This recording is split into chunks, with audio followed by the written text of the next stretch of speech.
At a dark palace, the space around is a haze of fire as countless sparks shoot straight towards it, as if wanting to completely demolish this place.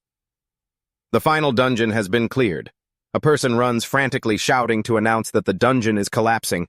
The group's loud commotion has startled the Reapers within the dungeon. They swarm out filled with resentment, wanting to annihilate the intruders. A soldier glances back at the Reapers' advance while urging the others to run faster to the exit. He suppresses the fear in his heart and shouts a warning to his comrades up ahead. If you stop for even a second, you're dead. Those Reapers swarmed from out of nowhere, and horrifying sounds continuously erupted from within their ranks. Exterminate them. Exterminate all the inferior surface dwellers who dared destroy our lands. Seeing this, the soldiers fled in chaos. Damn it, there are too many of them. At this rate, they'll catch up to us. Suddenly, an incredibly powerful force appeared from nowhere. A tall knight descended, landing right in front of the Reapers. He stood firm, spear in one hand and shield in the other, ready for battle. Without turning his back, he called out to everyone. The sound made the other soldiers turn around in a panic, every single one of them horrified. One among them was extremely worried. He asked anxiously, "What are you doing, Seo Moonjo?" Hearing this, the knight glanced back, a mischievous smile on his face that didn't fit the situation at all. "If you make it out," he pointed at his comrades and said calmly, as if they were his last words, "each of you has to write a biography for me." But in another time, back in the modern world, the streets were still bustling with people passing by. The crowd rushed on without a care. Humanity was unaware.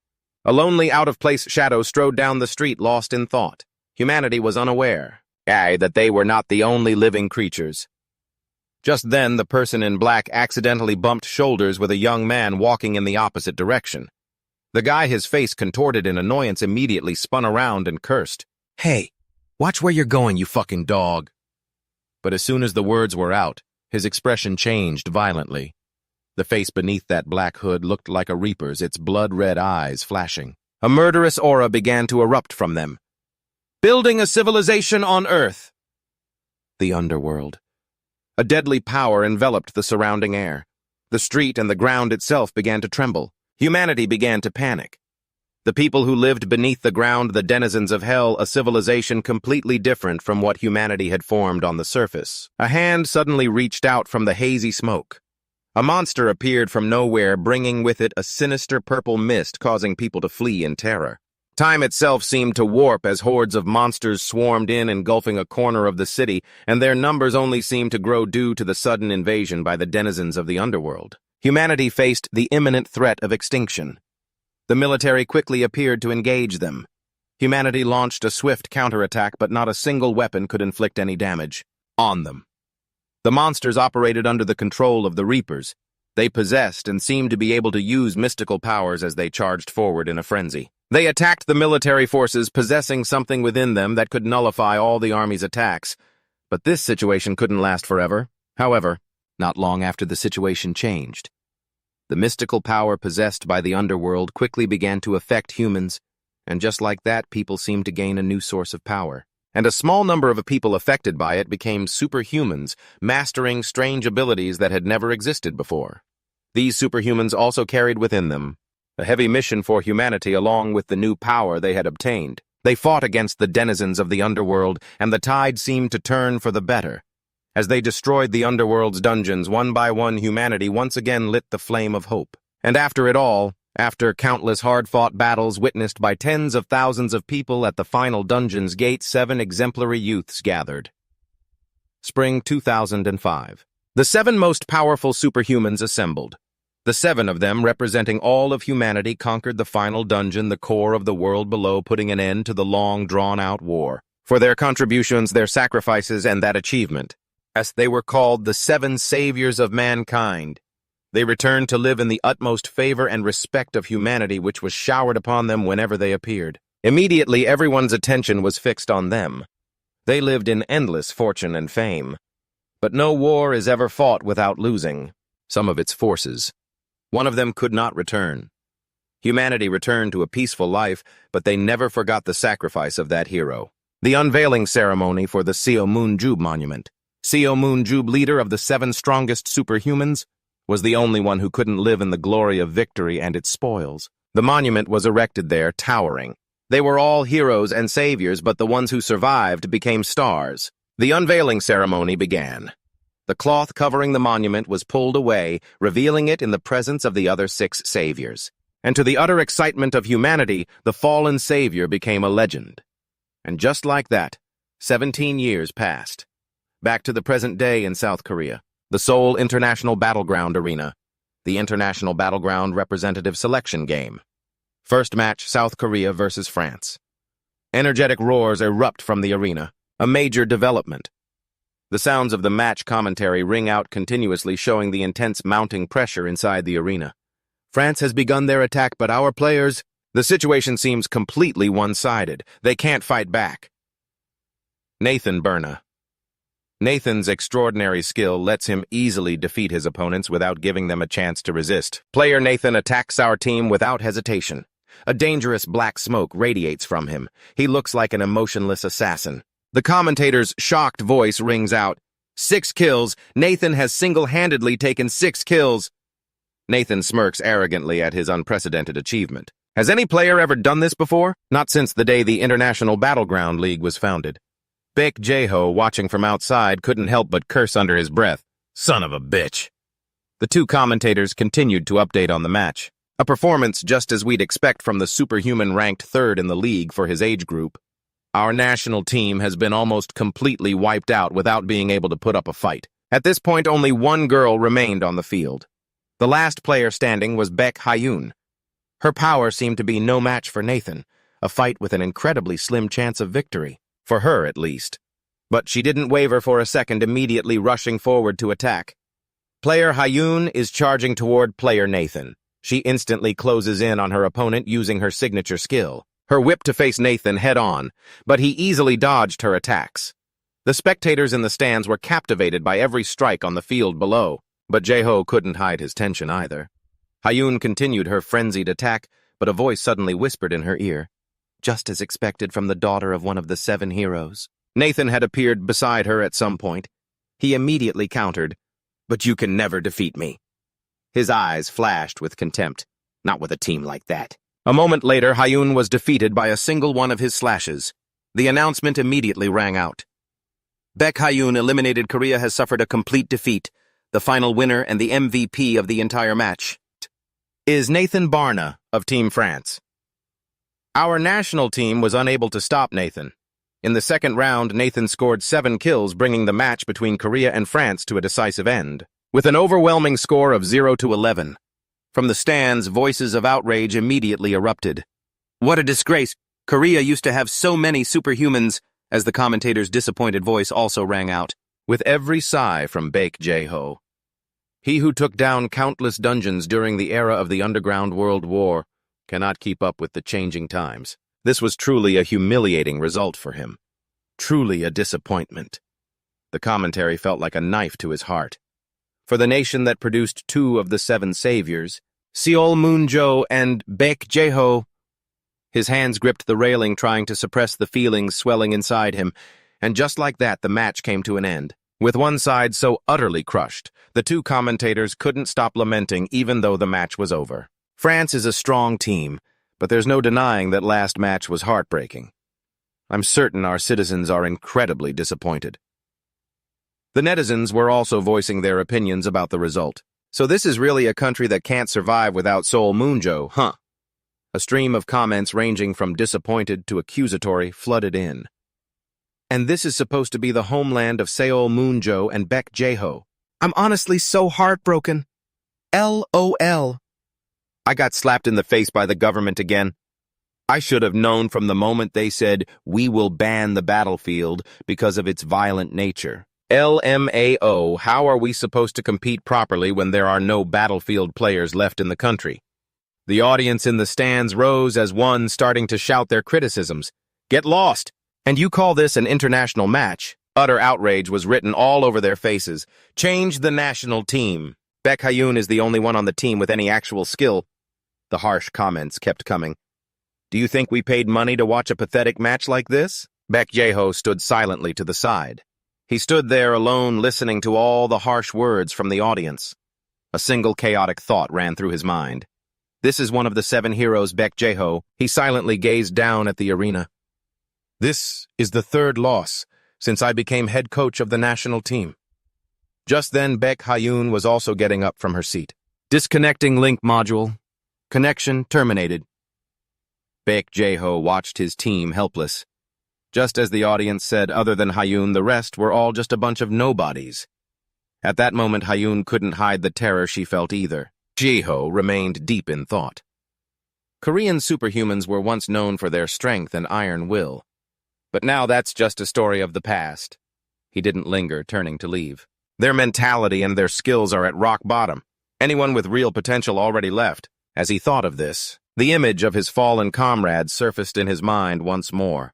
He opened the door to the coach's lounge, walked to a corner of the room, and froze. Joo couldn't help but let out a sigh of helplessness. He looked up. "Hey, Joe."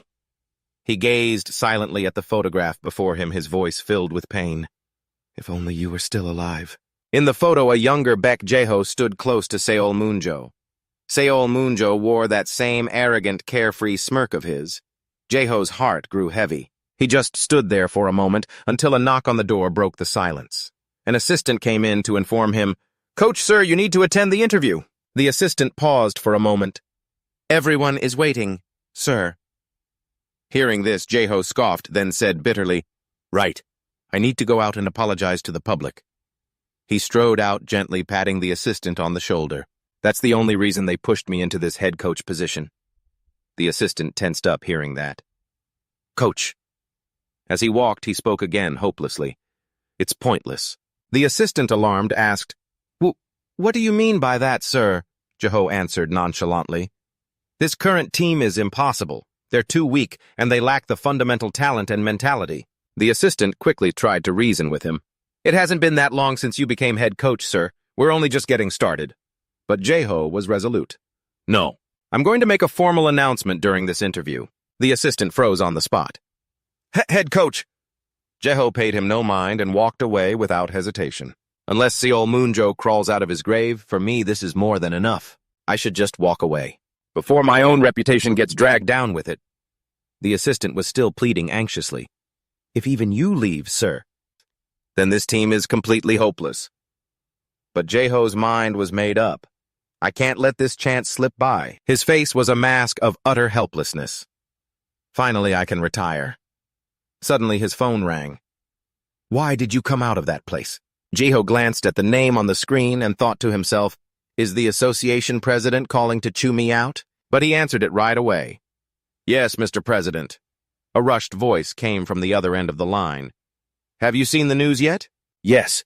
Hearing that, Joo sighed to himself. "I knew it." He immediately responded, "About the national team humiliating the country with that pathetic loss. Yes, I even saw it with my own 2 eyes. But the voice on the other end immediately cut him off. No, I'm not talking about that." Joo impatiently asked what it was about, who knew what the person on the other end was saying. His face turned pale. He lost his composure and shouted back, "What? What did you just say?" A portal through time and space appeared in the sky. From within, an armored knight holding a spear fell. He landed right on the site of the Sel Moonjo monument. The loud commotion drew the attention of the people nearby. The place he fell was Gwanghwamun Square, where the monuments to those 3 people stood, General Yi Sun-sin and the great King Sejong. A voice rang out from the crowd. "Someone just fell from the sky wearing armor, and one other person." The man hailed as a legend who saved 6 heroes 17 years ago by sacrificing himself. "That's Sel Moonjo." A crowd immediately gathered at the foot of the statue where the knight had fallen, constantly filming and reporting. Someone instantly recognized the knight's identity. "Isn't that Sel Moonjo?" "It is Sel Moonjo." Joo was speechless when he heard the news. He stood there frozen while the person on the other end of the line kept calling, "Are you deaf? Didn't you hear what I said?" Just then, Sel Moonjo stirred. The people standing around saw him waking up. They immediately cheered, "Sel Moonjo has returned alive." Powerful waves of energy clashed, creating a tense atmosphere. Sel Moonjo stood alone amidst a horde of reapers. He gritted his teeth on high alert. Suddenly, one lunged from behind, but he quickly detected it. Without delay, he turned and destroyed it. But countless others rushed toward him, making him slightly anxious. He immediately regained his focus. The long spear in his hand glowed brilliantly, and a glint of determination flashed in his eyes. The Reapers still lurked, surrounding him. Just then, the giant portal behind Cell Moonjob closed completely. Seeing this, he murmured, "The dungeon gate." A hint of relief appeared in his eyes. It's finally closed. He looked at the underworld creatures before him. There was nothing holding him back now. All right, then. He immediately entered a state of life-or-death combat. Cell Moonjob shouted, "Why don't we just fight to the death?"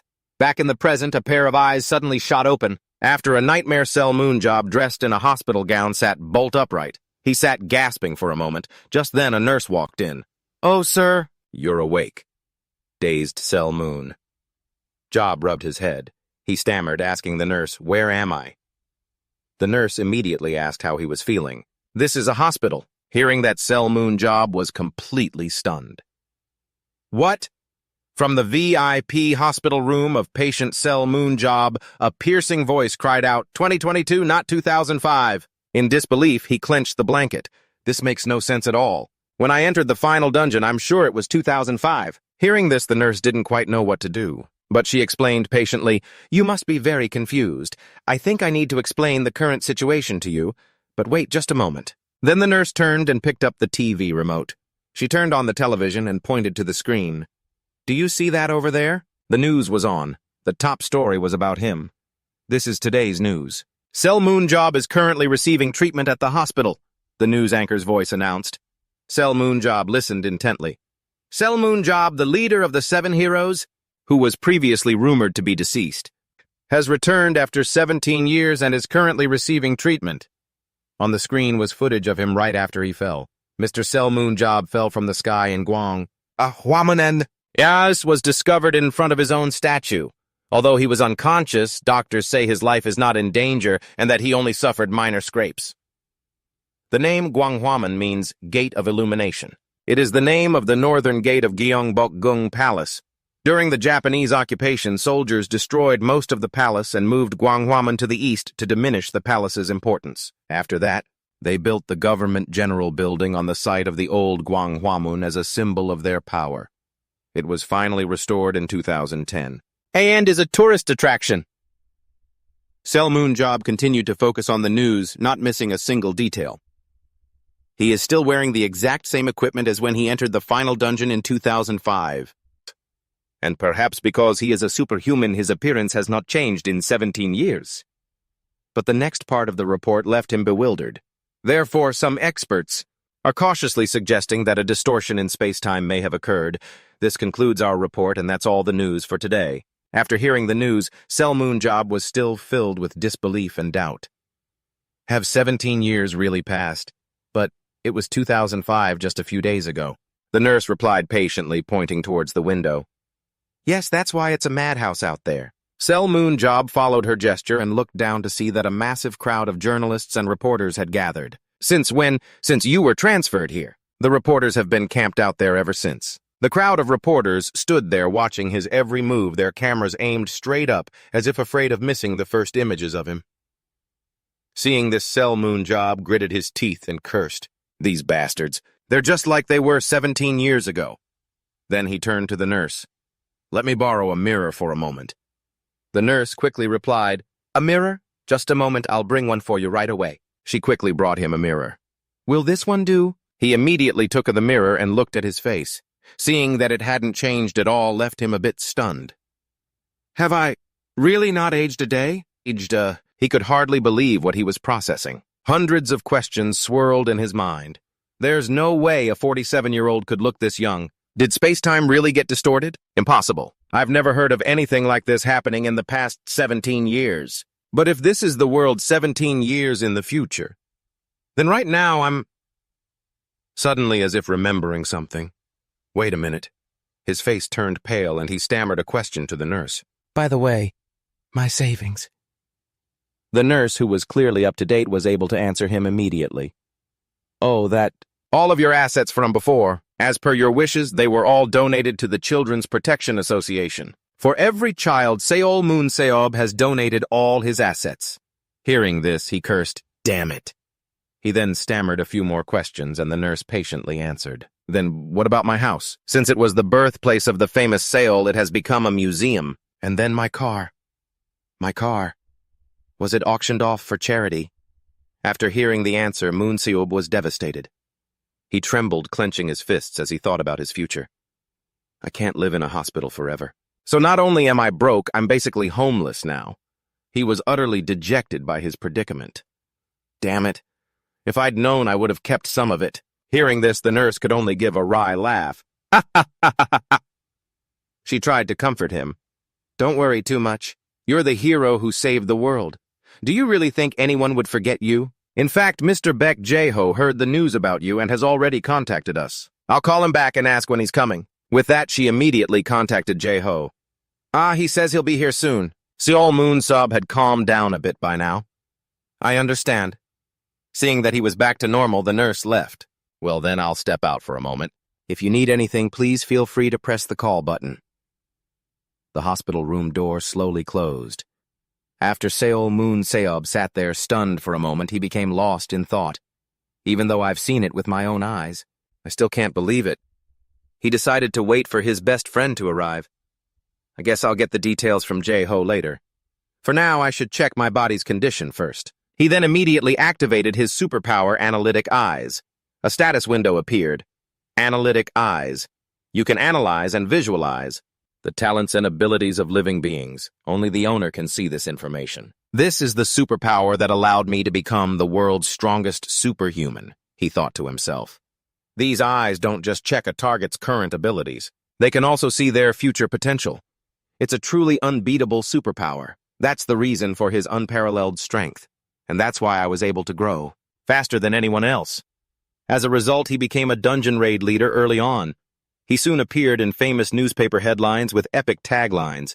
Dungeon bad boy enters like a meteor. The youngest leader, Seol Moonseob. Another successful raid in a newly discovered dungeon. He didn't just stop there. He was even asked to be a master. Please take me as your disciple. And that person was none other than Beck Joo. Joo would eventually become one of the 7 heroes. One day, the superpower helped him clearly see the abilities of the person before him. Target Beck Joo, race human, strength 42 out of 70, agility 65 out of 100, speed 69 out of 99, stamina 39 out of 69, intellect 59 out of 90, skill 35 out of 70, aura 33 out of 72, superpower teleportation. After reading the information panel, he was a little surprised. What the hell, I thought he was just some loser. But who knew his potential was this high? After considering for a moment, he decided to accept. All right, I'll take you as my disciple, but if you die while following me, I won't be held responsible. Hearing this, Joo was a bit bewildered, but quickly recovered. What, yes, sir, I'll do my best to survive. He, too, was nurtured by these very eyes. Back in the present, he read through his own abilities.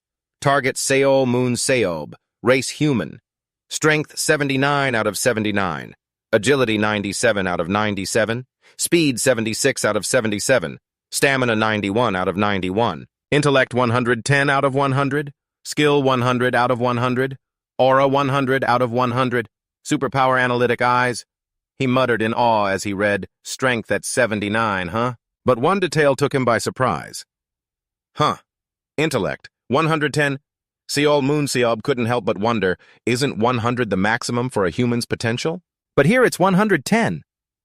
Then he noticed something else. There was a new superpower, one he didn't have before. It was immortality.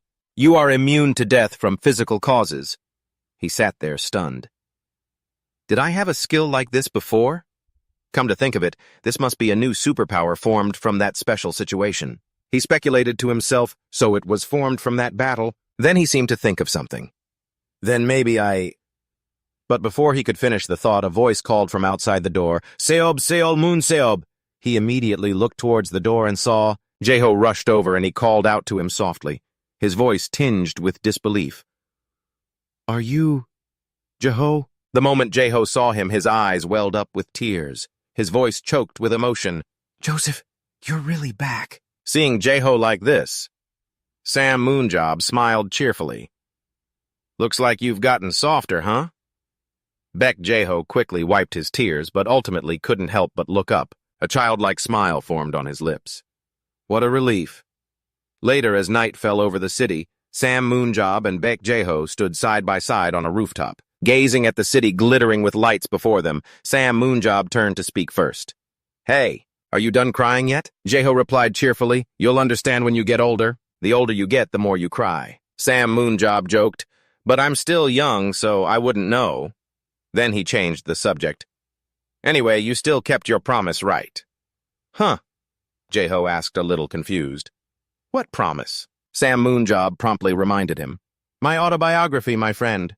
Hearing that, Joo understood. "Oh, right that." Joo began to explain, "I hired a ghostwriter for it, a really great one. He's a famous science fiction novelist. The autobiography is called The Man Who Saved the World." Hearing this, Sam Moonjob asked, "Huh? So that's how the story starts?" Joo added cheerfully, "There are even documentaries and a movie. They made it out to be like some kind of myth." Well, regardless of the content, it's incredibly famous. In fact, that movie hit #1 in global box office sales. Hearing this, Sam Moonjob seemed lost in thought for a moment. Then he blurted out, "So, what am I supposed to do now?" He began to share his anxieties. "Ever since I woke up, I thought I had died in that dungeon. But who would have thought that when I opened my eyes, I'd be in a hospital? 17 years have passed. Now everything is filled with things I've never seen before. I think that thing is called a smartphone. It's incredible. I'm sure I'm not hallucinating, but it still doesn't feel real at all." Joo listened silently to his friend's confession. "Even though I saved the world, the reality is, I'm just a dirt-poor homeless guy." Hearing that, he walked over and patted his shoulder comfortingly. Then he smiled brightly and said to Sam Moonjob, "What are friends for? If you need money, just say the word." Seeing him like this, Sam Moonjob was impressed. "Wow, you've really matured, Joo. You must have been pretty lucky these past 17 years, huh? Did you start a business or something?" "Yeah," Joo answered honestly. "There was the money from the dungeon raids and the reward I received after the underground battle. I couldn't just do nothing after receiving all that money." "Right, there's a limit to how much money you can make." Hearing that, Sam Moonjob was a bit puzzled. "That's weird. With all that money, how did an idiot like you not fail in business?" The words seemed to hit a sore spot for Beck Joo. Though reluctant, he told the truth. "It's pretty painful to admit this, but I left that to the professionals too." Hearing that, Sam Moonjob pressed him. "So that means you're unemployed, right?" Joo immediately denied it. "It's not like that. I have other things to do." Sam Moonjob immediately asked, "What are you doing?"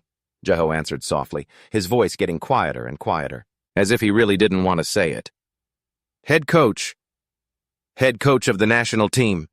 Sam Moonjob, confused, pressed him. "Why did you suddenly get so quiet? A head coach? Coaching what?" Joo sighed and took out his phone. "Hold on a second." He searched for a bit, then showed it to Sam Moonjob. "Watch this." He reached out and took it. "What is it?" On it was footage of a few matches in the battlefield. Seeing the somewhat familiar images, Sam Moonjob asked, "What the? This is one of the dungeons we raided. Weren't they all supposed to have disappeared?" Joo immediately explained, "This is a virtual reality sport called Battlefield." Sam Moonjob was a little confused. "Battlefield," Joo continued to explain. "They recreated a dungeon in a virtual reality space and use it for two teams to compete against each other. It's a sport." Joo tried to explain it to him in detail.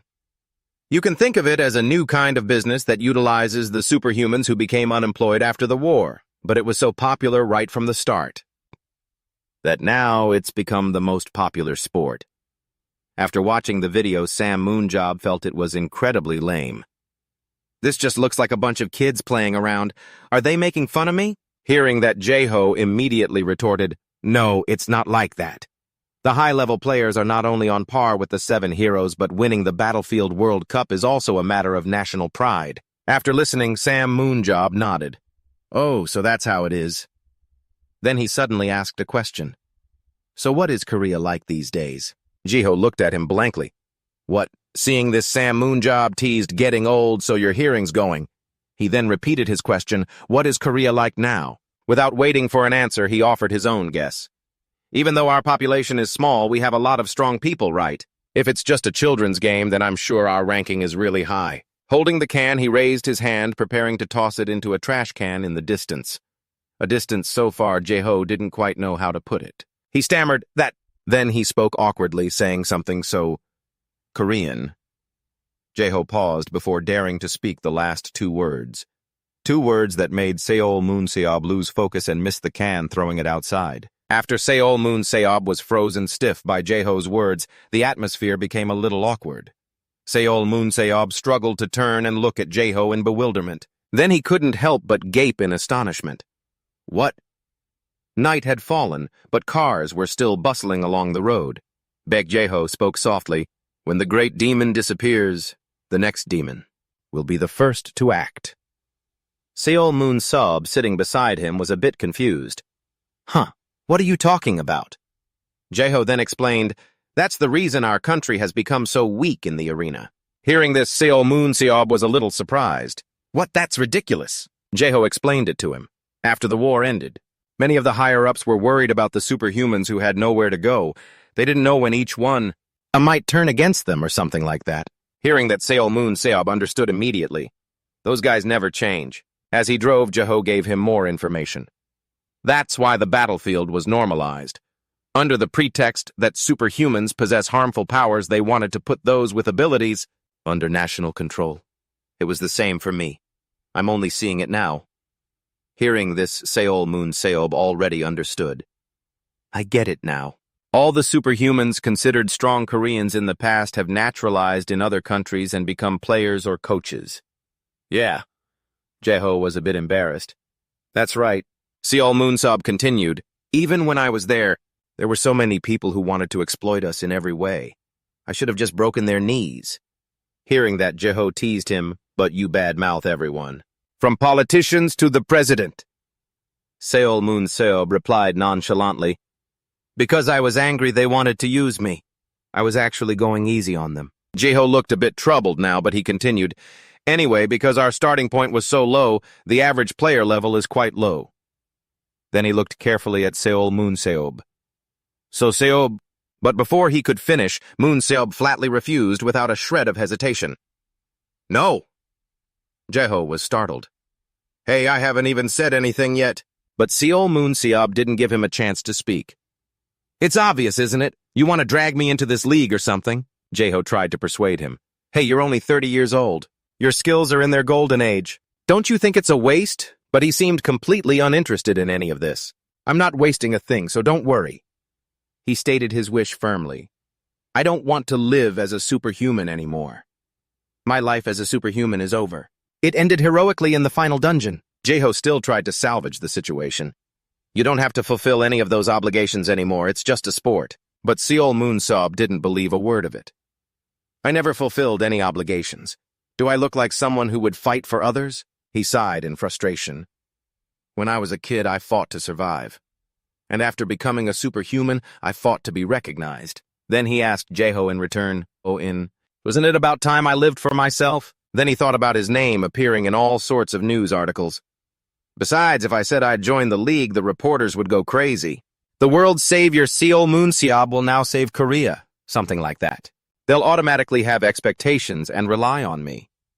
But seeing how resolute he was, Jaeho simply asked, the league doesn't interest you at all. He immediately answered decisively no. I hate feeling like some kind of clown. At this point, Jaeho didn't try to persuade Seol Moonseob anymore. All right then, have it your way. Just then, Seol Moonseob's gaze was drawn to something outside. Then he suddenly spoke up. But in my opinion, Korea's superhumans didn't completely fail. Not entirely. Hearing this, Jaeho was a bit confused. What are you talking about? Seol Moonseob pointed outside. We still have superhumans like that. Outside was a large billboard for Beck Hayan. Seol Moonseob looked at it and blurted out unconsciously, Damn, she's hot. Look at her eyes. So damn seductive. Jaeho's voice immediately turned cold, making him freeze on the spot. That's my daughter. Seol Moonseob was stunned.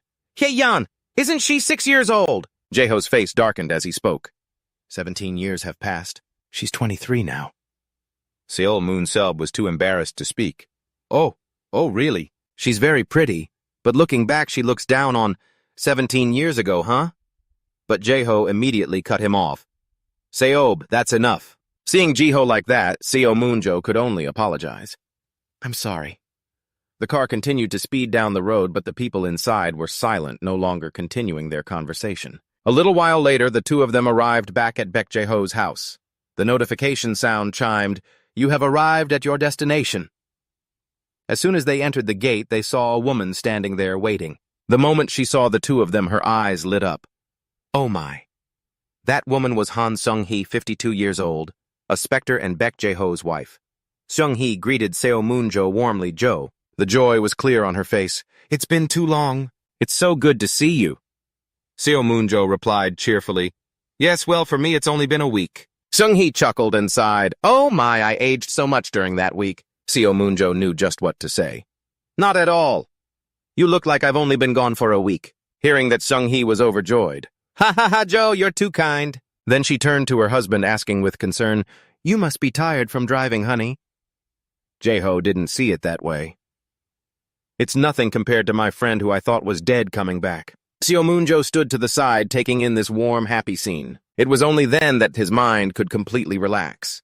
Now it felt real. He was truly alive again. At this moment, Seo Moonjo truly started to believe that he was alive in a peaceful world with no dungeons and no fighting. But a nagging question still weighed on his mind. What should I do now? Since I couldn't think of any suitable job for myself, I decided to just get by for the time being. And so he sat peacefully eating chips, remote in hand, endlessly flipping through channels. He lazed on the sofa bored, searching for something interesting on TV. Is there anything good on... Suddenly, something caught Seo Moonjo's attention. It was a movie that looked quite old. Seo Moonjo saw that this movie was playing. He shot up in excitement, the half-eaten bag of chips in his hand, tossed aside without a second thought, and yelled out, Wow, they're re-airing this movie? That's right, I was so curious how it ended. He was so excited his whole body trembled. That's right, His eyes lit up as if he'd just found the meaning of his life. This is the reason I came back to life. Jae-ho walked by and saw Seo Moonjo like this, unable to help but sigh in exasperation. I've got plenty of fries ready, time to binge-watch today. But it seemed he was a little too excited. He made a decision that left Jae-ho speechless with fear. While I'm at it, I'll watch all the movies I missed since 2005. Hearing this, Jae-ho was so horrified he could barely form a sentence. All the movies since 2005, all of them. He couldn't help but question Seo Moonjo. Joe, are you really going to sit at home and watch movies all day? He just replied coldly, Yeah. Then he retorted, Hey, you just said you'd leave me alone. What do you want now? Jae-ho was speechless, not knowing how to respond. Yeah, you can live for yourself, but... Jae-ho couldn't help himself and went to pull open the curtains. Those reporters have been watching for days. They said they won't leave until they see you. Seo Moonjo looked up and was also a little startled. What the hell? Jae-ho looked out at the crowd of reporters gathered in front of his house. They had crowded the entire neighborhood. He couldn't help but be shocked. There are so many of them. Seo Moonjo frowned helplessly. Damn it, these blood-sucking bastards. Then he calmly stood up. All right, whatever. He nonchalantly instructed Jae-ho, schedule a meeting with the reporters for tomorrow. He spoke coldly. I'll gather them all in one place and tell them to get the hell out of my life from now on. The next day, at a magnificent tall building in the city, the lighting for the interview was perfectly prepared. The reporters and journalists below began to whisper amongst themselves when they saw Seo Moonjo arrive. I thought we'd have to sit in front of his house for a month. This is much faster than I thought. Yeah, he looks more stable than I expected. I heard he'd get angry and blow up at everything if he didn't like something. Is this going to end peacefully? Just as Seo Moonjo had taken his seat, the host announced the start of the interview. All right, the press conference will now begin. Seo Moonjo immediately started to speak. First off, as you can all see, I'm back. I'm just as surprised by my situation as you are. So I'm sure you're all even more surprised. Seo Moonjo maintained a moderate tone. In any case, about the attention you've all been giving me? Jae-ho sat to the side, waiting with bated breath. This time he's being normal, thank goodness. But he couldn't even feel relieved for 3 seconds before Seo Moonjo dropped a bombshell. I'm not grateful for it at all. Ask me every question you have today. And then never pay attention to me again. Seeing this, Jae-ho could only feel helpless and speechless. Just as I thought, a leopard can't change its spots. The host immediately moved to the next segment, taking questions from those raising their hands. Immediately, a series of questions were asked, and he calmly answered them all. How did you return from the final dungeon? I don't know either. When I woke up, I was already in a hospital. I don't have an answer to that question. Yes, okay, next. Do you have any memories of the past 17 years? No, to me, 2005 was just a few days ago. Have you contacted any of the other 7 heroes? It was just a job. I'm not close to anyone there. Are you going to reclaim your assets? No. After answering a series of questions, he continued to scan the room for who was next. Then he saw a bald man over there raising his hand very high. The chosen man immediately asked his question. You must have heard about the battlefield from head coach Beck. Yeah, I have. He then asked bluntly, are you planning on becoming a player? The question was so direct that it stunned the surrounding reporters. Hearing it, Jae-ho tensed up as well. But contrary to everyone else's reaction, Seo Moonjo remained calm and answered as bluntly and concisely as possible. I'm not. The answer made Jae-ho helplessly palm his forehead. Hearing this, that bald reporter put on a smug, entitled face and asked with a very disrespectful attitude, Huh? Is there a reason? Seo Moonjo replied curtly, I'm not interested. Seeing that he couldn't dig up any interesting news, the bald guy crossed a line and provoked him. Isn't it because you're afraid of failure? Seo Moonjo paid his words no mind and retorted, humiliating him completely. The only failure here is your hair, old man.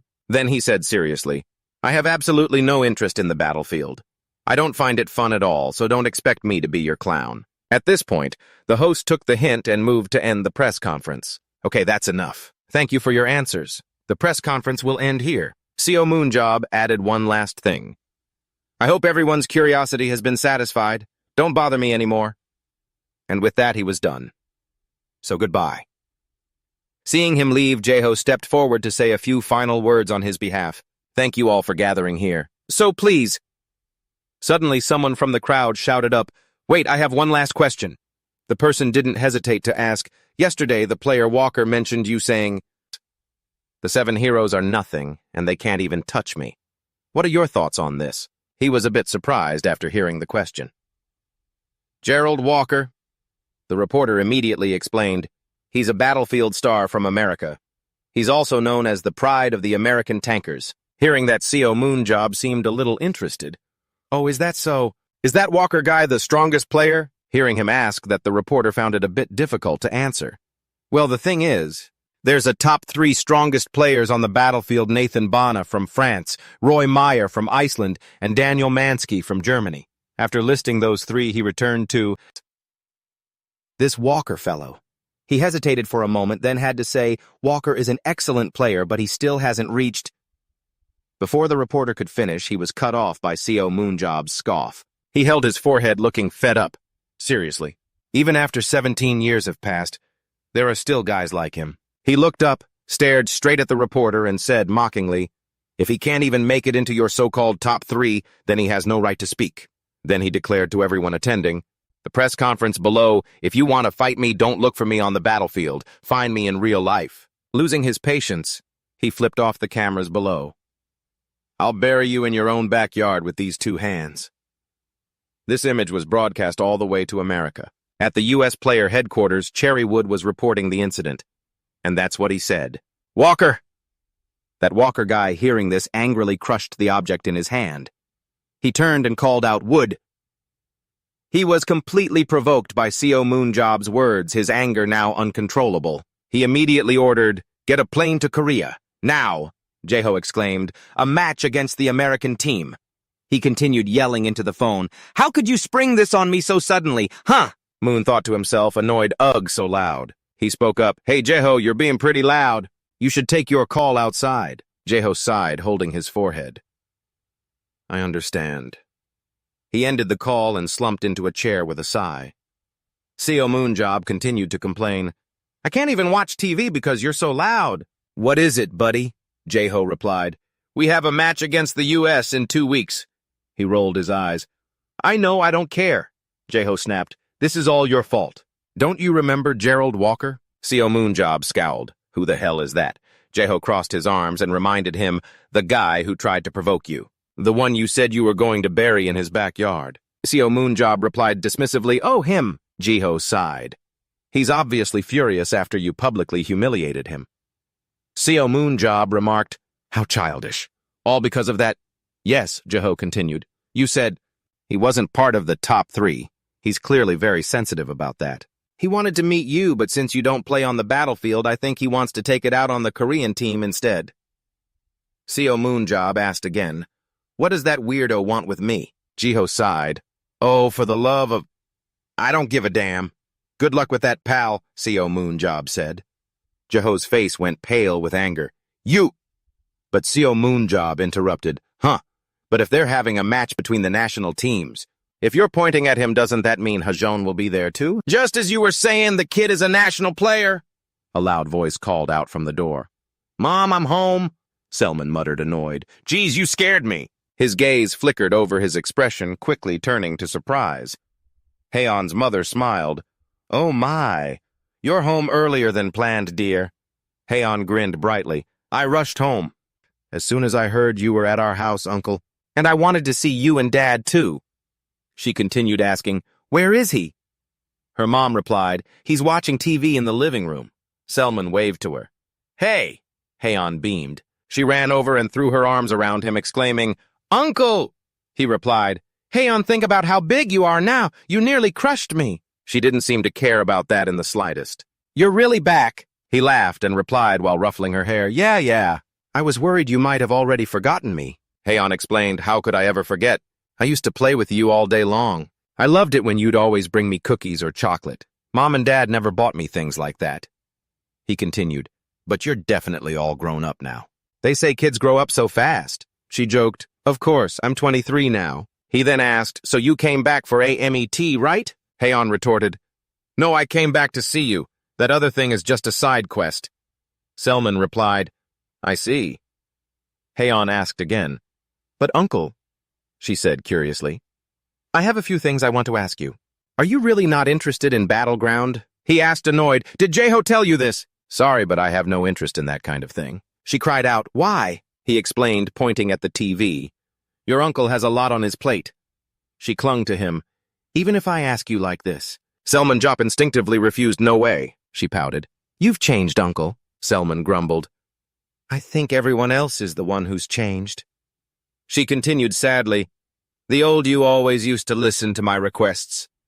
He crossed his arms and replied, "Right, but those requests were only for buying you snacks." Hayan continued, "Still, okay, fine. I have another request. I have to go to the association for an avatar test. Can you come with me?" He asked. "An avatar test? What's that?" Then sighed. "Ugh, what a pain." Hayan kept pleading, "Can't you at least do this for me, please? Dad said he's too busy to go too." After listening to her persuasion, he finally gave in. All right," he sighed. "I'll go with you. So where are we going?" She grinned brightly and replied, "You'll find out if you come with me. At the Korean Battleground Association." "Welcome, Player Hayan and Mr. Selman Jop." Hyunsu guided them. "Please follow me." Selman and Hayan went inside. He continued, "First I will assist with your avatar test, Player Hayan." "Okay."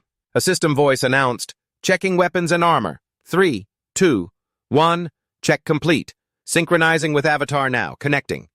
She was quickly connected. Selman watched with interest as Hayan spoke up. "Are you watching, Uncle?" She continued. "Bring me a monster. I want to warm up a bit."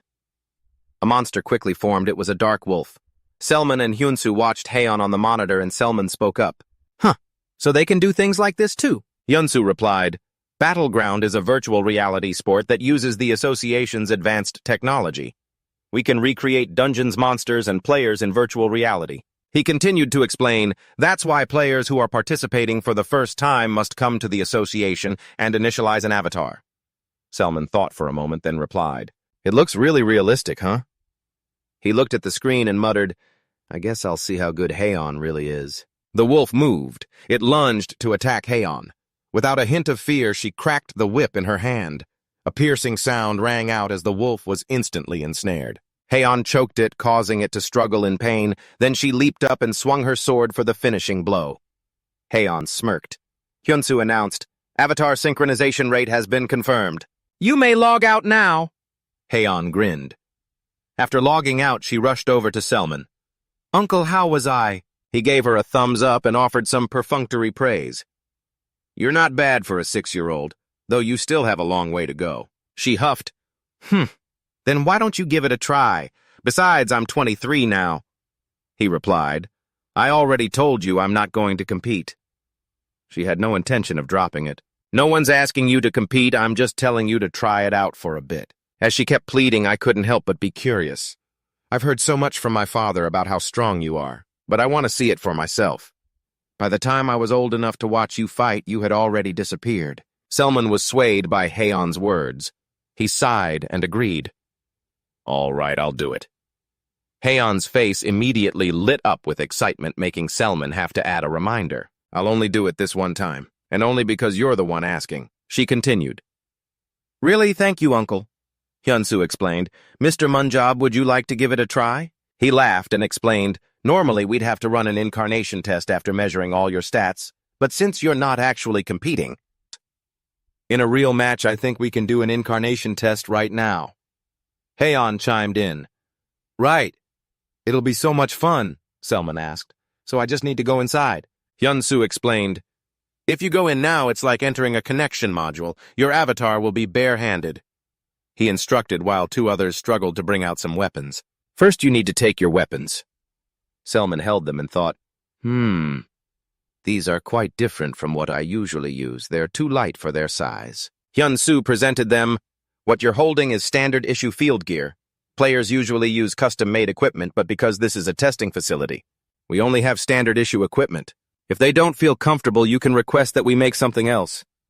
He tossed the shield aside and held the spear in one hand. No, this is fine, Selman mumbled.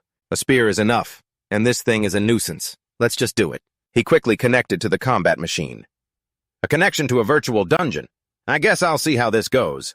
The system continuously announced, summoning weapon information, full body scan, scan complete.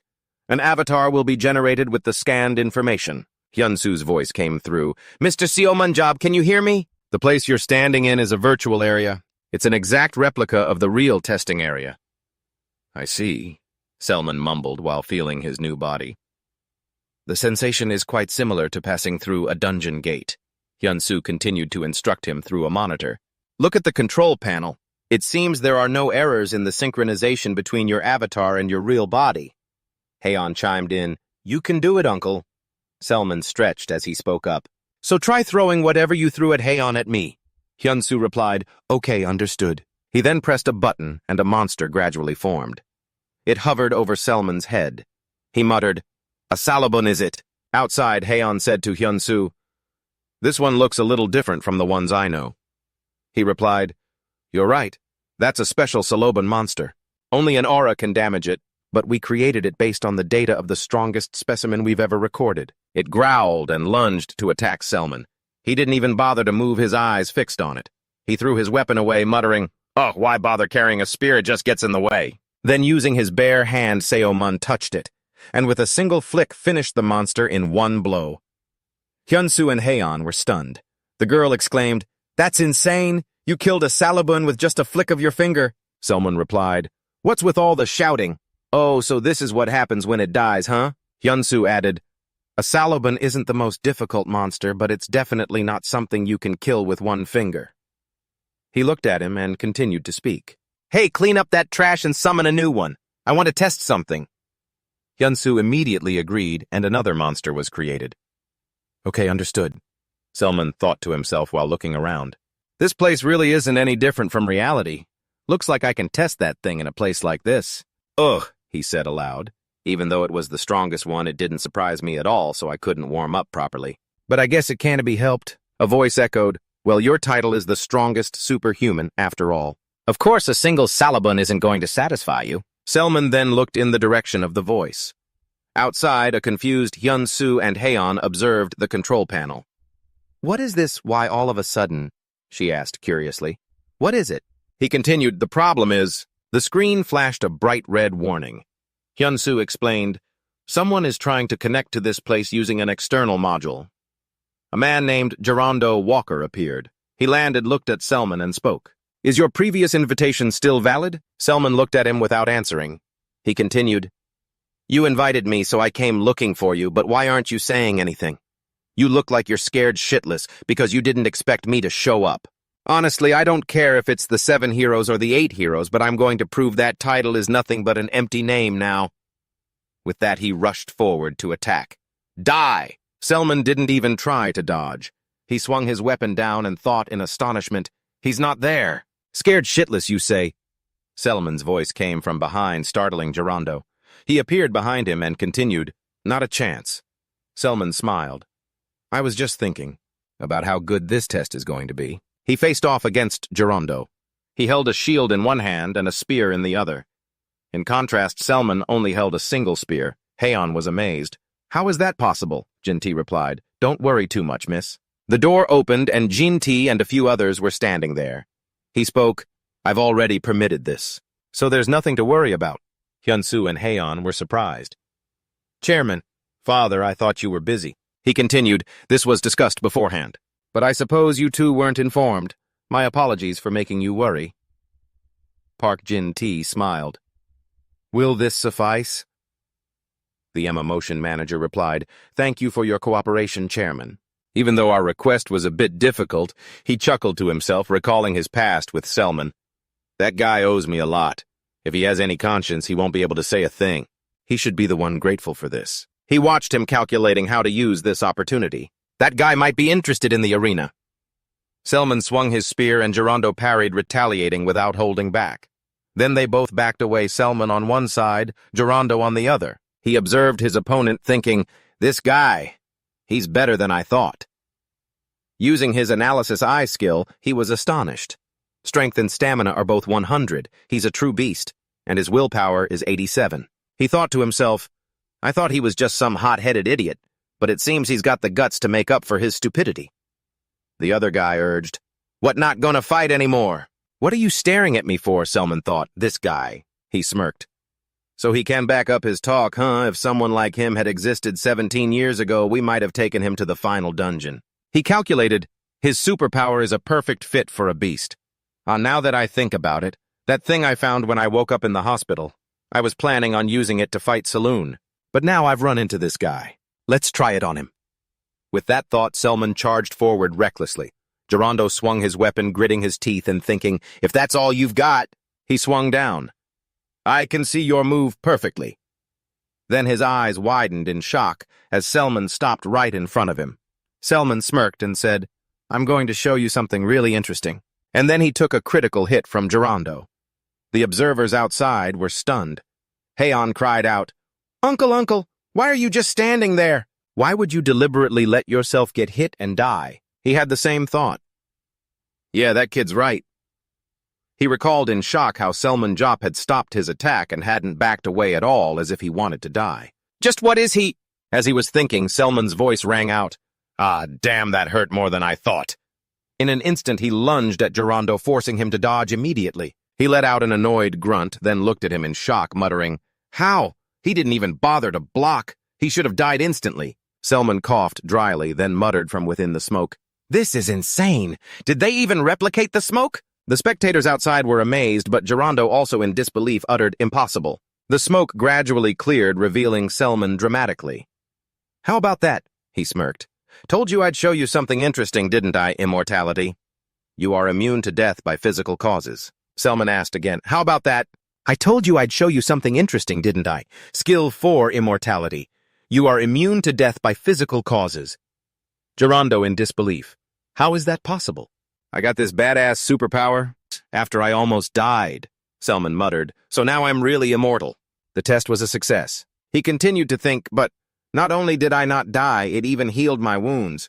This won't do. This isn't a proper fight, he said to Hyunsu on the outside. Operator out there. Can you hear me? He immediately replied, Yes, what is it? Selman continued, I don't think I can die. It's probably due to a superpower I got after I returned from the final dungeon. Hyunsu was shocked. Huh? You can't die. How did you get a power like that? Yes, Selman replied. I don't know. I feel like using it here is cheating. Is there any way to seal this power? Hyunsu replied, Yes, sealing a power isn't too difficult. Selman agreed. All right then. Then seal this immortality power. Yes, one moment, please. He pressed a few things, then replied, I've sealed it as requested. You can no longer use the immortality power? The other guy asked again in confusion. Immortality Moon explained. Yeah, it's a new power, so I figured I'd try it out. But if I can also become immortal here, then you'd just go around bragging that you only lost to me because of that ability. Durando tightened his grip on his weapon.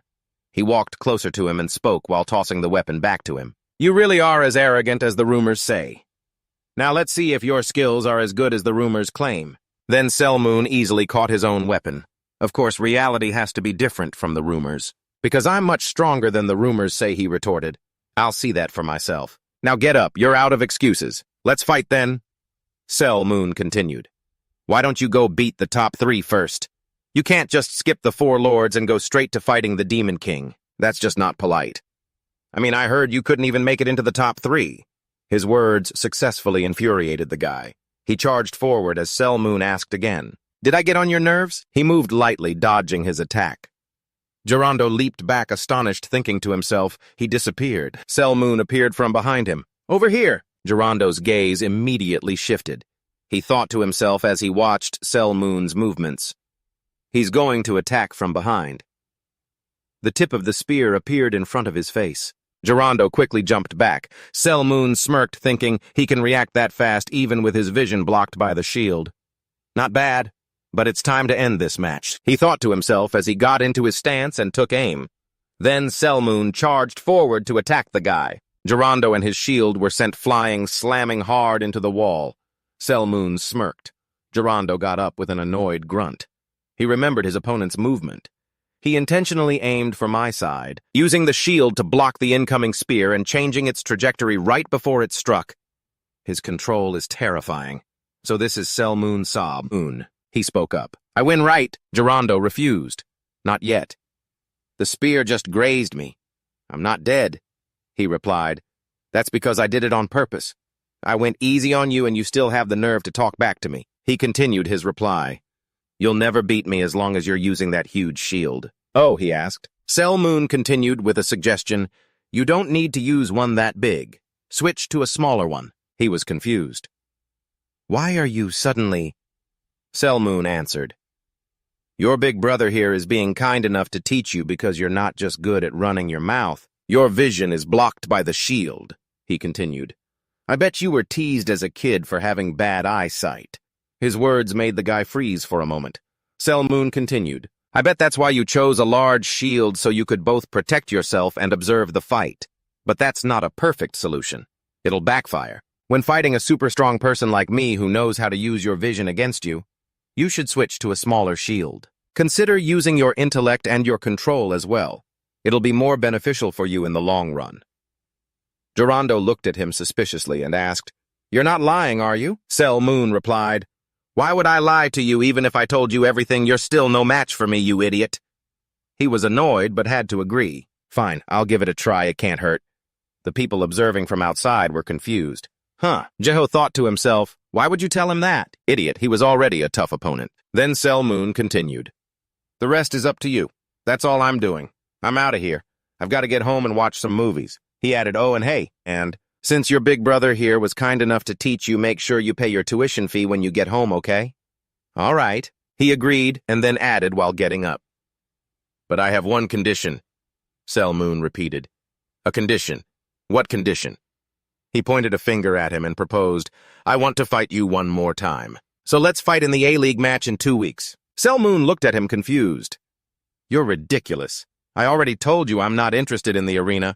Why would I do something I have no interest in when I have a whole pile of movies I haven't gotten around to watching yet? Screw you, I don't need your stinking money. The guy grabbed him and insisted I told you. I'll pay you if you agree to fight. He also got annoyed and said, Are you crazy? I already told you.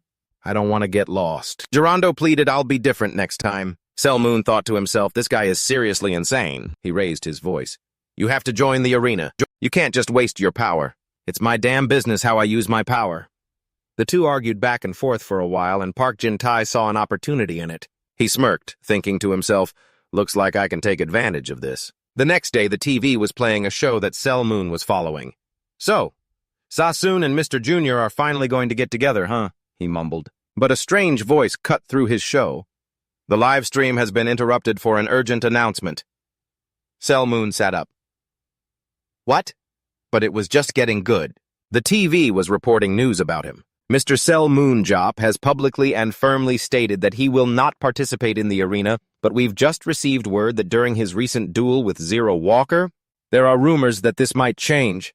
The audio from that duel isn't very clear, but an anonymous source has stated that, if Team USA can achieve a perfect victory in the upcoming Group A match against Team Korea, Moonjo will participate in an exhibition match between the US and Korea at Team USA's request. Moon's expression grew darker as he listened to the news. The source also claimed that Mr. Moonjo himself had accepted these conditions. He gaped. Those sons of bitches, when the hell did I say that? At the Korean Arena Association, Moon yelled. So I'm asking you, why is this happening? He slammed the table, shouting in Jin Tai's face. Who the hell is that anonymous bastard? I'll kill him with my own 2 hands. You drag him out here right now. He went on. And what the hell is this video? He said, holding it up. Anyone can see it's been deliberately edited to cut out the part where I said I wouldn't play. I'm also going to kill whoever dared to spread this video, Jin-tae spoke up. First, he bowed his head. As the association president, I take responsibility for the damages done to you, the hero who saved the world after these repeated scandals. I sincerely apologize. Moon was confused. What the heck? Why are you suddenly acting like this? He continued. Even the American Arena Association has been bought off by Walker. I'm just the president of the Korean Arena Association in a weak position. How could I refuse their request? Then there's the pressure from the public and the higher-ups. I'm apologizing to you as an older brother, not as the president. Moon was flustered. But I know you have your own difficulties. But why do I have to... He placed a hand on his shoulder and declared, But don't you worry, Jop. To make sure you aren't dragged into this, I've come up with a great plan for the Group A match between Korea and the U.S. All Team USA has to do is win. A perfect score of 11 without losing a single person. Then you'll just have to play one exhibition match. The score for each set in the arena is the number of surviving players from both teams when the match ends. He continued. This is the condition they set. I told them that if the opponent isn't strong enough, it won't excite you. It seems everyone understood the situation, so don't you worry. Although the Korean Arena team's skills are admittedly low, it's not like our team can't take out a single one of their players in all 3 matches. Moon cut him off. Then the whole team should just forfeit. I already told you I have no interest in the arena. Why does everyone keep bothering me about it? Jin-tae continued to plead. Anyway, the condition he set is impossible to fulfill. Everyone agreed to this deal because they understand your personality. We've known each other for a few years now. Little brother, just help your big bro out this one time. He continued with an offer, in exchange all the money we earn. I'll donate it to that orphanage you like. Can't you just give in this one time? Come on, Jop.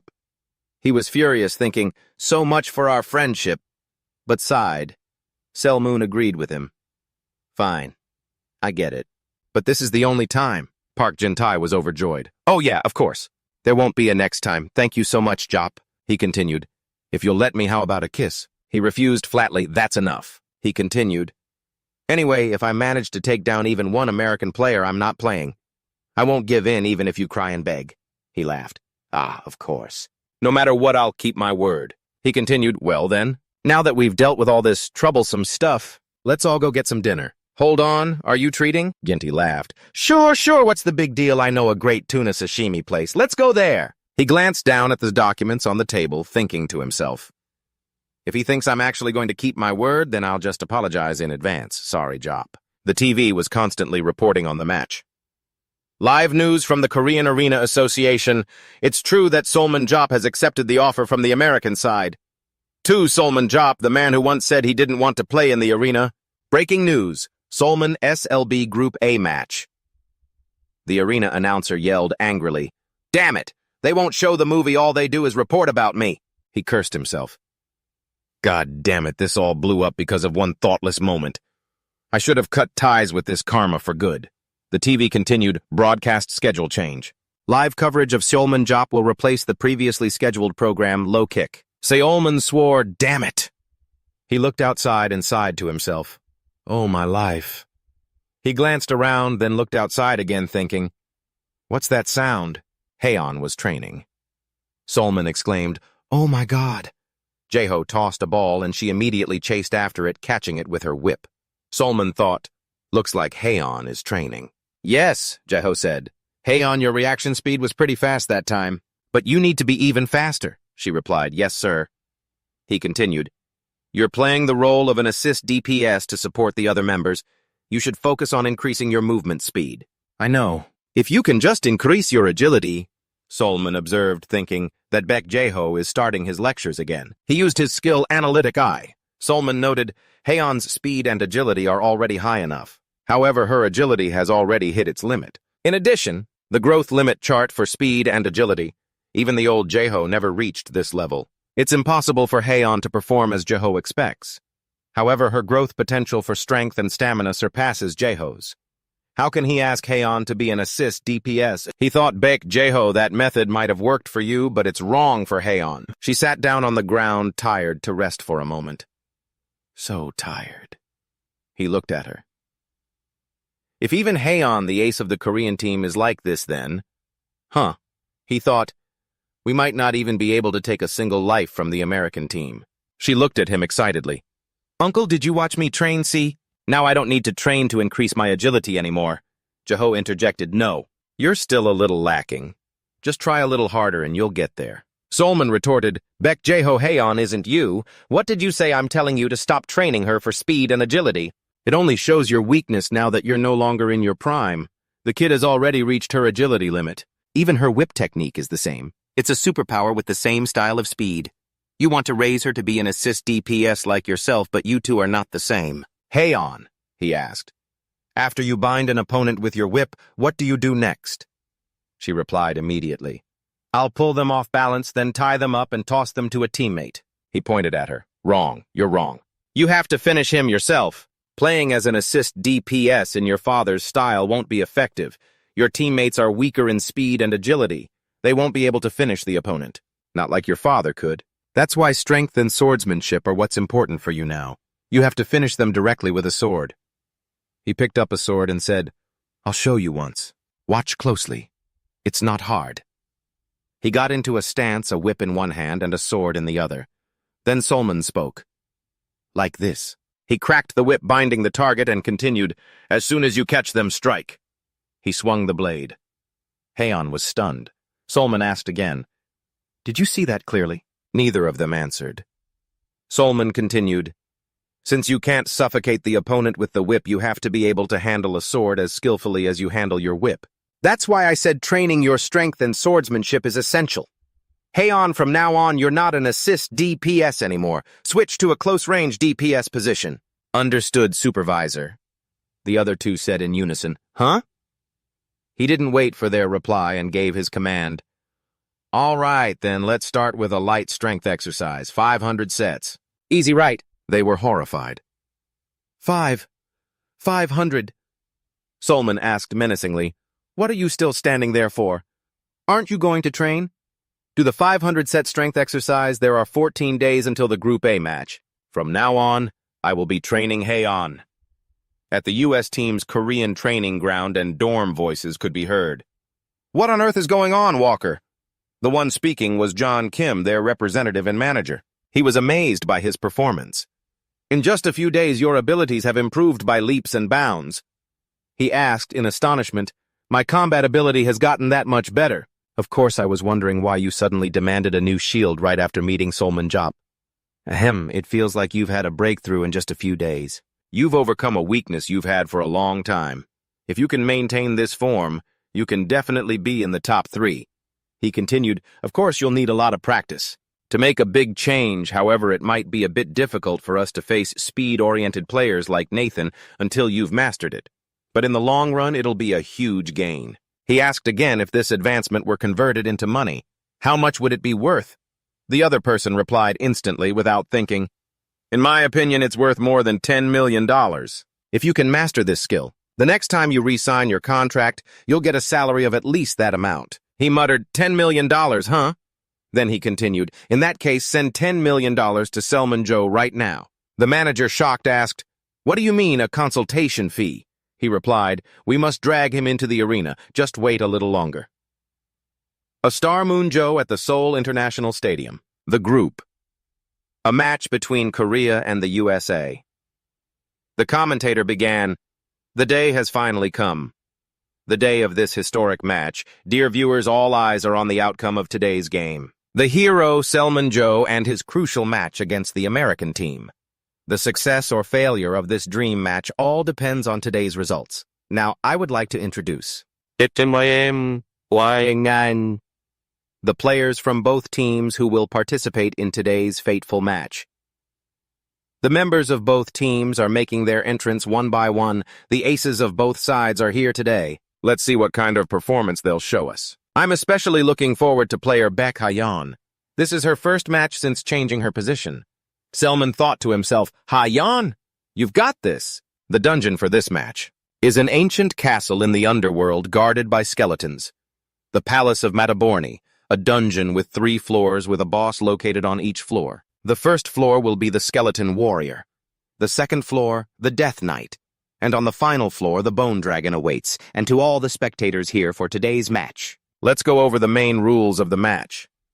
Main arena rules. The victory condition is to eliminate all players on the opposing team. Players earn kill points by defeating monsters or enemy players. The more kill points a player has, the brighter their reflective aura will become. The color also changes based on the total points the player has earned. The players are now entering the field. What will be the outcome of today's match? Round 1 begins. The match has started. The members of Team USA are moving together. Team USA starts off by confronting the skeletons on the first floor. A horde of skeletons has appeared. They charge forward to face them. The hunt begins. Very calmly, all 4 members of Team USA advance at once. Team USA is highly experienced from their many hunts. They pride themselves on their defense nicknamed the Iron Wall. What strategy will they use against our players today? Meanwhile, Hayan is focusing, thinking to herself, just do what we practiced. Just as I was reporting on Team USA's situation, the Korean team is also advancing at a very high speed. The commentators remarked, but what is this? The Korean team is ignoring the skeletons and running right past them. In the second section, they've zipped past the skeletons as well. Look at them move, Hayan thought. Good, we're doing great. Keep running just like this. We just have to follow this strategy, and we'll have a chance to win. In the past, the Korean team always fought protracted battles. Today, they've chosen to go for the boss first. It seems they've adopted a rather reckless offensive strategy, but if this strategy succeeds, they could gain a massive amount of kill points. Additionally, if they defeat the boss within a few minutes, the first floor will be sealed off. If that happens, it'll be difficult for Team USA to execute their strategy, and that would be the end. The ones facing the first floor's Golden Warrior boss are the Korean players. They're advancing to attack the boss.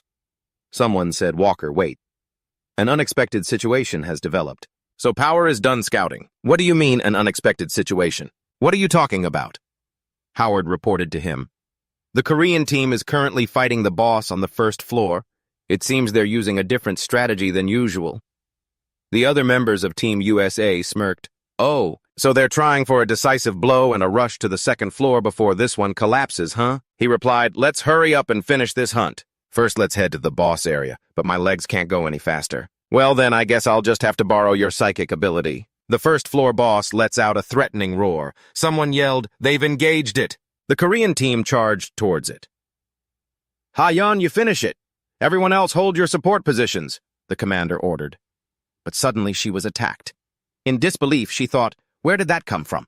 The Korean team members are stunned motionless. It's Player Walker. Using the repulsive force from his teammate's psychic storm, he's flying right towards them.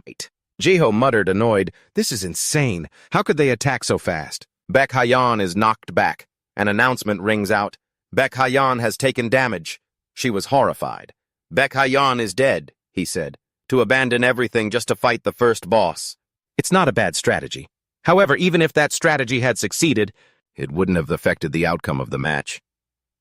The other members of Team USA quickly closed in on the boss. The remaining members of the Korean team could only stare helplessly. An announcement quickly rang out. The final boss of the first floor has been defeated. The first floor will be sealed in 10 minutes. The final boss of the first floor has been defeated. The first floor will be sealed in 10 minutes. The final boss of the first floor has been defeated. The first floor will be sealed in 10 minutes. The time has come. The members of Team USA are rushing in to attack the Korean team. The commentator speaks up. Team USA's sudden appearance has wiped out the Korean team in an instant. Their boss was stolen and now the Korean team is under attack from the enemy. The entire team is about to be annihilated. They are completely overwhelming the Korean team. Yes, Walker speaks up. Well then, I'll use this move to end round 1, he says before finishing off the last member of the Korean team. Round 1 is over. Team USA has ended the match in round 1 with a perfect victory. The score is 0-11. After the players finish equipping themselves, round 2 will officially begin. Hayan thinks to himself, not again. We lost again. And that was with Uncle helping us this time. And I couldn't even play properly. Samoon's voice rings out. All right, all players are on the field. Everyone focus and listen to me. Hayan is shocked. Huh. Watching you all play made me want to go blind. To put it nicely, you all had better try to follow my instructions in the next round. A few people wonder, huh? Isn't our coach Beckham? He replies curtly, quiet. Hayan is surprised. She looks at him in astonishment. Uncle Samoon continues, think of me as fighting alongside you all.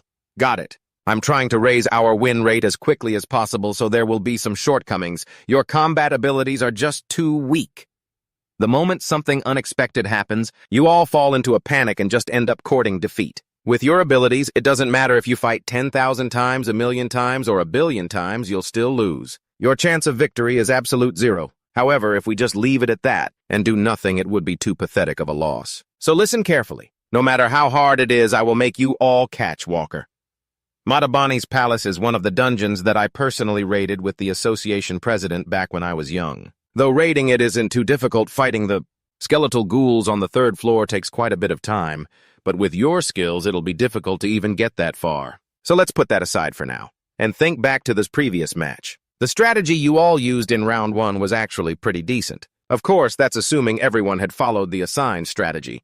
First, the vanguard. No matter how much you're rushing to fight the boss, you absolutely must assess the enemy's situation. I know you all swarmed the boss room because you need to hunt it as fast as possible, but you still need to scout the surroundings. And the rear guard. If the people in front are defeated, you all have to step up and support them, right? The moment Hayan was stopped by Walker, you guys just stood there dumbfounded. And then you got beaten to a pulp. What did you expect would happen? You can't even do a simple thing like that? Team 11 is going to lose with 0 points at this rate. He ruffles his hair, muttering, and these guys are supposed to be. And the national team Jeho is so pitiful, so pitiful. He sighs. Anyway, that match is over, so there's no point talking about it. Let's end the commentary on round 1 there. They think to themselves, the coach has already said everything. Samoon continues, from now on, this is the main part. So everyone listen up, because I'm going to show you how to crush them in round 2. Now then, round 2 will now begin. As soon as it started, Team USA split into 2 wings. It seems Team USA intends to use a 5-6 formation for this second round. If the lead team can quickly secure their hunting grounds, player Walker, and the rear team will focus on hunting monsters. This is a strategy that fully utilizes player Walker's abilities, the team's trump card. Now then, with that, let's take a look at the Korean team. No way. Player Beck. Hayan, who had just vanished, has reappeared. They're running again. The Korean team is running at full speed. But the Korean team is still using a defensive strategy. What is going on here? Player Beck Joo has changed her position. This match will definitely see a lot of changes. Samoon smirks. Good. They're doing great. If they do as I say, they'll definitely have a chance. Hayan thinks to herself this time. This time, for sure, the scouting team can't find the Korean team at all. Walker continues. The dungeon only has one path. The rest of the match will probably be the same as before. He replies, I know. Gerondo thought to himself they must have changed their strategy from the first half. If this continues, it's only a matter of time before we can lure Sel Moonjob into the fight. I'll try facing Sel Moonjob with a new style. But a sound makes him turn his head. What is it? Something suddenly appeared over there. Gerardo was astonished. The members of the Korean team attacked from above. The American team cried out in shock. The Korean team.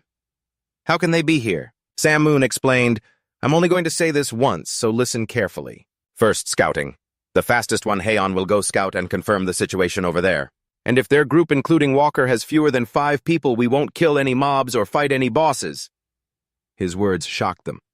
Mada's palace is structured as a one-way path. This is an obvious fact we've known since we started raiding this dungeon. But actually, this dungeon has 3 paths. It's a secret path set up by cheaters. It's perfect for scouting or surprise attacks. This is also the path Hayan will use when she goes scouting. The entrance to the secret path looks like a normal wall, so it's hard to distinguish. But I'll show you all how to spot it, so don't worry. If we use that path, we'll be able to reach the American team's camp without being detected. There will be 11 people running on that path. We'll split into 2 teams and launch an all-out assault on the American team that's out hunting. Back to the present, the Korean team is attacking the American team. This time, they're going for a sneak attack. They land to Gerardo's surprise. And when you fight Walker, aim for his legs. Hayan had asked back, what but player Walker is famous for never being knocked down just like before? Are his legs really his weak point? Seolmun replied, yes, his legs are qualified to be a weak point because he had to switch to a smaller shield.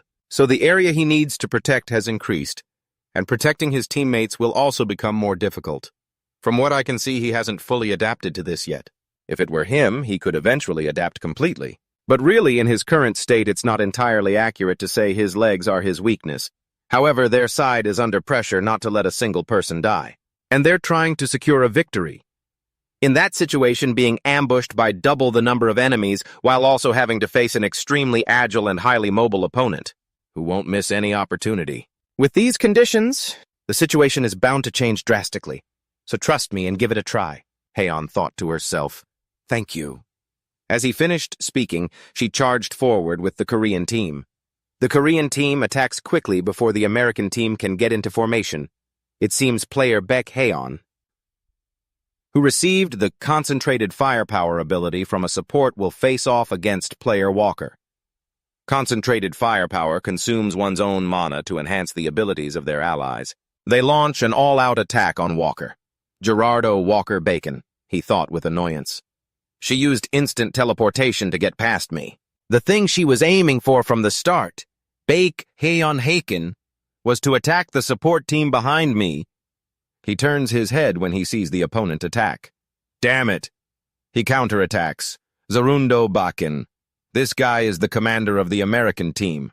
Lead team emergency situation, return immediately. It'll take some time for the lead team to get back here. The current situation is 3 versus 8. The Korean team charges but is still pushed back. Zarundo thinks to himself, it's not just this team. They're no problem for me. He attacks. Zarundo Walker 4-kin Hayan approaches him from behind. He turns his head in surprise, but no one is there. No one. She was clearly behind me. Just as he thinks that Hayan attacks him, he cries out in pain. She immediately moves, uses her whip to tie his legs, and pulls hard. The U.S. team, though ambushed, tries to hold its ground. The Korean team is pressing forward with their numerical advantage. 3 people have been sacrificed to catch 7 members of the U.S. team. Hayan slowly approaches Gerardo Walker. He speaks up, you guys changed your style in such a short amount of time. It was Sel Moonjob's instruction, wasn't it? She points her weapon at him. He laughs and remarks, quite magnificent. A huge change. The Korean team capturing 7 members of the U.S. team has completely turned the tables. Beck Joo's jaw drops in amazement. Solomon mutters, see, I told you we could catch them. Walker, the second half is over. The Korean team showed us many interesting things in this match. That's right. It was a great match that no one here could have expected. However, it's a shame for them that the match ended with a victory in favor of the U.S. team. If the Korean team had pulled out earlier and not confronted the U.S. team, the match might have been even more interesting. It's a sad outcome. However, the Korean team, Session 6. Gerardo glances at the scoreboard. Facing a strong team like the U.S., they managed to get a whole 5 kills. They achieved a victory of honor by getting those 5 kills. The moment they blew up the wall was truly a surprise. That's right. That was a moment you could call the highlight of the day. And the highlight of that amazing event is this player. Of those 5 kills, she had 4 kills and 1 assist. The ace of the Korean team player, Beck Hayan. Hello, Coach Beck Joo. I'm reporter Oge from XBC Sports. Throughout the match, the national team players displayed a different playstyle than usual. What are your thoughts on the match, Coach Beck? Yes, we lost. But I believe it was a worthwhile experience for both myself and the entire team. Achieving such an overwhelming result against a strong team can help them become even stronger. Yes, thank you. Next question. The ambush using a secret move in the second match was very memorable. How did you come up with that strategy? Beck Joo laughed. That was truly an unexpected strategy, because this stage was a dungeon with only one path. As for the strategy in the second stage, well, I had some help. As he spoke, he looked over at Selmoon. He looked back at him and muttered, "Old man. He still wants to drag me into that game." It was Hayan's turn to be interviewed. "Hello, I'm reporter Beck Hayan. A question for player Beck Hayan. You put on a very impressive performance in this event. How did you practice?" She answered honestly, "I practiced hard under my uncle's supervision. Changing positions was also his suggestion." Selmoon muttered, "Oh, damn it, those two. Why do you two keep mentioning me? Why not?" "It's the truth." Beck Jintai smiled. "Your habit of getting angry whenever you're embarrassed is still the same as ever." He turned his head and replied, "What the hell are you doing here?" "Aren't you the chairman of the association, old man?" Selmoon pointed up to the stage.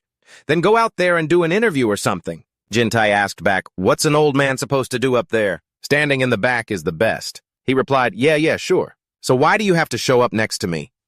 "What are you going to tell me to do this time?" Jintai replied, "You little brat, you have no sense of hierarchy at all. I'm here because it reminds me of the old days, the hidden paths known only to experienced people like you and me.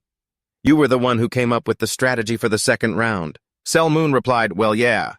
He continued, "Honestly, using a secret passage is pretty cheap. Since this isn't a war but a sport, the other teams had heavy tanks. I thought about using guerrilla tactics based on our team's speed, but I didn't want to run around with them. So I gave them a quicker strategy." Beck Jintai agreed. All right. "I also heard you've been training Hayan. I can see she's found her talent.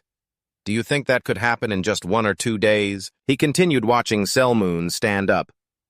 "I was really happy to see you come up with a plan for the first time in a while. That's really a talent too good to waste." He shrugged. "Well, I'm a genius." "Then let me ask you a question," he suggested. "That talent of yours, do you want to use it more?" He was wary of his offer. "What do you want now? Didn't I win the bet fair and square?" Jintai replied, "I promise if you refuse this time, I'll never force you onto the battlefield again. This is my last offer, so just hear me out. Honestly, the Korean pro scene is starting up again." Selmoon asked, "So you're telling me to become a pro player?" Beck Jintai quickly waved his hands. No reason to suggest that. Before the pro season starts again, I was thinking of holding a charity tournament with pro players. Job. I'm asking if you could at least participate in that match." He was certain. "Looks like I'm getting rejected this time, too." But Selmoon replied, "I'll think about it." Jintai was astonished.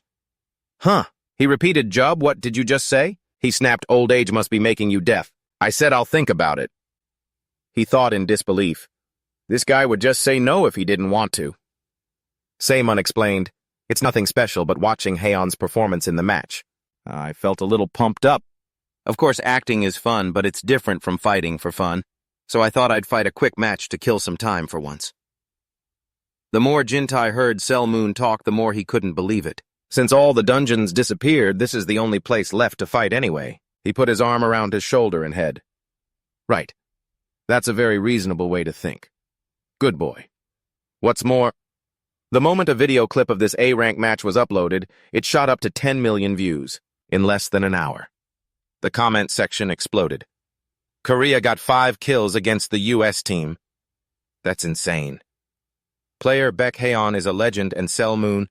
Job is a god. Selmoon. Job Selmoon. Job Selmoon. Job Selmoon. Job Selmoon. Job Selmoon. Job.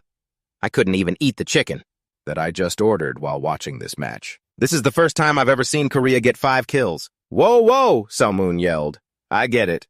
Calm the hell down, he muttered. Geez, you nearly broke my neck. An old man shouldn't have this much strength. Jinti laughed. I was just so thrilled to hear you say you'd participate. Selmoon corrected, I didn't say I would do it. I just said I'd think about it. Don't get so worked up. Jinti laughed heartily. All right, just think about it then. He continued asking, but old man, doesn't the pro season start soon? Jinti replied, Yes, that's right. He wondered holding a charity match right before the pro season starts when players need to be scouting and reinforcing their teams. I think that's a bit much, don't you? That slippery bastard, he thought. Then Selmoon continued. Anyway, let's put that aside for now. That charity match. If I participate, I have a condition. The old man asked.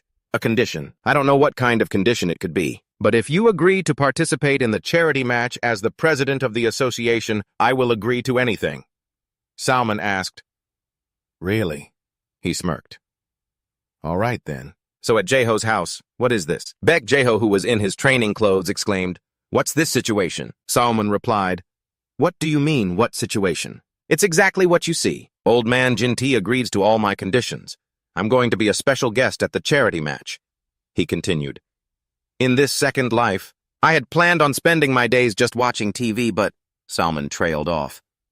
Jaeho asked, "Job?" Salman replied, "Anyway, since I'm participating, I'll try and practice a little.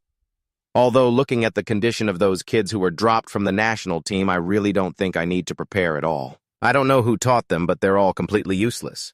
Jaeho snapped back, irritated. "Well, sorry for making them so useless then." He continued, "I'm fine. The fact that you want to participate is a good thing, but why did you have to drag me into this?" Salman explained, "To put it simply, it's a bit unfair if I'm the only one who bites the dust. There's no better target to beat than Hayan, so unfortunately I need to use you too." Jaeho pointed at him and yelled, "I heard exactly what you just said." He continued, "Go easy on me." "It's been 17 years since I put down my weapon." Salman asked, "Are you afraid of losing face, coach?" He continued, "I'll be fine. Trust me. I'll train you until you're back to your old self before the match." Jaeho sighed. "Damn it. I'm going to die." He sighed. "I'm still just a 47-year-old middle-aged guy who's been retired for 17 years. Salman smirked. "I've never been wrong, my friend." Is he using his skill appraisal eye? Salman thought to himself. It's true he's a bit weak after 17 years without training, but if he can get back into the swing of things, it won't be hard for him to regain his old stats. He smirked and declared, "Starting tomorrow, we're going through hellish training. Got it, Jaeho." He started sweating. "I'm screwed." The condition Salman gave Jinte was, "I have two conditions. First, put me on the same team as Hayan. Even in VR, I don't want to kill my own nephew. And second, have Jaeho accompany me. If 2 of the 7 heroes go together, the sponsors will go wild." He picked up the phone. "It's me. I have a proposal." The press continuously reported on them. Countdown to the match, D7. "This punk? What did I teach you back in the day, huh?" Jaeho made an excuse against Salman's scolding. "My technique has gotten rusty over time, so I need to move 1 second faster than the opponent, huh?" He scolded. "This brat? You remember that so clearly." Jaeho laughed. "I know. I'll try to be faster." He powered up and rushed at Salman, attacking him before backing away. "So was that good this time?" He replied, "It was pretty good. But do you remember how we used to strike 3 times in a row in the same situation?" "Yeah." Jaeho lightly touched his neck. "It's been 17 years. I'll have to count on you for this." He bent over. I'm so tired. Having to train again at this age is exhausting." Salman approached him. "Compared to before, this is just a warm-up. And yet you're already acting all tired." "No more talking. Get up now," Jaeho yelled. "What is this?" "We're going to train for 8 hours straight," Salman corrected him. "Huh. No, that's not it. After I'm done teaching you, I have to go watch a movie, so you'd better grasp these moves a little faster." Jaeho yelled, "You're still the same as ever, but I'm 48 years old now. Please take a break like a normal human being." He continued, "There's a place you need to go today, so you won't be able to watch your movie." Salman asked, "What go where?" Hyunsu spoke up when he saw Salman. "It's a pleasure to see you again today, Salman-si. Are you here today to check on the avatar?" He continued introducing, "This is Brown Tanner from the World Association. He will be supervising the inspection process today." He spoke up. "First, there's something I'd like to ask. Didn't you already finish all the checks last time?" He pointed at Hyunsu and explained, "I already captured Salaban and fought a walker. What else is there to do?" Hyunsu explained, "Last time I skipped the measurement of your physical abilities and the avatar creation. Accurate statistical data is essential to ensure no problems occur when activating the avatar. I haven't had any problems with synchronization so far." Salman asked, "It needs to be that precise." Hyunsu smiled. "Yes, that's right. The player's entire physical condition will be scanned and reflected in the avatar. It can even discover superpowers that the person themselves isn't aware of." Salman replied, "That's incredible. I didn't think humans could create such technology." "Yes," he chuckled. "Actually, there are many secrets about the battlefield system. Even the World Association that manages this system says it's classified information." "Top secret?" he asked. "Top secret. It's like medical technology, right?"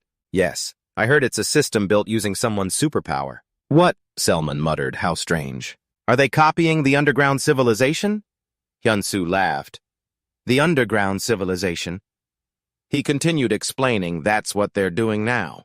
So you're saying there's some kind of underworld behind the World Association? Could it be? Cell Moon said with interest. Well now, if that's true, I'd welcome it. I wish it would appear right now, Hyunsu said. In that case, let's go get you measured. In his head, he was wary of Cell Moon. He has a very strange personality, too. I need to be careful. Cell Moon was quickly led into a room. All right, then, let's begin. This is where your strength, agility, and soul count will be measured. We need an accurate measurement to confirm the avatar's synchronization, so please give it your all. The system continued. The first test is to measure your strength. Cell Moon muttered, "This is it." An instructor gestured, "Pull the handle to begin." He pulled with all his might. Then he let go. The number started to climb. The number displayed on the screen was 813. The instructor's voice rang out, "Yes, you did well. Please do it again." Cell Moon pulled a second time, 819. He pulled a third time, 817. He thought to himself, if my strength is 79, then the score will show up like this. He spoke up. What's next? Hyunsu was astonished. His strength is in the superhero class.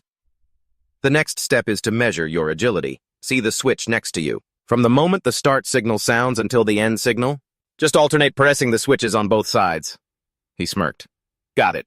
Cell Moon focused, then shot forward in a blur. The people outside were astonished. In this world, only the tanker has that kind of speed. A system voice announced, "Measurement complete. Measurement complete." Cell Moon asked, "So what's my score?" 963 points. That's very surprising. He muttered, "If I'd tried a little harder, I might have even broken 970. All right, let's go straight to round 2. I know. Measurement complete. Measurement complete. Outside, they thought in astonishment, this can't be happening. He really surpassed 970 points. Cell Moon then asked, what's the highest record? Hyunsu answered, on our team there's someone who scored 1007 on the physical exam. Cell Moon immediately asked, is that Nathan Berkeley?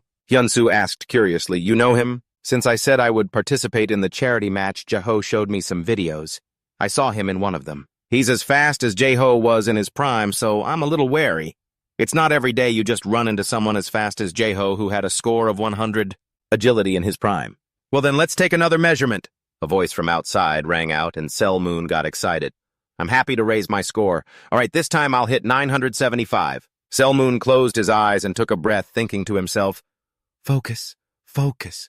I have to raise it somehow. Am I in a steady state? His eyes snapped open, and he began to move. Cell Moon gave it everything he had. The more the people on this side watched, the more unbelievable it became. He's even faster than before. Measurement complete. Measurement complete. The score is, what a score. Cell Moon spoke up. I think I was faster than the last time. So what did I get? 1007 points. It's 1007.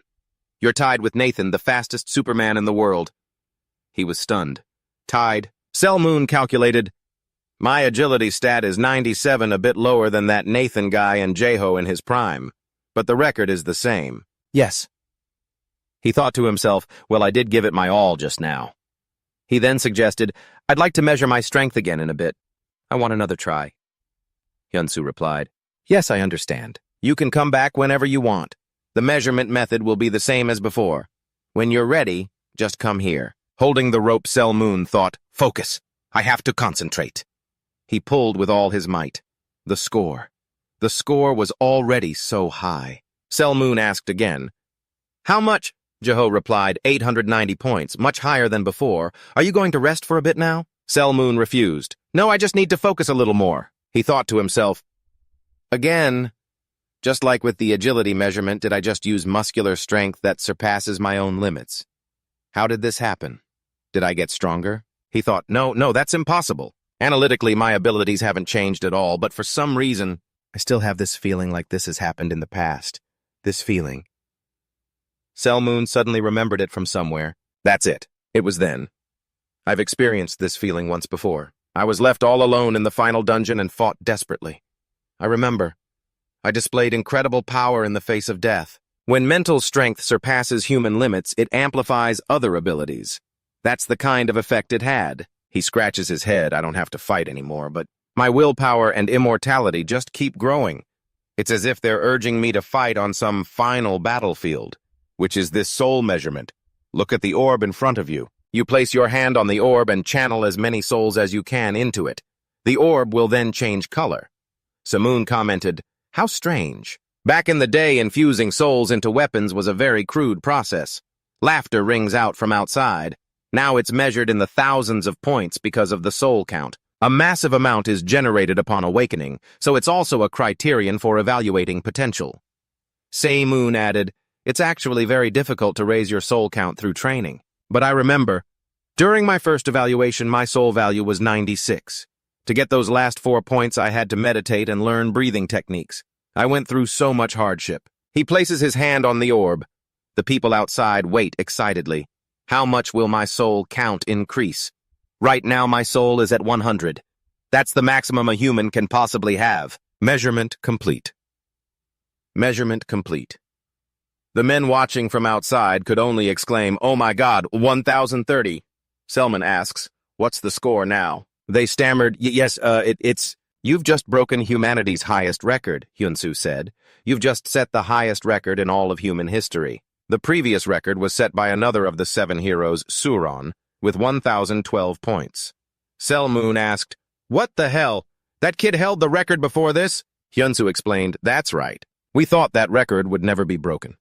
Well, her spiritual energy is nothing to scoff at. Her willpower is very low, but her ego is incredibly strong. So we argued very frequently in the past. Selmoon had scolded her, "Do you even have a brain? At least do it the right way like you were told." Suran replied indignantly, "What I'm sure I am doing it the right way. If she hears this news, she'll definitely raise hell." Hyunsu stated, "With this record, all the measurements have been completed. But I have to tell you this." Selman asked, "What is it?" He continued, "I'm sorry, but due to the nature of immortality, it cannot be used in this battle." He thought to himself, "Fine by me. It's a sport where you have to win by defeating your opponent. If I really can't die, my team would always win no matter what. We apologize for unfairly restricting your full abilities, and the association is planning to compensate you for it." Selmoon replied, "I don't care if you restrict my immortality or not. Besides, I already said I was only going to do this once anyway." He continued, "That being said, I'll still gladly take the money, because now my immortality can't be used anywhere anyway. Elsewhere at this very moment. Listen to me. We will receive salvation through him, and he is the only light left in our world. We must strengthen our faith even more. And finally, the salvation that bears witness to our faith has appeared. We worship him." This person holds up a newspaper. Above is a picture of Selmoon. He refused death and returned. Selmoon. Yob is an immortal, a superpower never seen before, an undying being. Is he a man or a god? Our savior, the god Selmoon Yob. This person continued to proclaim to the believers below, "Now is the time for us to prove our existence and our faith to him." The people below chanted his name in unison. Selmoon Yob, Selmoon Yob, Selmoon Yob, Selmoon Yob, Selmoon Yob, Selmoon Yob. Selman stepped outside with Jeho and was startled to see those followers appearing there. He spoke annoyed, "Who the hell are these guys?" They began to chant his name. Selmoon Yob, Selmoon Yob, Selmoon Yob, our savior, the Superman who will save the entire world. Selman pointed at them and spoke to Jeho. "What is all this?" "I don't think they're reporters," Jeho explained. "They're the worshippers of Selman. It's a fanatical cult that worships you as a god." He wondered, worshippers of Selman. He continued, "Now that I think about it, when I was in the hospital, those same scumbags were out front, right?" Jeho replied, "That's right, it was them." He asked, "But why are they making such a huge scene worshipping someone as a god and all that?" Jeho explained, "They believe the world is going to end again, and when it does, you'll be resurrected to save the chosen ones." Annoyed Selmoon asked, "What the hell are you talking about?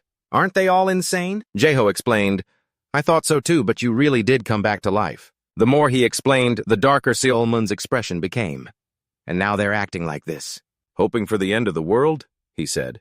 "Looks like I'll have to teach them a lesson." Jeho called out, trying to stop him. Hey, calm down. What do you think you're doing?" Selmoon replied, "What do you mean? Is this the first time you've ever met me?" Helpless Jeho called after him, "Hey!" Selmoon launched himself high up, landing on a wall and looking down at the crowd before yelling, "All of you shut up!" They all looked at him in unison. "Our savior hero?" Selmoon roared. "I told you to shut your mouths. Are you all deaf? Once he had their silence, he continued, "Good, now that you're quiet." Seolmun declared, "I know exactly what all of you think of me." They answered, "Our hero." Seolmun continued, then roared, "So stop hanging around and get the hell out of here, you crazy bastards." Then Seolmun turned from side to side, cursing, "You idiots. What the hell are you all doing in broad daylight? Don't you have anything better to do? And which idiot is the leader of this so-called Seolmun cult? If that guy suddenly dies from a rock falling on his head, just know that it was me." They whispered, "Our savior is rejecting us. Is something wrong? Impossible, he is our savior. That's right, he must be testing our faith." Unanimously, they decided, "Let's show him our faith." They roared, "Seolmun, Seolmun, Seolmun, Seolmun, Seolmun." Jaeho grew worried for them when he saw Seolmun's reaction. "They're done for." Seolmun warned, 10 seconds. If you aren't out of here in the next 10 seconds, I'll kill every last one of you." "Wait, Seolmun," Jaeho yelled. "I can kill anyone I don't like, because I've been granted immunity by the state," he said while beating up the followers. They cried out, "Hey, Seolmun, stop it, you crazy bastard!" 10 minutes later, the beaten followers were sprawled on the ground. Seolmun grabbed a kid by the collar and said, "Hey, brat, after this you still dare to follow me." The kid wailed, "I won't follow you anymore." He dropped him and replied, "All right, good answer. Think it over. And from now on, don't you dare listen to a word these people say. Got it? If you understand, then get down from here safely." He jumped down to the ground. "I'm done. Let's go and train," Jaeho continued. "My friend," Seolmun replied. "What?" he remarked. "You are without a doubt the craziest person I have ever met in my life." Seolmun replied, "Thanks for the compliment, but aren't they the craziest ones? They're making a huge fuss and treating me like a god without my permission." Jaeho replied, "I should just stop talking. I have a feeling reporters are about to swarm this place. So let's get home quickly." Seolmun replied, "If they come, I'll just have to beat them up." Jaeho continued, "Hey, you know more reporters will show up if you keep doing that, right? This is exactly how I chased off the stalkers who kept asking me about my time at the orphanage." High above, a figure was watching them. "The savior Seolmun," he said. "I really don't understand why people are so interested in other people's lives." "That's how it is," Jaeho replied. "That's right." He sensed something. Seeing his reaction, Jaeho asked, "What's wrong, Seolmun?" The person watching them vanished instantly. Seolmun replied, "No, it's nothing." The day of the charity match arrived. At Incheon International Airport? That's really Joe Pellman. For Joe Pellman to come to Korea in person. All the big shots from around the world showed up when they heard Sel Moonjo would also be participating. He said, "It's been 15 years since I was last here. But for a Korean superhuman to return, that's truly a rare sight." The person with him replied, "Indeed." Pellman continued, "Thanks to her participating in so many of them, she was able to become the best field agent in the United States. But I ended up losing Mr. Beck's diamond." The girl beside him replied, "It's useless. Mr. Beck isn't a field player. And from the very beginning, none of the 7 superhumans ever really cared about sports. Although a young Suran did look interesting, she quit after her superpowers showed signs of declining. But what can we do?" The video testing Suran's profile picture was truly shocking. That's right. If the extinction ray, if things continue like that, then an 11 versus 11 match would still be over in 3 seconds. Pellman laughed. "Forget the 2 chances I lost before. I'm not going to lose this time. But this is a chance to get the biggest diamond of all Sel Moonjo, the strongest superhuman in history." She said, "Wait, Pellman, look over there." He followed her gaze. Ugh. Another figure appeared. It was Jacqueline, the American field agent. Pellman thought irritably, Jacqueline. Jacqueline spoke when he saw Pellman. "Well, now, who is this? Isn't it Joe Pellman?" He laughed. "You better fight fair this time, too." Pellman gritted his teeth, thinking, "Damn it, this isn't going to be easy at all. But this time I'm definitely not letting him get stolen from me." Oh my God, those two. A handful of gold rings, a sparkling suit. They spoke, "The main culprit who destroyed our dungeon business. That man has now set foot on the battlefield. So, he said that right now he has no intention of becoming a player, but he's already taking his first steps." They were the Morrow brothers, Jin Morrow and Philip Morrow. They laughed. "Sel Moonjo will definitely get his signature. We absolutely have to get his signature, through a signature or a contract." "That's right. I wanted to meet him in battle, but we never got the chance." The 3 forces stared each other down, each with their own clear agenda. Sel Moonjo will definitely not fall into anyone else's hands. With the sound of heels, a balanced rhythm, and unhurried steps, came the youngest of the 7 superheroes. Suran spoke, "I came to see what that person is like." Outside, Selmoon sighed. There are so many people. It would have been great if the world's population died off a little during the underground war. Please don't say that. Don't cause a scene. At least try to control yourself today. This is a pretty important event, you know. He climbed out of the car. Yeah, well, I'll think about it. Selmoon smiled. Well, then let's play. The crowd chanted his name. Selmoon job, Selmoon job, Jaho said. Heh, what's so great about you anyway? Selmoon replied, It's all thanks to you for giving me such a glamorous appearance.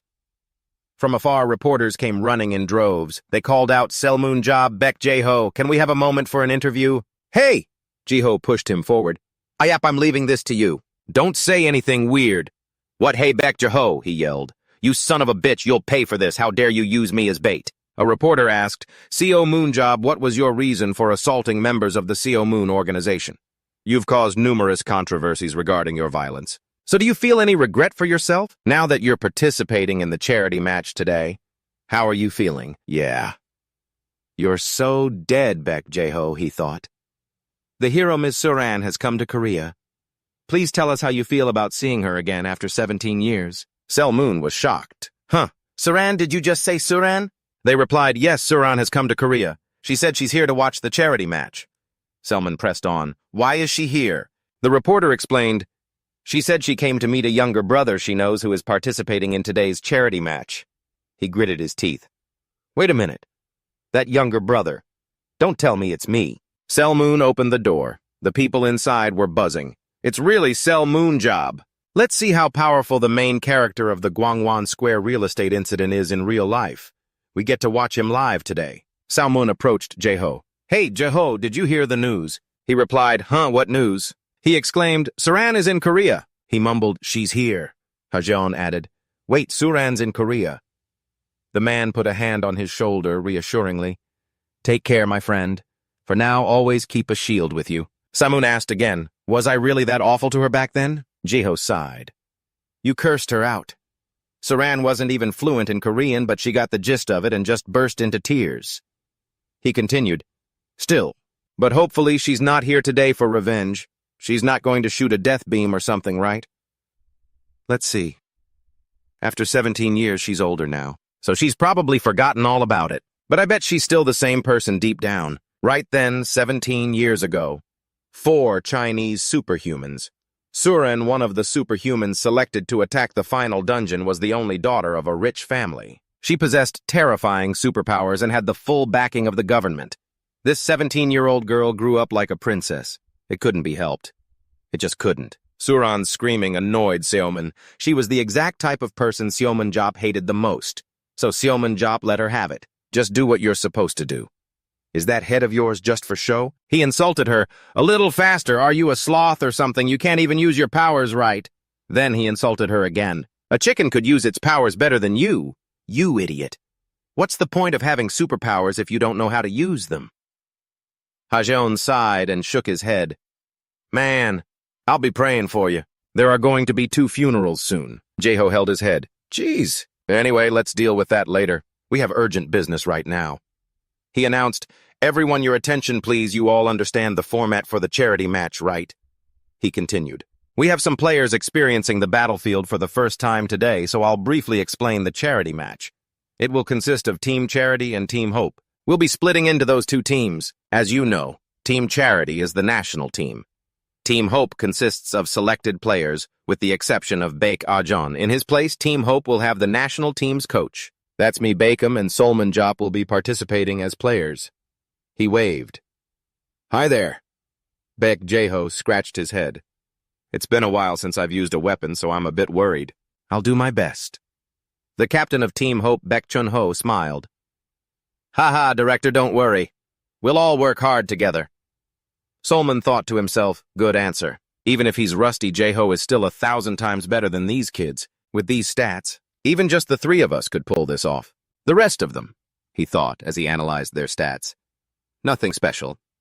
But as his eyes passed over someone named Choi Hyuk, the kid spoke up. We're counting on you, Director. He has the focus skill, quickly concentrates power into his current weapon. and fortitude constantly protects the body, making it difficult to be injured by external attacks. His strength is limited to 90%. If he's trained properly, he could be an excellent attacker, he thought. He waved. Hey, you, come over here. Choi Hyuk continued. Mimi, yeah, you? He hurried forward. Yes, sir. Hello. My name is Choi Hyuk, a tanker. Oh, a tanker, huh? Huh, Soman asked again. Did I hear that right? You're a tanker. He replied, yes, I'm this team's tanker. What is this idiot talking about? Soman thought. He then spoke up. Hey, you're a tanker player, not a main damage dealer. Choi Hyuk replied, yes. Ever since I was young, I wanted to be a main damage dealer like you, Mr. Siomanjop. But I became a tanker because I was still too small. My superpowers are weapon focus and fortitude. Those are your superpowers. Yes, Solman thought to himself. He doesn't even realize he's awakened a stamina-enhancing ability, and that's why he became a tanker. The coach who trained this kid must have just looked at his build and carelessly stuck him in this position. He probably said something like, wow, that little guy is really agile. What kind of attack class would suit someone like that? Attack class my foot. He declared you a tanker class. Hajun, if you can find a shield, bring it here, Solman told her, and she immediately left. Huh? Wait a sec. This thing? Choi Hyuk replied, yes, this thing. He continued, there's no time, so I'm just going to tell you the basics. Listen carefully. Hold the shield over your left pec, and only move your body while keeping it in that position. Go out and attack, then fall back behind the shield and take cover. Forward, then back. Forward, then back. Got it, Choi Hyuk asked. But I'm a tanker. I don't use shields. Solman asked again in a threatening voice. What was that? If I tell you to, then just do it. He thought in disbelief. No, I heard he was crazy, but I never imagined it was this bad. The people below thought in disbelief, changing someone's position right after meeting them for the first time. What did Choi Hyuk do wrong? Choi Hyuk replied. Is it really okay if we're on the same side as that guy? Director Beck Joo stated firmly, all right. So then, 4 attackers, 6 close combat, and 1 support for hope. He thought to himself, director. He thought to himself, is the director abandoning me too? Position adjustments are complete. Everyone get your gear on now. Selman commented, oh, it's light. Is that a problem? It's light, but as sturdy as wartime armor. Is there anything inconvenient about it? Selman worried about Jeho. Are you okay? You're not that young anymore, you know. Jeho continued. This is so awkward. So awkward. I never thought I'd be wearing this uniform. Jeho kept asking, and there's no problem with the weapon either, right? I prepared the one you originally used and just modified it a little. Selman hummed. He continued, it's also easy to open and fold. You fixed it up nicely, didn't you? I repaired it very carefully. In any case, this is the legendary weapon that saved the Earth, isn't it? I made that less than a year ago. Don't be careless. I know you're strong, but the ones you have to face are all monsters. They've been trained to fight in battles like these. Although their skills are inferior to other countries, you still lack practical experience. They say they have more experience than us. Yes, Selman asked in return. Is that so? I'll keep that in mind. Director Beck Joo. He gave a thumbs up. As you said, let's see the skills of our seasoned juniors. An excited crowd watched as the 2 teams slowly walked out. For this battle, let's see if the national team has any decent members. The opposing team averages around 70. That number is much higher than my team's 60, but it's not that bad. Though the other team is better, there's nothing special about them. Then Selman leaned into Jeho's ear and whispered, Hey Jeho, when you were picking players, did you score them? The score is calculated based on several aspects, and the final score is the sum of all the points. I know that, he thought, looking around. It's an overall scoring method. It doesn't pick out anyone who excels in any specific position. Selman's gaze landed on one person. He's chewing gum. What's with this guy? His overall ability isn't bad, but this guy's intellect is absolute trash. The limit is 60, but his score is only 26. This kid probably got in through nepotism. He was planted here. I will never use him. The kid spoke up. What are you looking at, old man? Yes, Selman replied. Are you talking to me? The guy answered. That's right, old man. He thought to himself, this Selman is an idiot. Just like in the recent Korea-US match in Game 1. He led the Korean team so poorly, he doesn't even understand the mechanics of this game. Hey, Selman called out to a person on the team. Switch places with me for a second. He stood next to the guy. Huh. It seems you have a lot of complaints about me, huh? The other guy glanced at him. Complaints? Of course I have a lot. In the last match against the U.S., did you really think you did a good job, old man? I think you did an awful job. You don't know a thing about this game. Selman smirked. Oh, he continued contemptuously. What are you laughing at? You were a national embarrassment. Selman cut him off. What's your father's job? Vice president of the association is he? He asked again. You think so, old man? The other guy added. Am I wrong? Announcement, all players please enter the stadium. Whatever, you little brat who only got here because of your connections. The other person quickly cut in. Wait, what do you mean connections? Why are you bringing my dad into this? The other guy asked back. What are you doing, kid? I don't know how a child could be raised to be so insolent. As you know, kid, I grew up through hardship. That's why I hate pampered, trashy kids like you. Well, then now I have some motivation for this match. You insolent brat, you're finished, kid. Player entrance. A series of cheers roared, Sell Moonjob, sell Moonjob, sell Moonjob. The moment we've all been waiting for has finally arrived. Sell Moonjob is finally standing in the battlefield arena as a player. Even though it's just a charity match and not an official one, I dare say that no other match has garnered as much attention as today's. In the crowd sitting out there, we can see many famous people. Rero Walker, the U.S. national battlefield player, Ro Bio. Man, the battlefield representative Rit Len, the battlefield representative. Suran hero number 7, the Moro brothers owners of the Paris Lumiere Battlefield Club. Well, now the first game of the charity match that everyone has been waiting for officially begins. The two commentators took turns guiding the story from the stands. The first match will take place in the spiral conch of Azusa, a 3-circle dungeon. The path leading down to the dungeon is in the central area. The monsters that will appear are Arachne Cotern and Soburn. All the current members of the national team. Team Compassion, the team featuring the hero from 17 years ago. And Team Hope, naturally the winner. 10 minutes ago, Beck Joo spoke to the whole team in a low voice. I'll start the briefing. Everyone listen carefully. The key to this match is, our Team Hope will be in Area 5. Team Compassion will be in Area 1. We'll start a bit unconventionally, like most teams after hunting in 5-1. We'll move to 5-2, and the main force will continue to hunt there. Sell Moonjob will move to 5-3 alone. He will take on the Area 5 boss Serpent.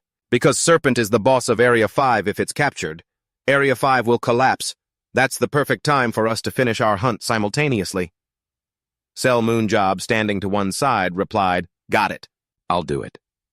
Hearing this, the others frowned and began to whisper, Take on Serpent alone. Shouldn't there be at least 5 people? Even on the strongest teams, it takes 3 people working together to catch it.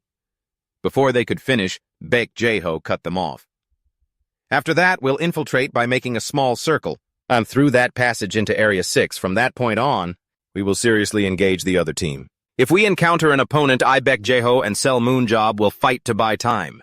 In small-scale battles, our strength is superior, so we can achieve good results. Sell Moonjob thought to himself, I think the team could win. Even in an 11 versus 11 fight, this Beck Joo guy, ever since he became the head coach of the national team, his guts have gotten smaller. Well, this is a best 2 out of 3 game, so let's get a firm grasp on things. Let's play the first game by the book and then return to the present for the second game. Area 5, Team Hope's starting point. Beck Joo shouted, Main dealer power spot, support dealer Beck Hayan, midfielder Beck Joo, tank midfielder Say Moonjob, and finally tank midfielder Choi Hyuk. His face paled as he thought, I'm a tank. Moonjob smirked provocatively, Hey, it's been a while, hasn't it? Take a look at that dark ceiling. Right after that, a swarm of spider monsters crawled down from above. Giant spiders with terrifying glowing red eyes. Area 1. Team Compassion's starting point.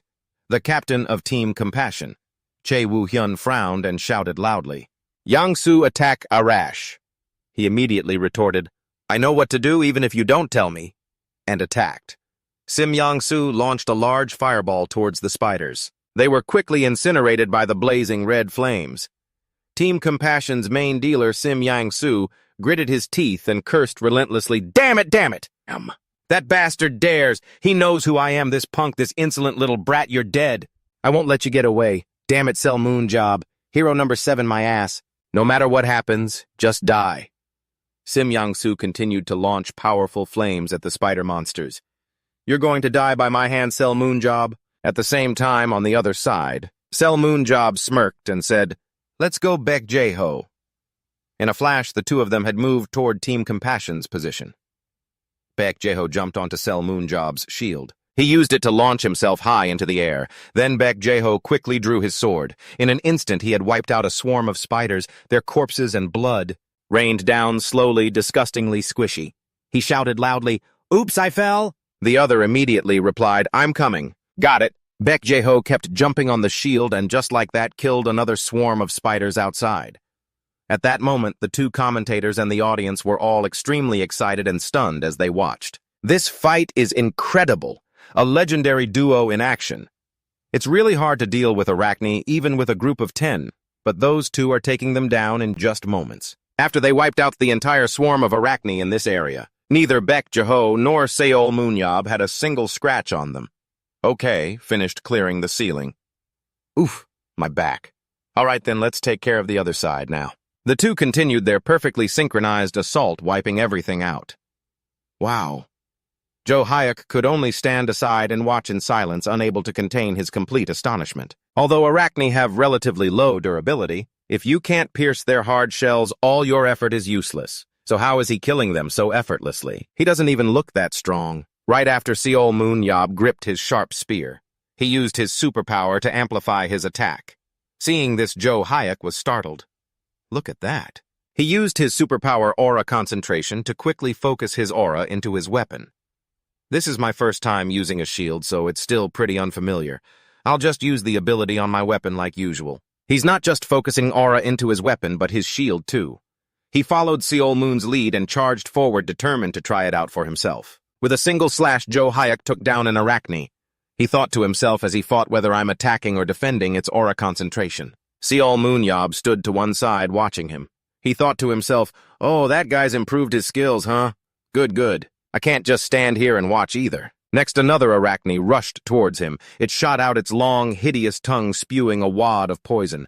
Seol Moon reacted instantly, blocking it with his shield. Then he thrust his spear straight into its throat.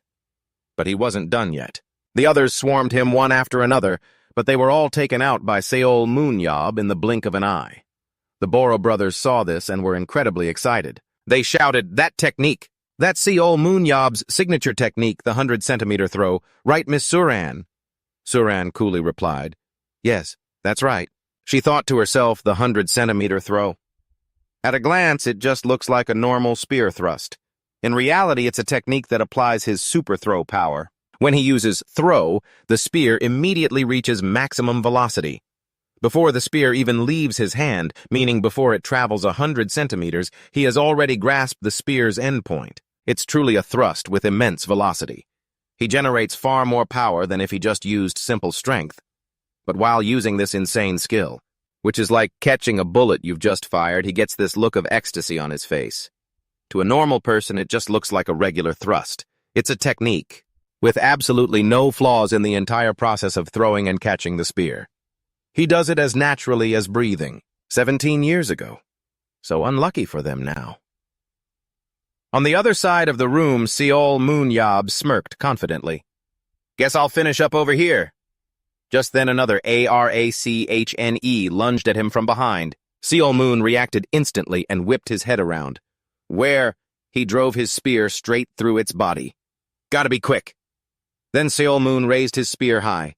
With extreme precision, he threw it straight through the center, killing them all cleanly. "This is where you belong, you damn monkey." After wiping them all out, Beck Joo gathered everyone. He brought the team together and said, "All right, Sector 1 is clear. Good work, everyone. So now we'll move on to Sector 2. And Seol Moonyob, where did he go?" He looked around, bewildered. Joe Hayek frowned and said, "He took off right after we finished off the Arachne, didn't he?" He recalled what Seol Moon had said earlier. "According to the strategy, we handle Sector 3 next. Hurry and follow me." That's what he said. Is there something interesting to do there? Beck Joo sighed, a headache coming on. I get it. Geez. If Yob made that call, then it's definitely the right one. He might seem impulsive on the outside, but he's actually the type to think things through before acting. All right then, let's move to Sector 2. Yes, sir. At that moment in Sector 3. "Hello there," Seol Moonyob said in a low voice to the monster before him, who was none other than the boss of Sector 5. "Serpent, long time no see, huh? Feels like just yesterday." The serpent stared him down with its razor-sharp eyes. Seol Moon took a few slow breaths, reminding himself, "Focus, focus. I'm here now." Heh. Hearing that, the serpent roared and immediately lunged at him. Its attack was so powerful that it even forced Seol Moonyob to fall back a bit. He gripped his spear tightly, then leaped high into the air and drove it deep into the serpent's body. Seol Moonyob smiled and asked, "Oh, you're here already? I figured it would take you all a little more time to clean up that sector." He sat arrogantly on top of the serpent's corpse. Everyone stared completely dumbfounded. He really took down the serpent all by himself. Seol Moon continued, "After watching that last match, I've realized this system gives us more points the more monsters or rival teams we capture. Those points make us stronger. The color change, according to the number of hunt points, is in the order of blue, purple, red, black, and white, from the fewest to the most points. The aura bonus gained from hunt points will strengthen the aura. Your avatars have to take this. Only then does it count as one person's share. All right, you guys, figure out how to finish it. Beck Joo, Beck, Hayan, follow me. I have a great plan." Outside, the commentators kept guiding the conversation. After handing over the serpent they had just caught, the 3 players from Team Hope are approaching Team Love's hunting ground. If they run into a monster on the way, they might be spotted by the enemy team. So they're taking a detour through an area where monsters are unlikely to appear. The stands were getting more and more heated. Everyone was watching the match with extreme excitement. Seol Moonyob was thinking to himself, "Earlier when I was hunting the serpent, I barely landed a single hit, and it was already on the verge of death. Although the battlefield has a hunt point system, we've only caught a few arachne, so we won't get many points. In fact, blue is the first of the 5 stages. So does this power come from my 110 mental strength." Just then Beck Joo called out loudly, "Yay up! You said you had a plan, but what if there's no order? If we go a little further, we'll run into Team Love." Hearing this, he replied, "Uh-oh, right, I'm working on that." "You said you'd work hard on it." Seol Moonyob smiled and said, "The plan? Well, when I saw a guy on the enemy team who looks like Sura, I came up with this. He can use superpowers, but his mental strength is 0. He looks like a total mama's boy." Beck Joo quickly understood. "You mean Yeonwoo, all right. I think there was a guy with that name. Of course, there's no guarantee we'll run into that coward. If we don't run into him, I'll assess the situation and give the order then. But if a guy like that happens to be there..." Scene change to Area 12 Team Love's camp. Clearing of Area 12 is complete. End of the hunt. Team Love's captain Choi Woo-hyun shouted loudly, "Now change formation to 5-6. Group 5 will go to Area 9, Group 6 will infiltrate Area 11. All units move out." Everyone on that team charged forward in unison. In Area 9, Team Love's Group 5 coordinated with perfect synergy. They quickly wiped out half of the arachne here. A sword user, a blade user, and some even used fire to kill them. Shim Yeon-woo, while unleashing powerful flames, thought, "Good, this hunt thanks to absorbing the hunt points. My aura has already turned purple. Just you wait, Seol Moonyob." After wiping all of them out, they continued to another area. "All right, everyone, let's move. Move to the next area." Shim Yeon-woo was still lost in his excitement. "At this rate, even if it's Seol Moonyob, it'll only take 1 hit." Just then, another team member came running in a hurry. "Danger, Shim Yeon-woo." He used his shield to block the attack for him. Shim Yeon-woo stared blankly at the spear that had just flown at him. Another scratch had appeared on his face. "That spear!" He panicked and yelled, "Ambush! The enemy team is attacking!" In Area 11, Team Love's Group 6 quickly received the report. "What an ambush! Seol Moonyob has appeared!" "Wait right now." Before Choi Woo-hyun could finish, a barrage of arrows immediately flew towards him. Team Hope was blocking the way ahead. Here, too, Choi Hyuk frowned slightly. He recalled what Seol Moonyob had instructed them earlier. "After dealing with the serpent, you guys approach the enemy team from the opposite direction as us. The opponents are representatives from all nations. So it won't be easy, but I want you to tear into them until the very end. I'll finish things up quickly and come help you guys right away. Let's go." Scene changed to Seol Moonyob's side. Beck Joo once again climbed onto his shield. He said softly, "Don't lie. I can see you're getting soft." Seol Moonyob, while lifting him, replied, From the start, fighting kids with all your heart isn't very adult-like. You know, haha, anyway, be careful. It'd be a disgrace if you died, you hear? Beck Joo suddenly yelled, "Throw me already, what are you waiting for? All right, all right." Seo Moon tensed up with all his might, the muscles on his face tightening. He poured all his strength into the shield and Beck Joo launched off of it, flying far away. Once again, it's time. Seo Moon threw the spear in his hand right after him. The spear flew even faster than Beck Joo, traveling in an arc. Seeing this, the members of Team Love hurriedly shouted, "They're aiming for Yeonwoo, quick, block it, Shim!" Yeonwoo was still in a daze, frozen to the spot, unable to move. Unexpectedly, just as the spear reached him, it veered behind him. Beck Joo had at some point also moved to that spot. "It's instantaneous movement, be careful, Shim Yeon." No, not Shim Yeonwoo, but Wang O-Wang quickly ran behind Beck Joo, raising his sword to attack. "Everyone focus. We'll capture the coach first." But before he could strike, he was pierced straight through by the thrown spear. Beck Joo looked a bit dazed, not having grasped the situation yet. The remaining members of Love's Group 5 immediately charged forward. "Damn it, don't just stand there. Attack. It has to end before the instant transmission wears off." Right now, Beck Hayan suddenly appears from above. She drops a wire, wrapping it around his body and tying him up. Then, using all her strength, she flings him to the side as she leans back. Immediately after, a flash of golden light appears as she teleports to another location. But Beck Joo leaps towards Moonjo. He smirks and asks, "How's it feel, old man? It's been a while, so this must be exciting for you, right?" "You bet, kiddo. We've already cleared out all the nuisances thanks to her. So it's 3-on-3 now, huh?" Sim Yui Yong-soo grinds his teeth, glaring at them. Moon laughs with excitement. "All right, everyone, take one." Hearing that only enrages him more. Outside, the stadium has completely erupted with emotion. "This is incredible. What a fascinating match." They pretended to target player Sim Yui Yong-soo. But their real goal was to take out the other two players, followed by a spectacular and successful retreat. Player Moonjo's historic first blood was truly amazing. By adjusting his speed and distance with incredible precision, he delivered Coach Beck Joo to the exact target. That's a technique that truly maximizes the value of a superpower. Oh my gosh, while we were just discussing it, player Moonjo has once again thrown player Beck Joo. Then Beck Joo and Beck Hayan each moved to one side of Sim Yui Yong-soo. In a flash, the two of them have already eliminated the other two opponents. That left only him in the middle. Seeing this, Sim Yui Yong-soo's face becomes more panicked than ever. "No way!" Immediately, Moonjo's voice rings out. "Why not?" He smashes his shield hard into the guy's face. "Feeling a little frustrated now, are we? You coward, hiding behind your mommy's skirt." Just a few minutes later, the announcer's voice is heard. "Beck Joo, 3 kills. Moonjo, 2 kills. As for the remaining 6 members of Team Love, everyone is completely stunned. What, all 5 of them were wiped out? Impossible. They were all wiped out just like that. They couldn't just stand there and wait to die. One of them rushes forward. "Everyone attack if we win here! Then victory will be ours again. Pull yourselves together. We're the national representatives." He charges at Choi Hyuk. Choi Hyuk frowns, recalling Moonjo's instructions. "I'm only going to show you the basics. The shield is fixed to your left chest, and you can only move your body in that state. Go on the offensive, then you have to get back behind the shield." Choi Hyuk quickly raises his shield, blocking the other guy's attack. An opening. He steps back and uses his superpower to attack his opponent's sides. The man quickly retreats, gritting his teeth. "What the?" That guy's clearly just a last-minute fill-in, so how is his defense so solid? "Damn it, die, you fake scrub!"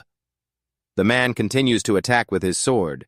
Choi Hyuk panics, thinking, "I have to block it quickly," but unfortunately he trips on a rock at his feet. Suddenly a brilliant light flashes. Moonjo, 3 kills. He smiles, praising him. "You held out well, Choi Hyuk. Leave the rest to us now. We'll end this within 5 minutes and move on to the next match." Team Hope has finished the first round with a score of 8-0. The MVP of the first round is player Beck Joo in Team Hope's break room. "Coach, that was amazing. Yeah, everyone is incredibly excited. Do you have any idea how awesome that last match was?" "Just run towards the player. I'd rather just run. That's what I was really thinking." "What a shame. If you competed in Battlefield, you'd probably be in the top 3. Beck Joo smiles in response. "Thanks for the compliment, guys." He thinks to himself, Although it's a bit embarrassing to be competing in Battlefield at my age. It's been 17 years since I last held a weapon. It really is fun. It's all because Beck Joo glances over at Moonjo. I get to fight alongside Joe. He's currently focused on something on his phone. Oh, I thought it was something important, but it turns out he's watching the movie Stairway to Hell, Love Will Return. Moon's eyes widen as he says, "This is so good." Outside, the commentator continues, "This is the arena for the second round, which is about to begin. Above, below, front, back, left, and right rooms and stairs are tangled together. If you step off the floor or stairs, a gravity 10 times stronger will crush your body. This is truly a difficult dungeon. Map info Labyrinth of the Dead. Before player, Moonjo rated this dungeon. It had already claimed the lives of many superhumans. I'm very excited to see what kind of match the first person to ever conquer the Labyrinth of the Dead will show us." Stepping outside, he thinks, "After returning from the final dungeon, I always run into these annoying types like Walker or those reporters who cling to the matches." Player Zero Walker said about player Moonjo that the 7 heroes are just a bubble waiting to burst, nothing special. Or the Fist of Salvation, or those who worship themselves as gods. Or people like Sim Yui Yong-soo here. They're all people who doubt or judge what I've accomplished. You all want to know what I'm really capable of, don't you? Fine, I'll give you what you want. He sits down in the chair and puts on the helmet. But it's going to be far more brutal than you can imagine. Later, at the starting point in the Labyrinth of the Dead for Team Hope. Beck Joo says in a low voice, "We'll have a quick meeting before we start. As you all know, the Labyrinth of the Dead is a very complex dungeon." Before he could finish, another voice cut in. "Hey, Beck Joo, I'm going to act alone so you guys can just take care of yourselves. What, do you still remember the internal structure from the Maze of the Dead raid?" "Of course I do. It hasn't even been a year. I'm the one who made the map for this place after all." Hearing this, he thought, "A year ago, right for Joe, this only happened a year ago. It's a bit different from the structure. On the battlefield, isn't it?" "No, there aren't any major differences. No one knows this place better than you, so for now, I'll trust your judgment. In return, just don't go overboard," he replied with a smile. "Don't worry about it, just get ready for a surprise. This time I'll go all out," he thought to himself. "If Team Love is starting from the opposite side, yeah, then I know where I need to go." With that said, Moonjo immediately moved straight ahead. Beck Hayan then spoke up. "Dad, are you really going to let him go alone?"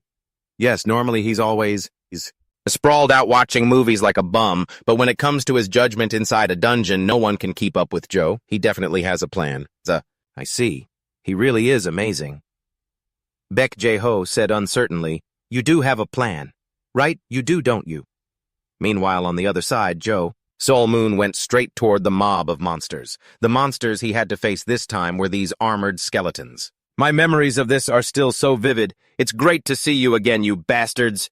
He held his shield in front of him and charged straight at them, Moon's eyes glowing intensely. He moved at an extremely high speed, a powerful light blue energy radiating from his body.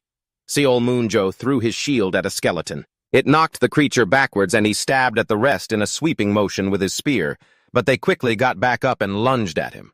Moon smiled faintly. He brought his shield up to block the skeleton's blow and stomped hard on the ground to build momentum. Then he leaped high into the air. He used his shield to knock them away.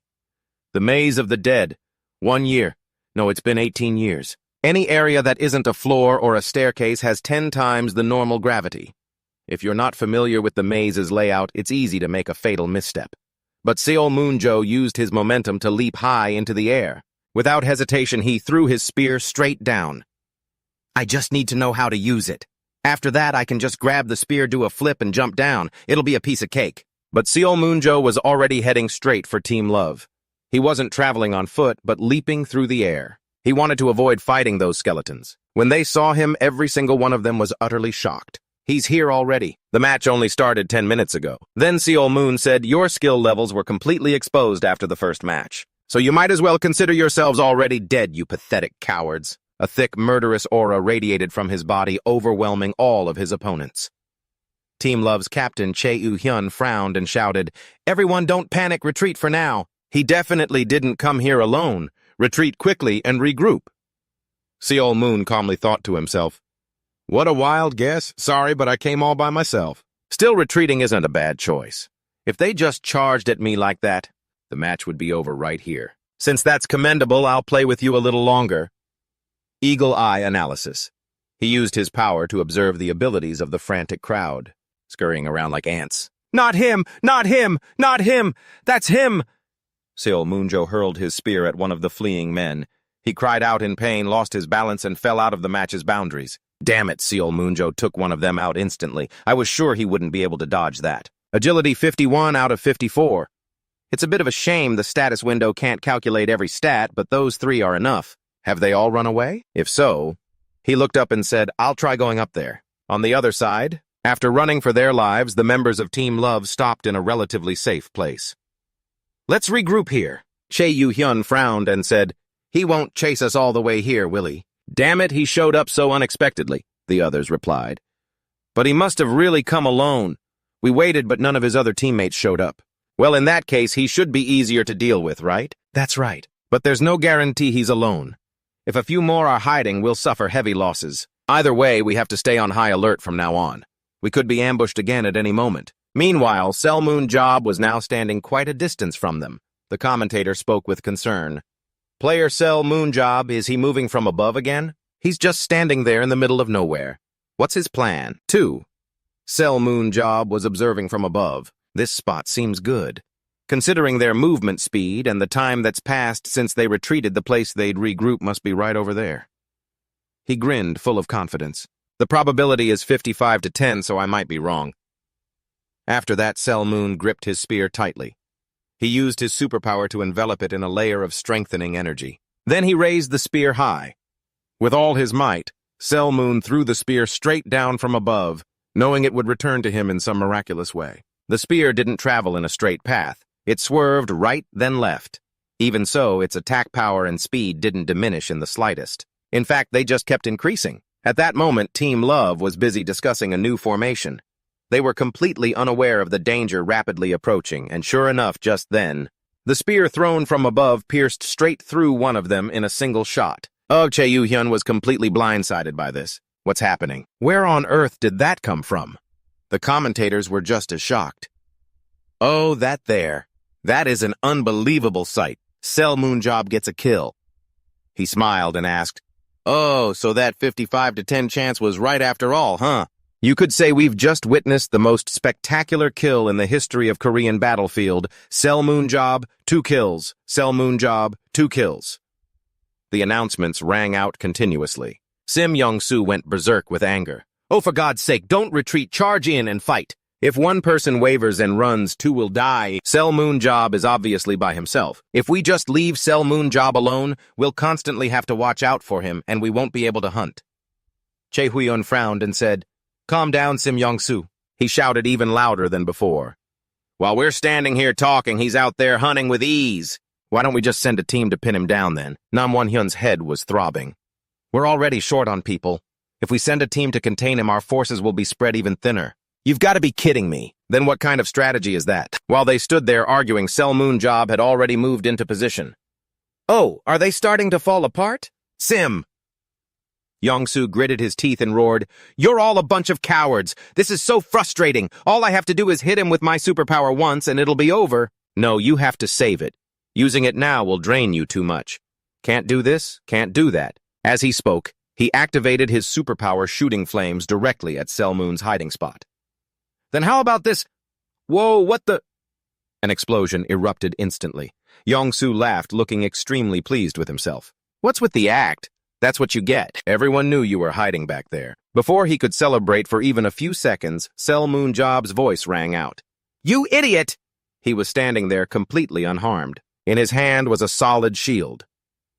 Did it ever occur to you that I made that noise on purpose so you'd find me? Besides, your acting is terrible. You should take some acting classes. With that, he vanished in a flash. Seeing this, the group panicked and yelled, He's getting away! Young-soo was in complete disbelief. My superpower was blocked, just like that. Che Guan-huk frowned and replied, You clearly hit him head-on, but when Young-soo uses his superpower, it's strong enough to surpass the standards of the big league. Even if he's not in top mental condition, he can still become the core of the national team. There's no way his direct attack could be blocked so easily. In any case, we can't let this go on. He lowered his voice and said to the others, Like Yongsu said, we have to catch Sel Moonjob first. Everyone split into 2 teams. 6 of you will start hunting. And you 3 will chase after Sel Moonjob. Head west, pretend to be blocked, then circle around behind to cut Sel Moonjob off. After all, he's only one person. Sel Moonjob won't have an easy time dealing with the 3 of you. Once we have enough hunting points, we'll regroup and catch Sel Moonjob together. Right after that, they began to split into 2 groups. The members of Team Sarang seemed to be trying to surround Sel Moonjob. However, player Sel Moonjob isn't someone who can be caught that easily. Player Sel Moon. Job knows this maze better than anyone. They just kept running completely unaware that Sel Moonjob was looking down at them from above. Isn't that a bit too obvious of a move? This is more disappointing than I thought. He leapt down from above. The other players had noticed him. 3 members of Team Sarang were attacked. Sel Moon threw his spear straight down. All 3 of them quickly dodged it, then charged in to attack him all at once. He wasn't scared at all, and instead smiled and said, "Oh, good reflexes." Attacking all 3 at once. What a tasty treat. He easily dodged their attacks, then teleported behind one of them and stabbed him with his spear. Sel Moonjob. 3 kills 1. Sel Moonjob. 3 kills 100 more centimeters. Sel Moon frowned and continued the slaughter with his spear. Sel Moonjob 4 kills 2. Sel Moonjob 4 kills. The announcements kept ringing out. He smiled at the sole survivor. "Now it's my turn to return the favor, huh?"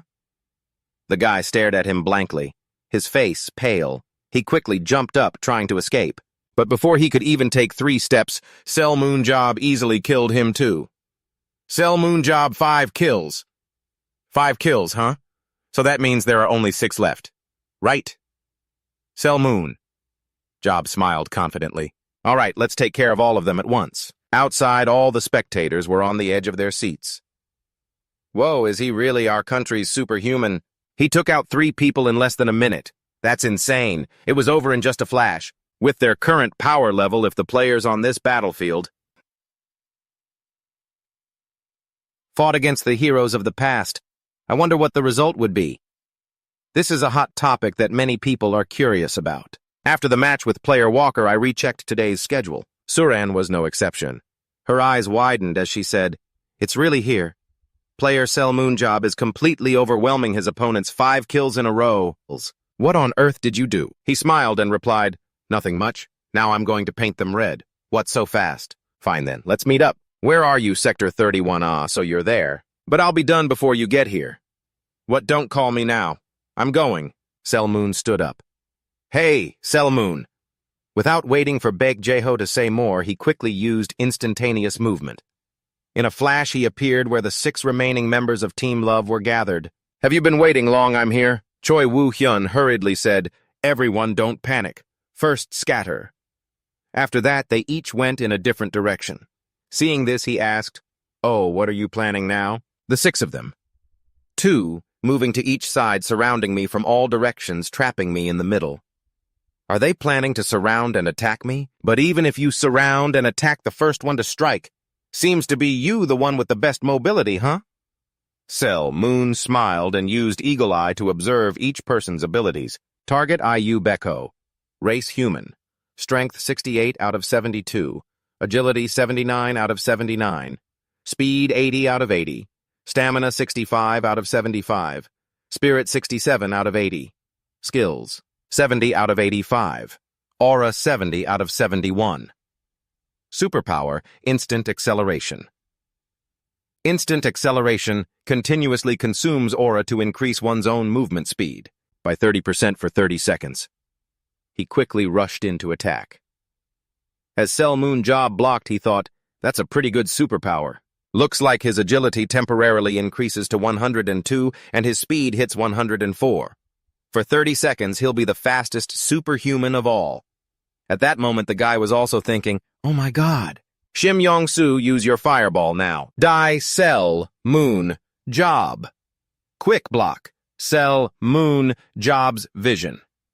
Jin Hyun turned back, but before he could even figure out what was happening, he was sent flying by a shield bash from him. Sel Moon Job. Shah, 7 kills. Seeing this, Choi Woo-hyun frowned and yelled, damn it, fireball, shoot! Shim Yong-soo quickly fired off fireballs with immense destructive power. Sell Moonjob. Sell Moonjob's vision is obscured. Another person took advantage of this and rushed forward. He ran into the cloud of smoke at full speed. From the outside, it was impossible to see clearly inside what was happening because the smoke was too thick. But as the smoke gradually cleared, Sell Moonjob inside had already killed them all.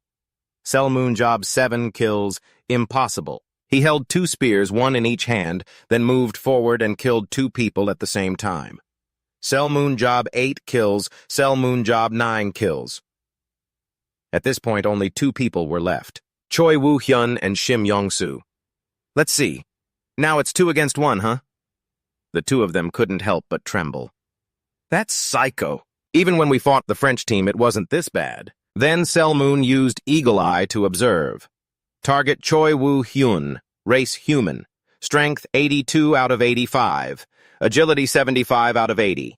Speed 70 out of 70. Stamina 69 out of 80. Spirit 79 out of 90. Skills 70 out of 85. Aura 80 out of 83. Superpower slow. Slow reduces the movement of a maximum of 10 enemies within a 10-meter radius by 30%. However, the user cannot move while it's active, and it only affects targets with a lower aura than the users. Choi Woo-hyun. His talent isn't bad, but that superpower. What a shame. So many people with auras over 80. He frowned and asked Lee Ong-soo, what should I do now? Oh, for heaven's sake, he's standing right in front of me and he has to ask someone else what to do. With that, he stabbed him straight through. 10 lives. Seo Moonjob. 10 lives. Seo Moonjob. 10 lives. Lee Ong-soo, Now you're the only one left, huh? Hearing that, he was startled. Don't come here, don't come here. Die Lee Ong-soo. He smiled, raised his shield, and then slammed it right into the guy's face. His power was so immense that it made the ground cave in, and of course Lee Ong-soo couldn't withstand it. That makes 11 kills for Seo Moonjob. The commentator was in a total panic, unable to believe his eyes. I can't believe it. A direct hit. In the history of Korean combat, he's the only player and the first player to get an all-kill. Wiped out the entire enemy team. The commentator was extremely shocked. Following the first match, an unbelievable scene has also occurred in the second match. The first all-kill in the history of Korean battlefield. The reaction from the audience watching the match was incredibly heated, with a flood of comments continuously appearing. Seriously, he's on another level. Not even Naden could do that. He's rising, he's rising. The difference in class is insane. Is this Seo Moonjob's country? Even though the team has 11 members, I bet Seo Moonjob could win all by himself. This feels epic. This was originally supposed to be a disadvantageous match for the domestic team, and their ace player Beck Hayan was eliminated, yet the national team still managed to all kill the opposing team like this. This is completely different from what the experts predicted about their difficulty adapting to this arena. The cheers echoed continuously. Seo Moonjob, Seo Moonjob, Seo Moonjob. He pointed up high and asked Jae-ho, "What is that?" The older man followed his gaze. "What, it's a fly cam." Nowadays, cameras can fly and record at the same time. The video gets broadcast immediately in the stadium. Oh, really? You mean it's being transmitted right now? Seo Moonjob smiled and raised his middle finger. Seeing this, Beck Joo rushed to stop him. Hey, what the hell is wrong with you? He even retorted, what, it's fun. Please have some manners. He quickly pulled him away from there. Hey, let's get moving. Seo Moonjob casually asked, where are we going? Where else we have to go to the MVP interview? After that, the two of them went to the interview area together. Many reporters were already waiting along with the host. It's a pleasure to meet you all. I'm Lee Yong-hyo, and I'll be your host for this segment. Yes, it's nice to meet you. I'm Beck Joo, participating this time as a player. Seo Moonjob just said flatly, hello. Lee Yong-hyo smiled brightly and said, you both treated everyone to an absolutely fantastic match. First, I'd like to ask a question to player Beck Joo, the MVP of the first match. Did you ever think you would be this active today? Beck Joo was a bit flustered by the question. No, I never imagined it. I was forced by Seo Moonjob, so I had no choice but to compete. I had to train in a hurry, so I'm just glad the results were this good. Luckily, my body still remembered its past experiences. Yes, thank you for your answer. This time, I'd like to direct a question to player Seo Moonjob. Your performance in the second match was truly outstanding. Did you ever think you would get an all-kill? Co Moonjob answered in a low voice. Yes. Since I was fighting on the front lines, I didn't find it particularly difficult. The first match was just to get a feel for the battlefield, so I was only playing casually. After I grasped the flow of the battle, I participated more actively in the second match. I see. In that case, let me ask one more question. Do you have any advice for the love team? That was defeated today. Hearing this, Co Moonjob raised an eyebrow and thought for a moment. Advice? You want advice? Looking back, their positioning didn't match their abilities. There were also a lot of guys who didn't understand how to use their superpowers. Actually, it's not because of that. Incompetent coach who can't grasp the player's potential. I think the problem lies with the leader's eye for talent. Hearing this, Beck Joo's expression immediately darkened. The host Lee Yong-hyo continued, So I wonder, does player Co Moonjob have any intention of leading the players? He frowned and replied, Their skill level is nothing to write home about, so I'm not that interested. But I might decide differently depending on the situation. That's how it is for now. It's a capitalist world, after all. Scene change. After the interview was over, they didn't linger and got into a car to leave. Jeho, where are we going? This isn't the way home. I don't see Hayan anywhere either. It's the charity party to celebrate the end of the match. Hayan already left while we were in the interview. Co Moonjob yelled, What? But I was watching a movie. Today's the release date of Low Kick. Beck Joo replied nonchalantly. You've already seen all of it. You want to watch it again? Give it up for today. I couldn't help but let out a tisk. You're so damn annoying. Stop nagging. And why did you answer the interview like that earlier? What about it? You're suddenly saying things you've never said before. I thought you weren't interested in Battlefield. Selmoon replied, But if it's just that I might think about it, I have absolutely no interest in participating as a player. The slaughter is only fun for a day or two. At this, he suddenly gritted his teeth. But just how did you lead the team for it to end up like this, huh? Why become a coach when it doesn't even suit me?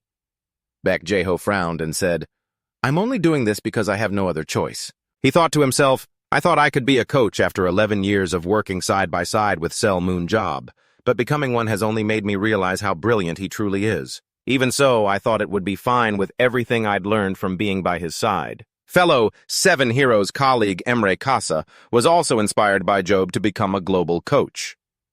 Then Selman Job looked out the window and said, After fighting today, I realized that there's no one in this country who can give proper technical instruction. So that's why you're becoming a technical coach. As long as they're sure to pay me, I'll do it. And I'm only helping out with this because you're the coach. Hearing this, Beck Joo smiled. All right. Thank you. Thank you. Afterwards, Selmoon continued. First, I'll give you a few tips, so try to follow my instructions. Okay, I'm listening. First, put Hyuk and the national team representative in the Wung position. Second, have that guy Ayu Bukho use the one-hit card. He can't handle his own speed. Third, stop putting Chae Woo-hyun on the front lines. Place him in the rear as Wung support. And finally, get rid of the vice chairman's son. Beck Joo's brow furrowed tightly. Ion-soo, I can't get rid of Ion-soo. He immediately asked, Why are you worried about the association's vice chairman? He replied in a low voice, Why would I have to walk on eggshells around him? After all, I am one of the 7 heroes. Because based on his stats, there are no grounds to drop Ion-soo. He has overwhelming fire abilities and the highest amount of aura on the team. So what? Selman Job retorted with a frown. His mentality is worse than a child's. What's the point of bringing him along? That lovey-dovey team of yours, you lost all your matches because of him, didn't you? But it's a waste of his powers. We should wait until his mentality gets stronger. No can do. So I should drop Ion-soo and put in Choi Hyuk. Correct. Choi Hyuk just needs to build up his stamina and you'll see immediate results. Have you ever known me to be wrong? All right then, that's all the advice I have. And pass this message to that old man, the association chairman. If he wants to hire me, he'd better prepare a hefty salary. Following that, at the Hunter's Hotel, Selman Job slowly walked inside. Beck Hayan immediately ran out to greet him. Uncle, you're finally here. There's so much alcohol over there. The Voco is really delicious. He then asked her, Oh, Hayan, you seem to know a lot about alcohol, huh? If it's a drink you like, Uncle, I'll learn to drink it. You've really grown up well. Hayan, other drinks are like soft drinks to me now. Witnessing this, Beck Joo's face darkened. I'm going to see the chairman. Humph. Seeing this, an amused Selmoon Job shouted loudly. All right, the spoil sport is gone now. Let's drink all night, Hayan. He didn't notice that at this moment. Dozens of eyes were fixed on him. That's Sel Moonjob. Sel Moonjob. He finally came. Seeing an opportunity, the U.S. Battlefield Representative Feldman spoke in a low voice. Representatives from everywhere have really shown up. All right, I'll go right now. Hold on, Feldman. If you approach him with a business proposition, won't that just annoy him? You're right, that could happen. Then we'll just slowly approach. Before he could finish, another voice cut in. Excuse me, Mr. Sel. Hearing his name, Sel Moonjob immediately turned his head. He quickly recognized the speaker, Jack Render, the superhuman representative for Battlefield Europe. It's been a while, hasn't it? But my surname is Sel Moon, not Sel. Oh, my apologies, how rude of me. Feldman thought to himself, Jack Render, no way. There's no need to be stressed about having a player poached. Sel Moonjob is completely different from other ordinary players. If you can't understand his true psychology, a Sel Moonjob who was missing for 17 years, I won't be able to sway him. Over there, Jack smiled and handed Sel Moonjob his business card. Call me when you start to get the itch. I'll think about it. Beck Joo looked at him bewildered.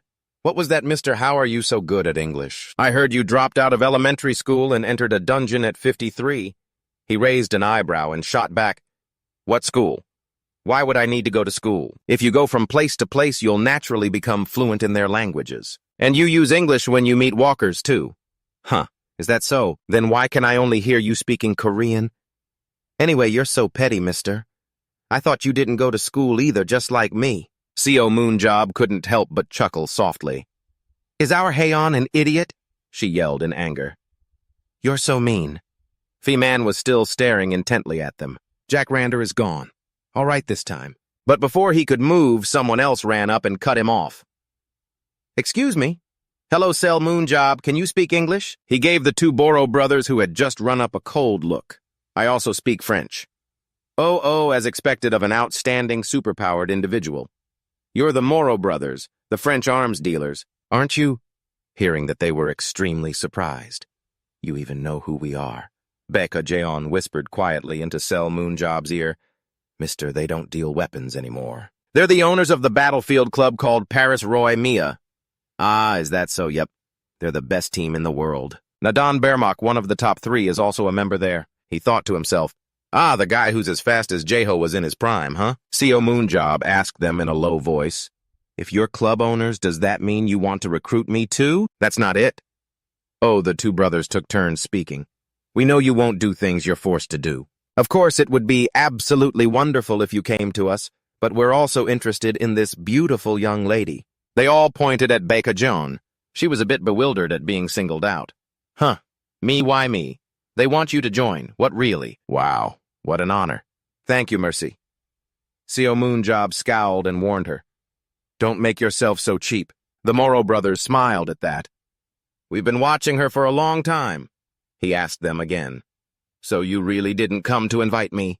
You came for Hayan. Oh, of course. We wouldn't lie in front of a player. In the past, we were sorry about her killing ability, so we didn't recruit her because we didn't need a support with such an unstable mentality. But recently, she has switched to a close-range assassin and seems to have filled in the parts she was missing. She just needs to build up her stamina and swordsmanship, and then she could get a chance to play on our team. Hearing that, he thought their assessment is spot on. The two brothers said enthusiastically, Of course, if you Sel Moonjob joined as well, we would definitely form an incredibly amazing team you with Nadon and Miss Hayan. Can you imagine how amazing it would be if we completed this 3-pointed triangle? He immediately replied, If the player is willing, I'll consider it. On that day, we will prepare the most suitable contract signing bonus. This is what we make money for. Seo Moonjob quickly grasped the main point. Oh, does that mean you'll spend all of your money if you can make other teams covet our player? The two of them spoke in a low voice. As a longtime fan, I could send you a specialized weapon as a gift. Would that be okay? Oh, that's fine with me. I won't turn down anything that's free. You can look forward to it. Well, then we'll be going now. See you next time. In an instant, the two Moro brothers had run off and disappeared. Not even their backs were visible anymore. He let out a small sigh. They're like a whirlwind. Huh, ha, ha. But this old man is getting tired. I hope no one else tries to talk to me. Beck Joo asked him with sparkling eyes. Mr. What did they say? Seo Moonjob didn't answer and just walked ahead. Come on. Let's get to Voko's place first, then we'll talk. I'm tired. Oh, what did they say? Tell me now, mister. But right then, another voice spoke up. Hello, Cell Moon Job. He couldn't help but let his annoyance show. What now? Could you spare me a moment? A rather dignified-looking man spoke in a low voice. I am Yang Min Yang, the Secretary General of the Blue House. CO Moonjob frowned and asked, The Blue House, what business do you have with me? He didn't answer directly, instead asking, Have you ever heard of the Meritorious Service System for the Superpowered? The Meritorious Service System for the Superpowered, after the war ends, we will pay a salary to those who have rendered meritorious service. You mean that empty promise? And Yang Min Yang replied, It is not an empty promise, and we have been implementing it for 17 years now. Because you sell Moonjob like Beck Joo are a grade 1. Therefore, we intend to pay you the amount you have not received for the past 17 years. To be precise, 2,568 billion won tax-free. If you sell Moonjob, do not accept it will be paid as an allowance for 17 years exactly, 2,568 billion tax-free. 2,568, 2.5 billion, huh? CO Moonjob raised an eyebrow slightly. If he added the money the walkers sent and the reward money from the association before... Beck Joo, seeing him mumbling something, asked, What are you doing, sir? That business, humph. I'm Joe Feldman, an American field agent. He let out a tired sigh. Ha! Are you also here to recruit me? I'm tired. I'm still talking to you nicely, so scram. Hearing this, Joe Feldman looked a little bewildered. Young man, I'll just say one thing. You still haven't gotten used to this world. You saved it, but the price you paid for that? That was the 17 years you traded away. The civilization that was once the world's source of strength is disappearing, but that's a problem time can solve. CO Moonjob's eyes widened as he asked, A problem? He lowered his voice and said, That's right. As time passes, feelings, places, and people, they'll all appear again. A new purpose in life will emerge too. You'll get used to this piece, so don't just keep turning your back on everything like this. If you follow my words, remember this moment. I would be very happy. Feldman took out a business card and handed it to him. I'll be taking my leave. Afterwards, he asked his secretary, Did I say too much just now? Perhaps so. Beck Joo looked at the business card in his hand, surprised. Mister, you got a card from Feldman, too. He frowned and said, What a strange guy. What did he say? She asked. That's the big shot of MLB America, nicknamed the Money Devil, an outstanding man who wiped out the Korean superhumans on the battlefield during the early days. Then Seol Moonjop looked at her and asked, He didn't talk about money, he just said a bunch of abstract stuff. What's that about? Whoa, really? When he recruited the top UL, he wasn't kidding. Humph. Well, he did say some empathetic words. A moment later, the host of the party finally appeared. Now then, the main event for today is the opening of the donation ceremony. You will be giving the congratulatory speech for this event. You have made the largest contribution in this hall, Mr. Seol Moonjop. Hearing his name, he looked bewildered and cried out, Huh! I invite Mr. Seol Moonjop to the stage. The spotlight shone on Seol Moonjop. He stood up high, looking down. Let's see. I'm the biggest donor here. So what's going to happen to all my assets? From below, someone shouted loudly, 1,740 billion. Oh, Park Jin-tae continued. Following your wishes, Director Beck and I have taken responsibility and transferred all of it. Seol Moonjop frowned slightly. The chairman of the Battlefield Association was kind enough to let me know, huh? Anyway, I didn't know that much about it. Actually, I heard they were going to pay 2.5 billion in aid money. As for the rest of my assets, over 1,000 billion, getting 2.5 billion is fine, I guess. Or maybe I should take my assets back. The people below immediately burst into laughter. Ahem.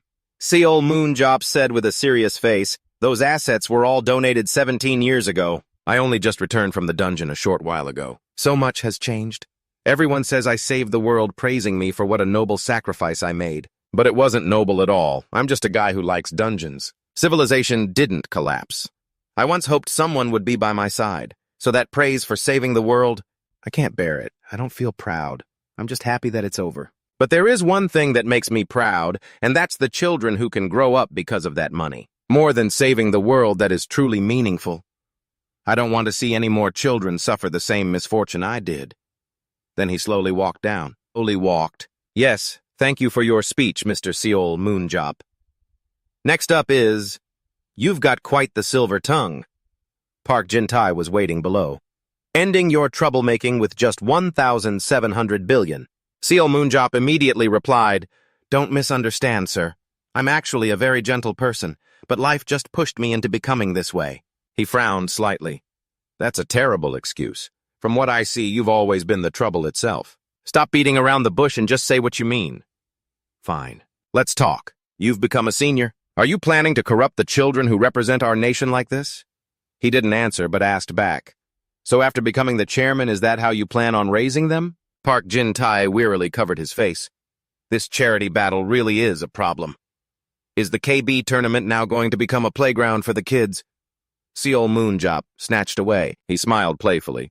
It was like that before, too. He angrily shouted, Hey, kid, you should know your place just for showing up here. Because of who does the government view superhumans as monsters and refuse to support them? The government's just like that. Because of me. No, it's mostly because of you. Before this, there were already articles published about the attack on the National Assembly. Why is Moonjo attacking the congressman again? Is that how you treat the National Assembly and the Blue House? Thanks to you, everyone's perception of superhumans is just like yours. Seol Moon. Joe retorted loudly. Don't talk nonsense. It was all their fault. Beck Jin-tae sighed softly. Just stop it. Honestly, this is the real problem. Do you think you can become the technical coach for the national team? Don't even dream of being a player. Yes, I'll do as you say. The salary has been prepared quite generously. Before he could finish, he cut him off bluntly. That is going to be a bit difficult. I want to give it a try. The scene changes to inside a car where the voices of Seol Moonjo and Beck Joo are heard one after another. All right. The total is 16 billion. That should be enough, right? What are you talking about? I'll be the director. He smiled and said, Why so suddenly? As a Korean, I'm very disappointed in the kids who are called our national representatives. If I properly raise the children I choose, then the national team will just get better and better, won't it? Beck Joo couldn't hide his suspicion. Since when were you so patriotic? A bottom-ranking team in KB1 already costs over 20 billion, he replied calmly. Oh, that's fine, too. If I buy a second-division league team and build it up, won't it be easier to make money? Hearing this, he frowned and exclaimed, What? It's not about patriotism, it's about making money. Seol Moonjo laughed loudly and said, Jeho, oh Jeho. The sky was now pitch black, but the white clouds and the stars were still there, shining brightly in the sky. We're here. Let's get out. As Seol Moon opened the car door, he looked surprised. Seeing this, Jeho asked, What's wrong? Not far away. Suran was standing under a streetlight staring at them. Beck Joo asked, startled Suran, What are you doing here? Something came up. She glanced at Seol Moonjo, thinking to herself, What is it? What's he thinking? He used to wear all his thoughts on his face. He's not going to suddenly shoot a destruction beam, is he? First, let's check her ability. Scan. Suran's information panel quickly appeared. Fourth target Suran, human. Strength 50 out of 53. Agility 71 out of 71. Evasion speed 67 out of 67. Stamina 60 out of 60. Divine power 40 out of 40. Technique 59 out of 59. Aurora 100 out of 100. Superpowers. Destruction beam locate. Seol Moonjo couldn't hide his surprise. Most of her stats are maxed out, and she even has the locate superpower. Has she gotten stronger than before? He slowly walked toward Suran. What's up all of a sudden? Did you come here to kill me? She smirked in reply. I heard you're immortal, so I wanted to try killing you once to see for myself. But that's not why I'm here today. Seol Moon frowned slightly. Who's killing whom, huh? If this is about what happened before, then stop. You're still alive thanks to me. Just remember that. Suran let out a soft laugh. There's no what happened before here. I've already forgiven you for what you did to me. Then what are you doing here? I wanted to see if you had really come back. Huh? Now that I've confirmed it, I'm heading back. Suran left him with that cryptic remark. Then she quickly walked away. Seol Moonjo was completely confused. What the hell was she talking about? What was that? What's with her? Why did she even come here? After walking a short distance, Suran glanced back at him, remembering the past. Seol Moon yelled angrily, Haven't you snapped out of it yet? You idiot! We're falling behind because of you, and you won't take responsibility. You want to die? Huh? At that moment, Suran could only cry helplessly, covering her face. I'm so tired. I want to go home. I can't take this anymore. Just then the ground suddenly shook. A monster had appeared behind her. Suran looked at it in terror. Quick use the destruction beam. I'm too tired. I can't fire the beam. Just then a whirlwind appeared, moving toward the monster. You can't even catch that thing, you idiot. Suran was dazed, not understanding what was happening. See all moon. Joe held her in his arms, his face now bearing a new scratch. He asked in a low voice, Are you okay? Suran was still staring at him in a daze as her face slowly turned red. Returning to the present, she smiled softly to herself. He really has come back. Has come. All right, I've got the money. Good. So which club should I go to? Beck Joo frowned and asked mockingly, You actually know how to use mobile banking? No. So you're planning to buy the Battlefield Club right away? Seo Moon said while scrolling through a list on his phone. I'm taking this opportunity to look into this new financial technology, as a personal hobby even. Of course, if it's you, I'm sure you'll do fine, but it looks like it'll cost a lot of money. Then Beck Joo said, If you really want it, just tell me. I'll buy it for you, a KB1 League team. I can still afford to buy that for you. He raised an eyebrow and shot back, Then what's the point? I'm not asking you for money. But I know about KB1 and KB2, so what's KB7? He quickly explained. The KB7 League is a tournament where 7 players compete on one team. The winning team of the main tournament gets promoted. KB7 has promotion potential just like the KB League. And since its maintenance costs are low in terms of features, KB7 seems like it would be better. Is that so? But are there many players there? After all, an 11-person match will have a deeper player pool. Talented players usually prefer the KB2 League over the KB7 League. Seo Moon smiled, looking at his phone. Is that right? Well, then I'll buy a KB2 club. I should buy it right now while I'm at it. Hearing this, Beck Joo asked, Have you already found a place? No, I was planning to ask the association chairman. Then Park Jin-young's excited voice came through the phone. Of course you want to be a team owner. What a great idea. If this is why you refuse to coach the national team, then I'll agree with both hands. Seo Moon winced and said, My eardrums. Uncle, could you speak a little softer? Oh, so are there any clubs you can sell? There are 3 teams in total I'm looking to sell. There's one that can be sold quickly if you have enough money for a deposit. Oh, really? Where is it here? Scene change. Seo Moon was now standing in front of a rather large stadium. Handong Production Company. The atmosphere inside is electric. Go GT nice crush those Hanjong losers. Even though those Hanjong guys are always at the bottom of the rankings, they stubbornly hang on like a bunch of zombies. Give 'em hell. Hanjonggi TGT. He slowly walked into the stands, his face completely covered. With this disguise, no one will recognize me. The people around him noticed and started whispering to each other. What's with that guy? Why's his face completely covered? He's even wearing a thick coat. Just to be safe, we should probably sit farther away from him. Seo Moon thought to himself, these players on the national team are all trash. The second match was even more pathetic than the first. Still, if I can just find one decent player here, it'll be worth it. The match continued. Players from both sides entered the field. GT Nice versus Hanjong Production.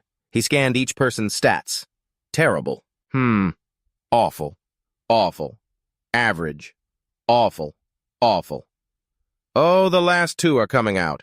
Subject Namgung Ji-hoon. Human. Stamina 62 out of 65. Agility 59 out of 75. Speed 72 out of 80. Endurance 58 out of 63. Mental strength 70 out of 85. Technique 74 out of 95. Aura 79 out of 79. Superpower protection. The other one's name is No Jong-hoon. Human. Stamina 82 out of 87. Agility 65 out of 65. Speed 64 out of 69. Endurance 60 out of 85. Mental strength 79 out of 83. Technique 66 out of 76. Aura 70 out of 70. Superpower body enhancement. A support for Namgung Ji-hoon. That scrawny guy is the support. Protection allows the user to create a thin, protective film from their own aura for themselves and others. Just looking at the protection ability, it does seem like a support skill. But his technique, which measures skill with the body or a weapon, is at 74 out of 95. He has the potential to be a damage dealer. To think I'd stumble upon a talent like this. Okay, he's checked. Now the next one. His potential stamina and endurance are 87 and 85 respectively. That's nearly on par with Choi Woo-hyun from the national team. His superpower is decent too. Body enhancement. Stamina, agility, speed, and endurance are enhanced by 25% for 30 seconds. It's a common ability, but that enhancement rate is very high. Alright, he's checked too. Besides those two, everyone else is average. I guess I should consider myself lucky for finding two of them. Seo Moonjo turned to look in another direction. Are those the reserve players? Then he suddenly let out a snort. What's with that one? Not far away, a girl with orange blonde hair was cheering enthusiastically. Go Hanjong Production, subject Lena Zion. Human, stamina 48 out of 48. Agility, 70 out of 71. Speed 79 out of 100. Endurance 49 out of 53. Mental strength 59 out of 73. Technique 57 out of 60. Aura 69 out of 69. Superpower jump. Can jump a maximum of 20 meters high. He couldn't help but laugh out loud. Jump! It's not totally useless. No. If you gave her a bow, she wouldn't be half bad. Of course, with her current stats, she wouldn't be much of a threat, but if her speed could reach 100. 1 hour later, the match ended. People slowly started to leave. Seo Moonjo stood in front of the arena. The scores of the two matches were 6-0 and 4-0. Hanjong lost miserably. They were so weak, I'm at a loss for words. Well, the more pathetic they are now, the more satisfying it will be to raise their rank. Then he took out his phone and called Park Jin-yi. Have you made your decision? Yes, I'll buy Hanjong Production. 2 days later at the Korean Battlefield Association. Then I'm leaving the team in your hands. Because of my shortcomings, the players have had to endure a lot. Sir, don't you worry. I fully intend to turn them into the best team. I trust you. If anyone can do it, it's the hero Seo Moonjo. I will give you my full support. This quickly made the news. Breaking news, Seo Moonjo acquires Hanjong Productions Battlefield Club for 5,190,000,000 won. Posted 9 minutes ago by reporter Yoon Hong-ki. In just a few minutes, the article's engagement was already off the charts. With 7,298 comments. He should join the players on the field. I agree with the comment above. No matter how skilled Seo Moonjo is, honestly, won't they just drag each other down? Why Hanjong Production of all teams? They're ranked second from the bottom. Is he planning to buy the last-place team and flip it for a high price? Even with Seo Moonjo, it's impossible. Unaware of the comments online, Seo Moonjo was currently speaking with Park Jin-yi. Congratulations, then. You are now the owner of a professional KB2 club. What's there to congratulate? I just bought a pack of snacks. Is that really something to celebrate? He shouted, a whole club and you're calling it just a pack of snacks. Hearing this, Seo Moon smirked. Ha, whatever. Park Jin-yi lowered his voice. Anyway, putting that aside, how do you plan on leading the team? Well, I'll just do what I normally do. I was thinking of meeting with the players first. Handling operations is something an ordinary person would do. Anyway, my work here is done, so I'll be leaving now. He chuckled lightly. Did you just buy that? He smiled back and replied, I'll have to be traveling to many places from now on. I can't always ask Jae-ho to give me a ride. I bought it with the money I had left over after buying the club. He sat on his brand-new motorcycle, then revved the engine and sped off, looking incredibly cool. On the Gyeongbu Expressway, Seo Moonjo continuously weaved through the other cars. Angry people yelled, What kind of madman brings a motorcycle onto the highway? Oh, look, he's not even wearing a helmet. Who the hell is that scumbag? After getting a clear look at Seo Moonjo's face, the man fell silent, his attitude changing faster than flipping a page. Huh, what is that, Seo Moonjo? Everyone else reacted the same way, grinning from ear to ear. I heard he received his compensation money. He probably used it to buy that bike. If it's Seo Moonjo, then of course he's allowed to do that. Besides, he has the privilege of being exempt from liability.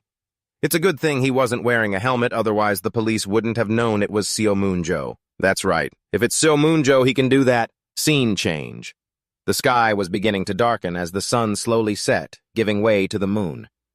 Is this the Hanrong Production Clubhouse? He stood in front of a building complex. But, Seo Moonjo frowned, glancing around.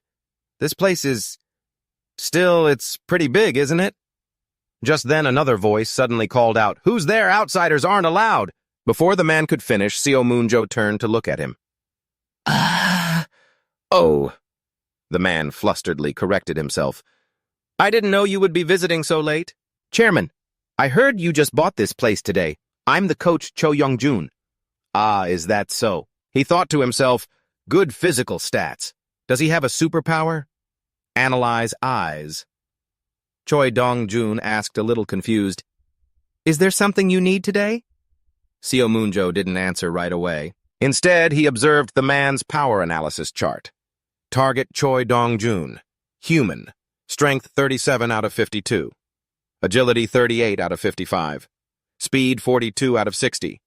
Endurance 36 out of 61. Mental strength 66 out of 72. Technique 69 out of 75. Aura 70 out of 70. Superpower recovery boost. So he does have a superpower. This ability is perfect for support work. Yes. Seo Moonjo smiled and asked, Excuse me, how old are you?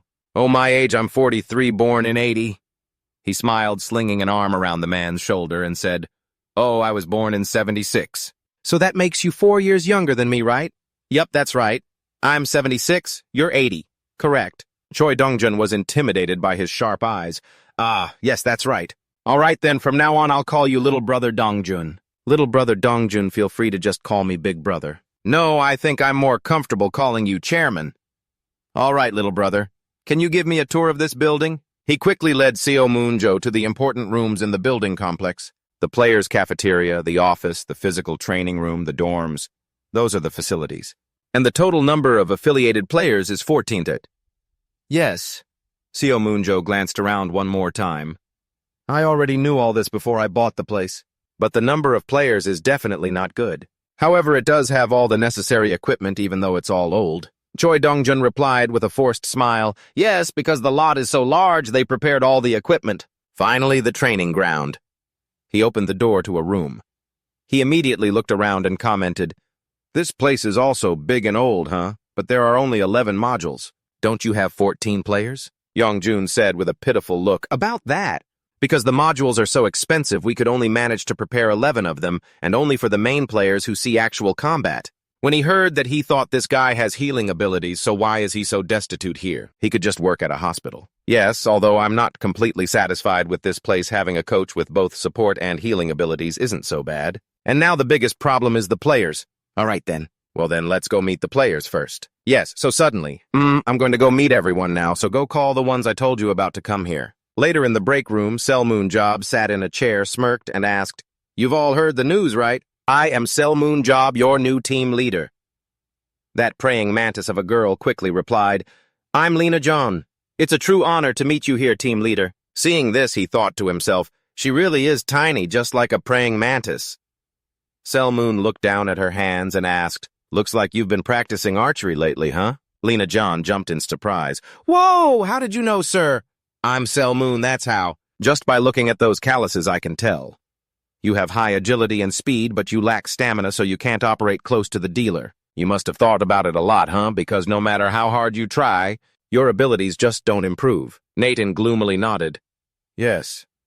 He thought to himself, she lacks technique too. Normally this girl wouldn't make it to the second team in her entire lifetime. But since you've caught my eye, it's a different story. Sel Moon said in a low voice. But it's okay, because I will make you a key player in actual combat. Hearing this, Lena John was bewildered. Huh, a key player. Next is the angelic maiden, Ne Ion. Yes, from now on you'll become a thief who steals the enemy team's morale. Sel Moon calmly asked, No matter how much you practice, if you still don't make any progress, right? Ne Ion hesitated. Well, she stammered. Yes, it seems I'm not cut out for this. The person in front of her immediately broke into a wide smile. That's right, you're cut. Back in the present, the girl was extremely worried. If he acknowledges me like that right here, doesn't that mean it's really going to happen? However, the young man quickly reassured her, Don't worry, I'm not firing you. But Sel Moon remained very relaxed. I already told you I'd put you on the main team. His words surprised her. Hey, are you serious, sir? He pointed at her. That's right. From what I see, you have a pretty good talent. Ne Ion ventured a guess. Do you mean my archery skill? He growled, Are you crazy? If you can't even shoot a bow, you dare call yourself a superhuman. Sel Moon emphasized, Your talent isn't that. It's running. The girl stared blankly. Running. He continued with a suggestion. Right. What if you focus on cultivating your running ability and use it with your jumping superpower? He enthusiastically proposed a theory. If so, how about you try causing chaos on the battlefield while shooting your bow? That is, you'll constantly be stealing the monsters that the enemy worked so hard to hunt. Just like that, when the enemy gets angry and chases after you, you'll rely on your speed and run. Hayan started to realize. You mean kiting them? Kiting? He replied, exactly. Instead, you'll just persistently kite. Selmoon's ice-cold gaze was fixed on his student. Because you can become an obstacle in their hunt, they can't afford to ignore you. But they can't catch you either because you're too fast. The young man maintained that optimistic smile and said, in short, you'll drive the opponent crazy. That's how you're supposed to play games. Selmoon explained further, I'll talk to the coach so you have to practice running even if it kills you. Your participation in actual combat will be decided once your speed has reached a certain level. But Naeon was still anxious. If I only do that, can I really get on the main team? His affirmation was still very firm. Of course. If you do well, you might even make it to the national team. Her two eyes lit up. Huh, really? She quickly slammed her hand on the table. It's true, right? You're telling the truth, sir, right? Really? Is it really true? Selmoon replied, yes. She was so happy her whole face turned red. The main team, the national team. Naeon's entire body jumped with joy. Thank you, sir. I'll work hard and practice. He was also satisfied. She really does look like a bug. All right, then. Well, then you can go now and call Nagung and Ji-hoon in here. The girl quickly responded, yes. A moment later, his door opened again. May I come in? Seolman turned and said, all right, come in. Ji-hoon stood at attention and announced, it's an honor to meet you, sir. I'm Namgung Ji-hoon from the support team. The first thing he thought upon seeing him was, this is the first time I've seen an ability user this skinny. The young man sighed to himself. This team really has a lot of funny characters. The person who had been summoned spoke up curiously. I heard you wanted to talk to me about something. I was wondering what it is. Yes. Seolman got straight to the point.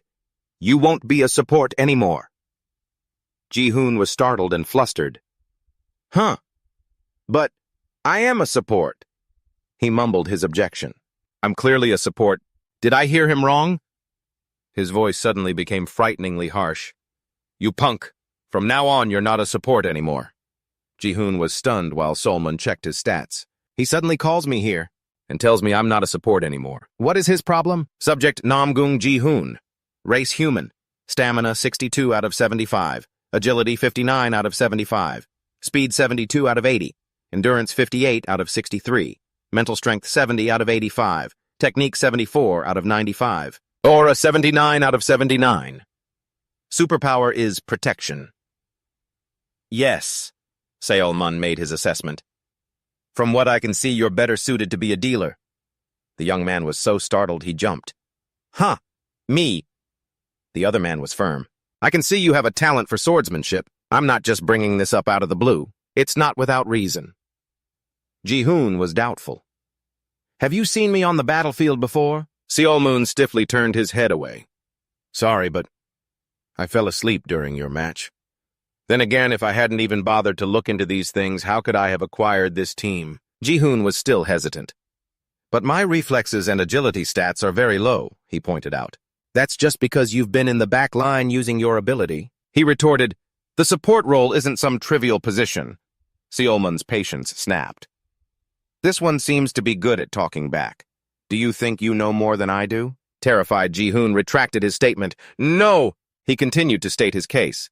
I hate supports the most. 9 out of 10 of them don't actually fight. They just stand in the back messing around, and in the end the team has to go into battle with an incomplete formation. His finger pointed straight up. But that one person out of 10, you could be that kind of support.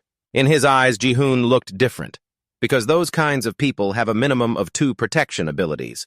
Even if they just stand around in the back, they've already fulfilled their role. Anyway, Seolman got back to the point. But you only have 1 protection ability, don't you? He replied quietly. Yes.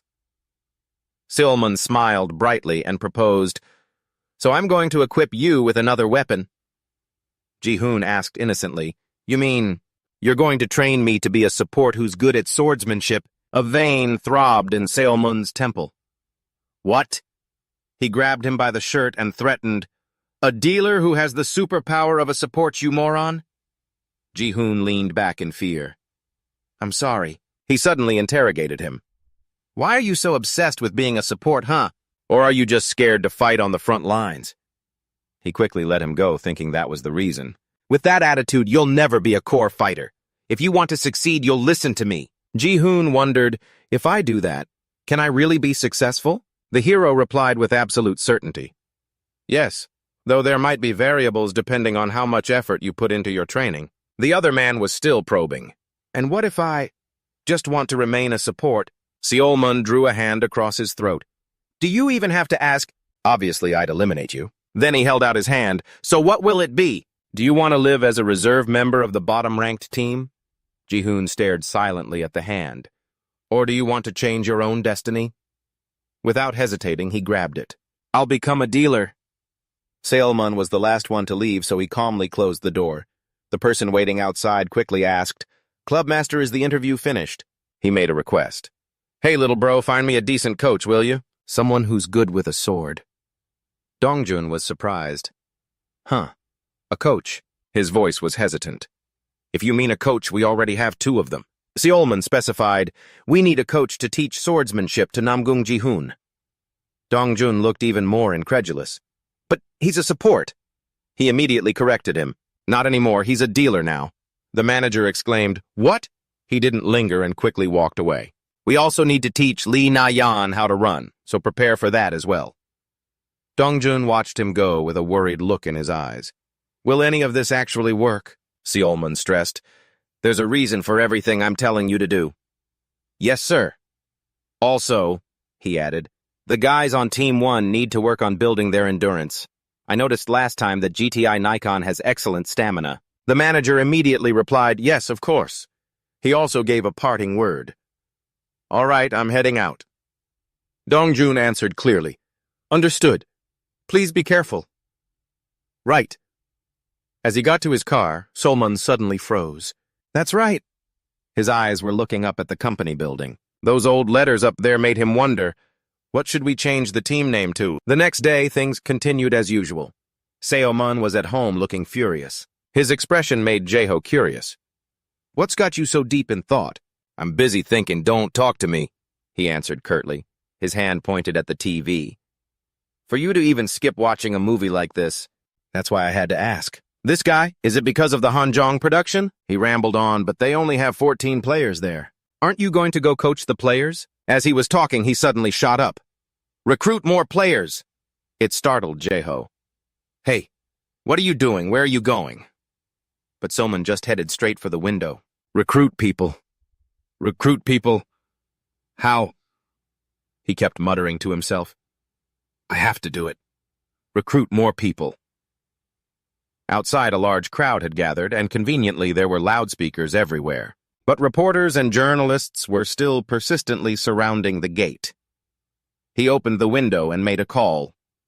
Hello, Dongjun. The person on the other end answered in a hurry. Yes, yes. Club owner Seolmun proposed, let's recruit more players. He was surprised. Sir, do you really want to do that? The young man leaned one hand on the glass railing. Of course. Is there some reason we can't? He asked. The man on the phone hesitated. Well, if we get more players, the club's operating costs will be stretched thin. Seolmun gritted his teeth in anger. Hey, Dongjun, don't give me that attitude. If we manage to recruit 10 more, I'll buy an extra module for you. Dongjun got excited. Really? That attitude made him ask, how much does one module cost that you're getting so worked up about it? He immediately confessed, one costs around 200 million. Seolmun's anger flared up again. What? That's nothing, this club is so timid. His little brother was so scared he stammered, I'm sorry. Seolmun gripped the railing tightly. Fine. We'll post a recruitment notice right now. Then he executed a simple jump. The deadline will be 3 days. Dongjun was worried as Seolmun had already landed below. 3 days, isn't that a bit too rushed? But he still wasn't confident. Besides, no one will apply for a second division league anyway. We'll need at least a month. But Seolmun just flashed a sly smile. I've already thought it all through. 3 days it is. The people in front of his house were enjoying coffee and chatting normally. The door finally opened, and with it a voice that drew everyone's attention. "Hello, reporters!" Seoman stepped out. "Everyone's worked hard today?" They immediately started buzzing. "It's Seoman. Sir, please let me interview you. Don't you have any intention of training the players yourself?" He friendly accepted their questions. All right. I'll answer everything. In return, I need you all to listen to a request of mine." "Okay." One person raised their hand. "What is your request?" Seoman revealed it right away. "It's nothing much." He held up 3 fingers. "Our team will be announcing a recruitment for more members. For the next 3 days, please write some good articles for me so that many candidates will apply." A web page with the title Hanjong Productions Member Recruitment Announcement then received countless messages. "I'm applying application for membership. Membership application form. I want to apply. I want to apply to be a player. Application form. Applying for membership. Membership application form. I'm applying." Seoman's car was speeding along, accompanied by a joyful voice from the phone. "Club owner, the applications are pouring in." He expertly held the phone with one hand and drove with the other. "Oh, really? There must be 1,000 of them, huh?" Dongjun corrected him. "Not that many. Right now, we have 70 applications. Where would we find so many superhumans who can compete in Battlefield?" He frowned. "Then why are you making such a big deal out of it?" The person on the other end stammered, "Still, for it not to be the transfer season and to get this many applications." Seoman accelerated to a higher speed. "I know. First get their resumes ready. I'll come and select the players myself." Afterward, a thick stack of papers was placed on the table. "These are all of our applications." Seoman picked them up and diligently looked through them. "All right, let's have a look. I'll make a rough selection from these. Then we'll prepare for the interviews." His assistant replied, "Yes, sir. I'll get ready right away." 4 profiles were selected from the many applications. After all, once someone awakens as a superhuman, they undergo a physical examination by each country's association. From there, the system automatically converts it into stats for strength, agility, and aura. The physical examination is the measurement and quantification of categories like physical strength, agility, and current aura amount. He was struggling with the pile of papers. This was like a test for Somun. Jop had received before. Damn it, they all have the same abilities. He angrily crumpled the damn papers. I can't even tell what their hidden potential is. But Selman quickly went back to reviewing them. Even so, first I need to see if there are any kids here I can actually use. His sharp eyes stopped on one particular file. Oh.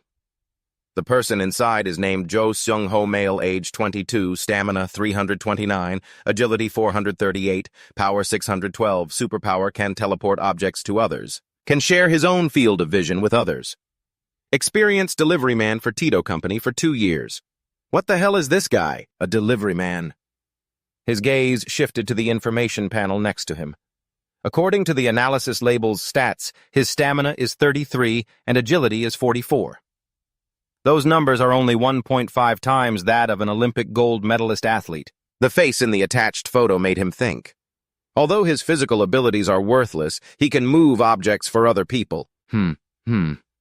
Selman's interest was piqued. This guy seems interesting. On the day of the hastily arranged interview, outside the company, the sky was clear and blue. A person appeared with a bright smile.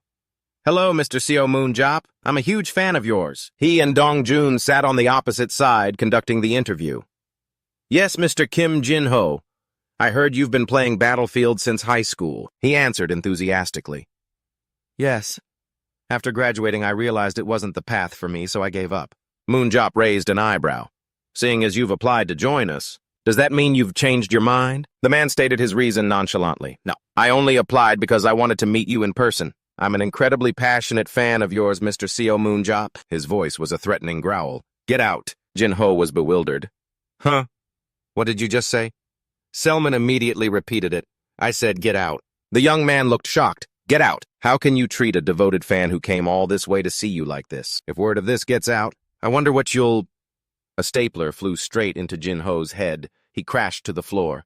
In his rage, Selman sneered, "What, you've only read an article or two about me? Fine. Go ahead, spread it around, you bastard. Tell everyone this team has a crazy boss." His assistant beside him panicked. "Leader, please." Annoyed, he ordered Dongjun, tell the next person to come in. The building's security guard dragged the body out. Oh, stretch your legs out. The people outside started to get nervous. I heard some kind of noise. What on earth is happening in there? The person they were waiting for was called next. Mr. Jo Seung-ho, please come in.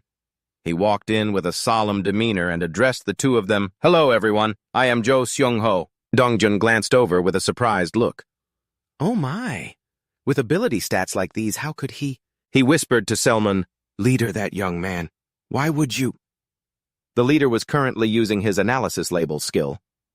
As expected, his stamina and agility stats were completely ordinary. But Selman's attention was on the list of superpowers, which included object transportation, can transfer items on his person to others within a 3-kilometer radius. Vision sharing, can share the view before his eyes with acquaintances within a 3-kilometer radius. Aura sharing, can transfer his own aura to a nearby acquaintance. He has 3 superpowers. The young man's eyes burned with a fiery passion. And what's more, one of them is aura sharing. That's a rare superpower, and its tactical applications are extremely high. A wide grin spread across his face. Seeing as he didn't write this ability on his resume, it seems that after awakening, even he himself doesn't know about it. Yes. Selman turned to confer with his assistant. Born in 2002, right? Same age as Lee Na-yoon, isn't he? Dongjun was bewildered. Yes, he's the same age as Na-yoon, but why are you suddenly bringing her up? He uttered a single certain phrase. This is fate. The man next to him was even more confused. Huh? He called out, Mr. Jo Seung-ho. He flinched, startled by the tension. Yes, leader. The first question was asked. In the experience section, you only listed delivery experience? You don't have any experience playing Battlefield. Seung-ho admitted honestly, no, I don't. I only have experience as a delivery man. His hands suddenly clenched as the next question was posed. Then why do you want to join us? Looking at these stats, you must know that you're not suited to be a player. He began to share his story. I also think my abilities aren't anything special, but ever since I was little, I've dreamed of becoming a player, a Battlefield player, the person you looked up to. You only dared to watch them through a screen. I always used my low ability stats as an excuse to give up on this. Maybe it's because I didn't want others to notice me. You were carrying a lot of boxes with one hand, but your eyes never left that TV news board. A drop of sweat rolled down your cheek, but I came here to register with more seriousness than anyone else. So that's how Seomun temporarily accepts it. Well, then there are a few more things I'm curious about you. Seung-ho readily accepts it, so feel free to ask anything. This time he asked about his teleportation superpower. What's the farthest distance you can transport an object? He scratched his head and answered me. I've only tried up to 2.5 kilometers at most. However, Seomun already had the answer. Actually, this ability can reach 3 kilometers. He continued his questioning. For someone who is far away, someone you can't see, how can you move an object to them? First, you have to find out where that person is, right? Seung-ho explained. Within my abilities range, I'll spread my aura evenly to confirm the recipient's location. I'll use my aura to find the target's general location. I see. Seomun was satisfied. Good. So as long as they're within your range, you can find the target right. He realized it too. Come to think of it, that's right. Seung-ho still had a concern. But it's not like I can find them automatically. I have to focus on searching. The young man pointed directly at him. That's fine. Because inside a dungeon, the area where enemies might be is always limited. He couldn't stop an interested smile from spreading across his face. It can even be used as a reconnaissance ability.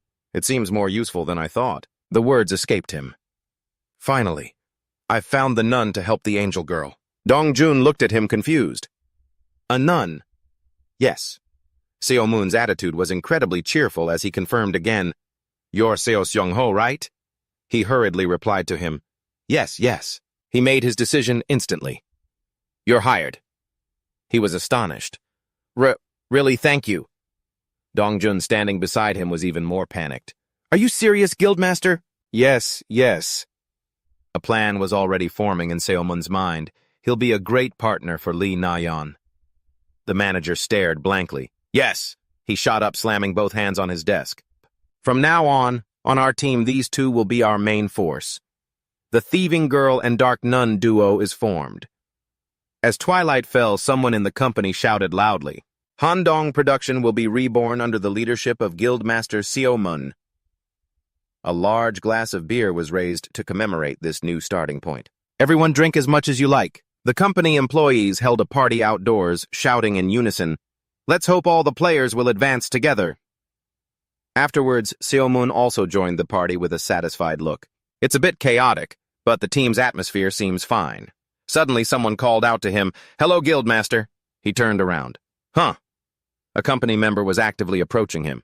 I'm the team captain of Handong production. My name is No Jonghwan. Without hesitation, he immediately used his inspection skill. Target, No Jonghwan. Human. Stamina 82 out of 87. Agility 65 out of 65. Speed 64 out of 69. Endurance 60 out of 85. Intelligence 79 out of 83. Technique 66 out of 76. Aura 70 out of 70. Superpower physical enhancement. He's the guy I saw in the ring before. Oh, all right. He silently made a few comments. He's a warrior with nothing special, but his stats are overkill for this team. Jonghwan began. I heard you've invested a lot in our team. The team captain promised, On behalf of all the players, I want to thank you. We will always work hard so we don't disappoint you. All right. After hearing him out, Seomun quickly turned away. All right. Don't put so much pressure on yourselves. I don't expect you all to get results right away. He bowed low. Yes, sir. We look forward to your guidance in the future. The young man replied courteously, All right, you too. As his retreating figure disappeared, this guy is sincere, a perfect fit for a team captain.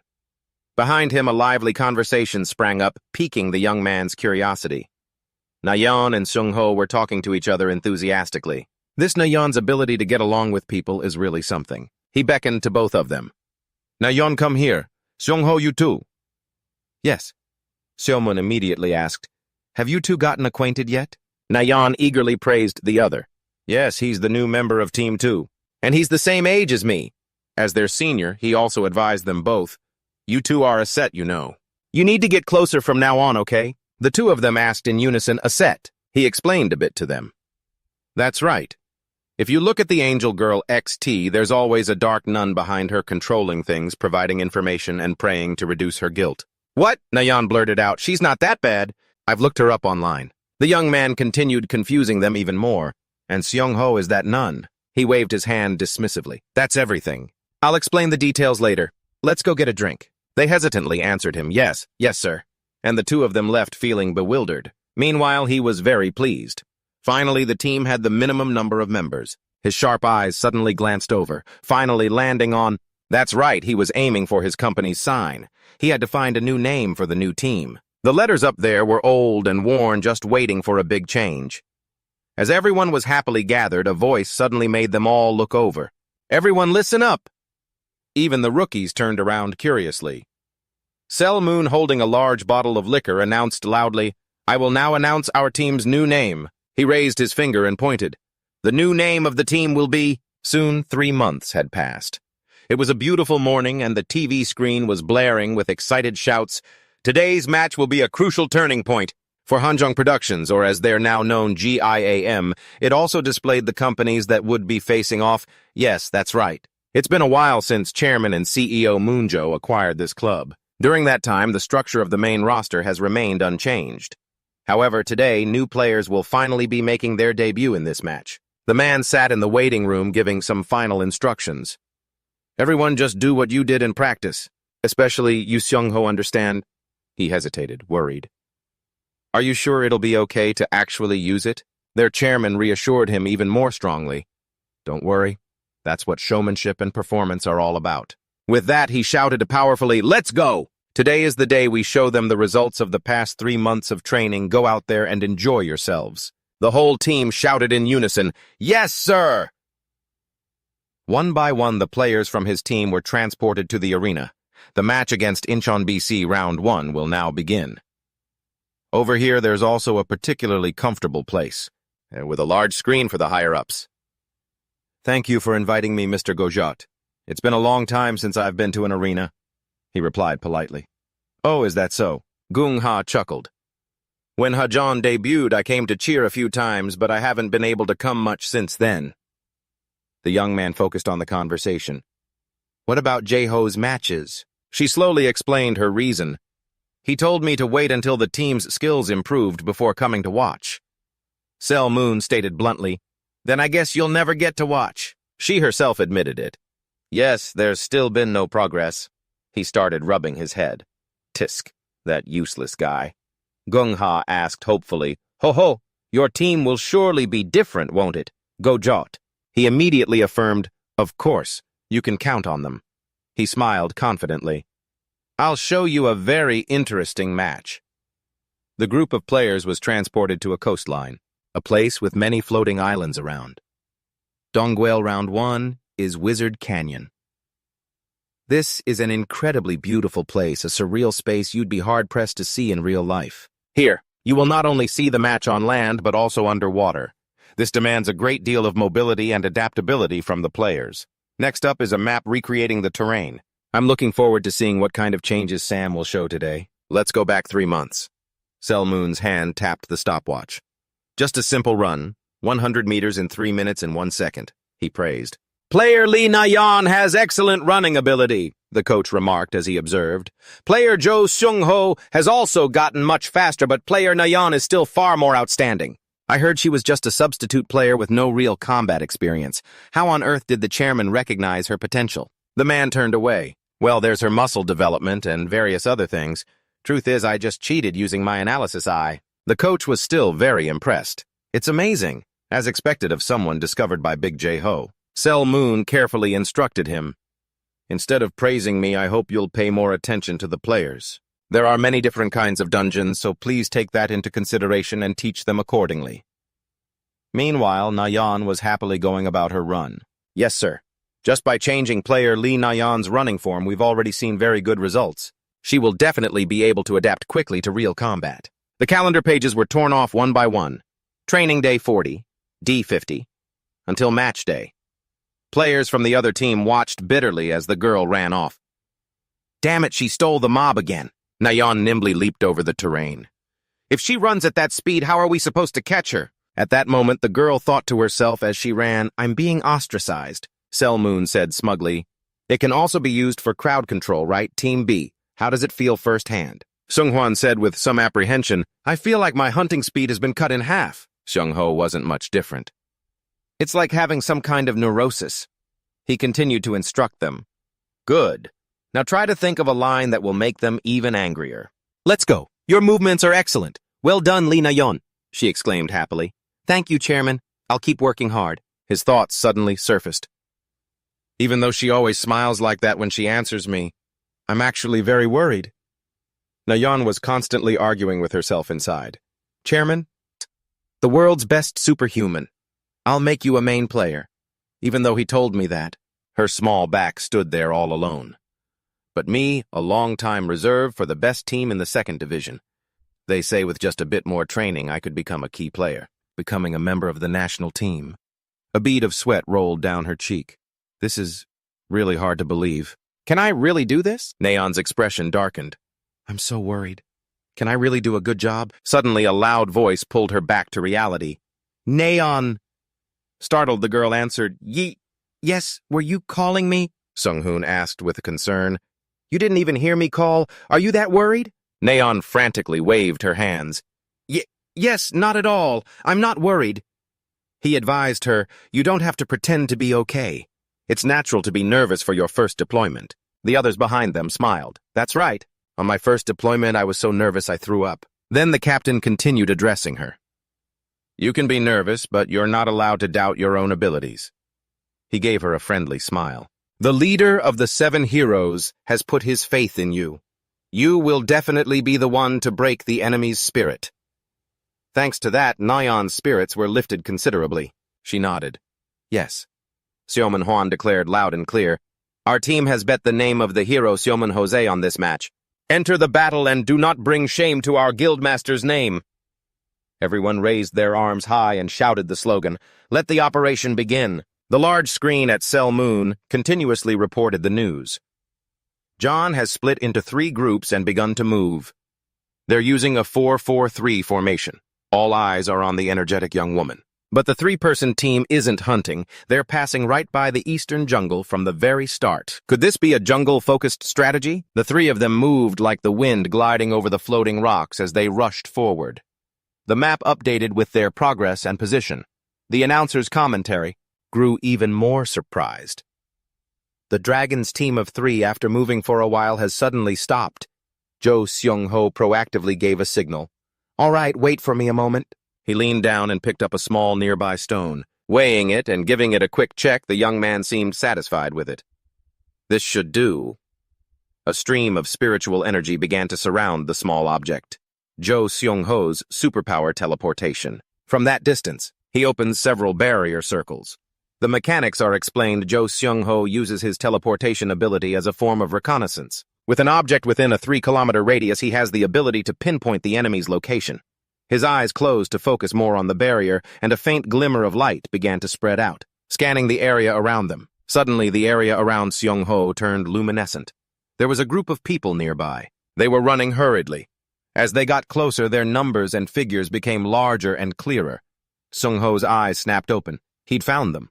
Park Yong-hyuk Choi, Jang Ryu, Hyung Yang-a, and Im Chang-wook. The three-person team immediately took a defensive stance. "There are 4 of them up there." Nayeon quickly responded, "Okay." The girl lowered her body to grab the bow she had placed on the ground, ready to spring. In a single leap, Nayeon vaulted high up, landing on a rock above. She then used it as a springboard, flipping forward to cover even more distance. She quickly approached the spot where the 4 were fighting. A look of surprise appeared on Nayeon's face. Before her was a lava dragon relentlessly breathing fire and disrupting their formation. The young woman uttered a single phrase, "Found it." Nayeon spun around unnoticed. Her incredible speed allowed her to rush towards the battle silently. She drew her bow. "Good. No one has spotted me." The other group was straining to launch a counterattack. A member of the team shouted, "All right, we're about to get it. Everyone focus until the very end." Suddenly, a strike from nowhere hit the dragon's head. An arrow. Nayeon clenched her fist slightly. Perfect. The other group was furious. "They stole our kill, stop them. They're interfering this early in the match. Don't get distracted. Focus on the hunt, Ji-guk. You go get Nayeon." A young man holding his weapon broke away from the formation. She had already anticipated this and prepared to move. The sharp blade swung towards her face, startling Nayeon for a moment. He slammed his weapon down, but it only hit the ground. Ji-guk was shocked. What, she vanished? Then her voice rang out, "Where are you looking?" While he was distracted, she continued to fire her bow, harassing the other group. "I'm over here." He became furious. "How dare you mock me?" "If she's jumping, the moment she lands will be her end." He aimed for the exact moment the girl was about to land, determined. "Now!" But Nayeon still easily weaved around him, slipping past every one of the enemy's movements. "Not there, I told you I'm over here." Ji-guk yelled, "Just you wait until I catch you." The other person provoked him further. "I'd love to let you catch me, but you're too slow, so I can't really do anything about it." His blood boiled with rage. You really are!" The two of them continued their game of cat and mouse. Player Lee Nayeon is completely toying with player Im Ji-guk. She's so fast that the other players can't even hope to catch up. Her hand reached back, but the quiver was empty. After all, arrows are a limited resource. Nae-yoon quickly reached out to her teammate Seung-ho via telepathy. "I need you to teleport the arrows to me." He responded and acted swiftly. Okay, player Jo Seung-ho has used his superpower to transport the arrows to her. If he just keeps supplying her with arrows, then this archer can definitely suppress the enemy team. It's because of this ability that player Jo Seung-ho was able to become a ranker in just 3 months. As the commentator was passionately remarking on this, he spread out a mat. He took out a comic titled CEO Moonjo's War Diary, Winter Near Korea Edition, laid down and waited. "Just tell me when you run out of arrows." The commentator Neon was utterly astonished. What is this?" His voice went stiff at the sight of player Jo Seung-ho smiling as he read a comic book. We flash back to a few weeks before the selection match. Urgent shouts were echoing constantly. "Hurry and catch them, 6 have already been stolen." Nae-yoon was as agile as ever. "I know, but they're too fast, I can't catch them." Someone in the observation room had to remark, he really was born to get on other people's nerves. If this keeps up, Nae-yoon won't be the problem. The problem is Seung-ho.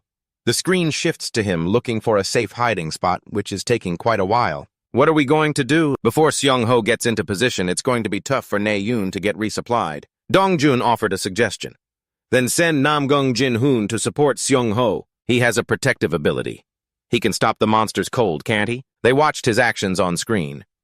Oh, looks like he's in position. The young man's hand picked up a quiver of arrows, and then, with a whoosh, it teleported away. This action repeated over and over, leaving the two in the observation room speechless. Seo-mun pointed at the screen. Is he just going to keep doing that? Dongjun confirmed. Looks like it. After all, he's all alone and has no way to return. He'll stay like that until someone comes to pick him up.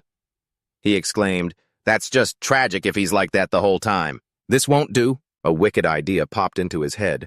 It's better to look ridiculous than to look that pathetic. And that's the reason for Seung-ho's relaxed attitude now.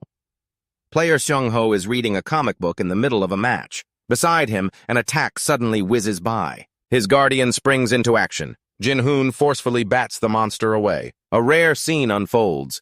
He uses his sword to tear apart any monster that dares to get close while the other person is still giggling and reading a comic. While player Namgung Ji-hoon is fighting a wyvern, player Jo Seung-ho just keeps reading his comic. The audience was just as confused. Did they change the manager? Are they really going to be the champion team? Who is that guy?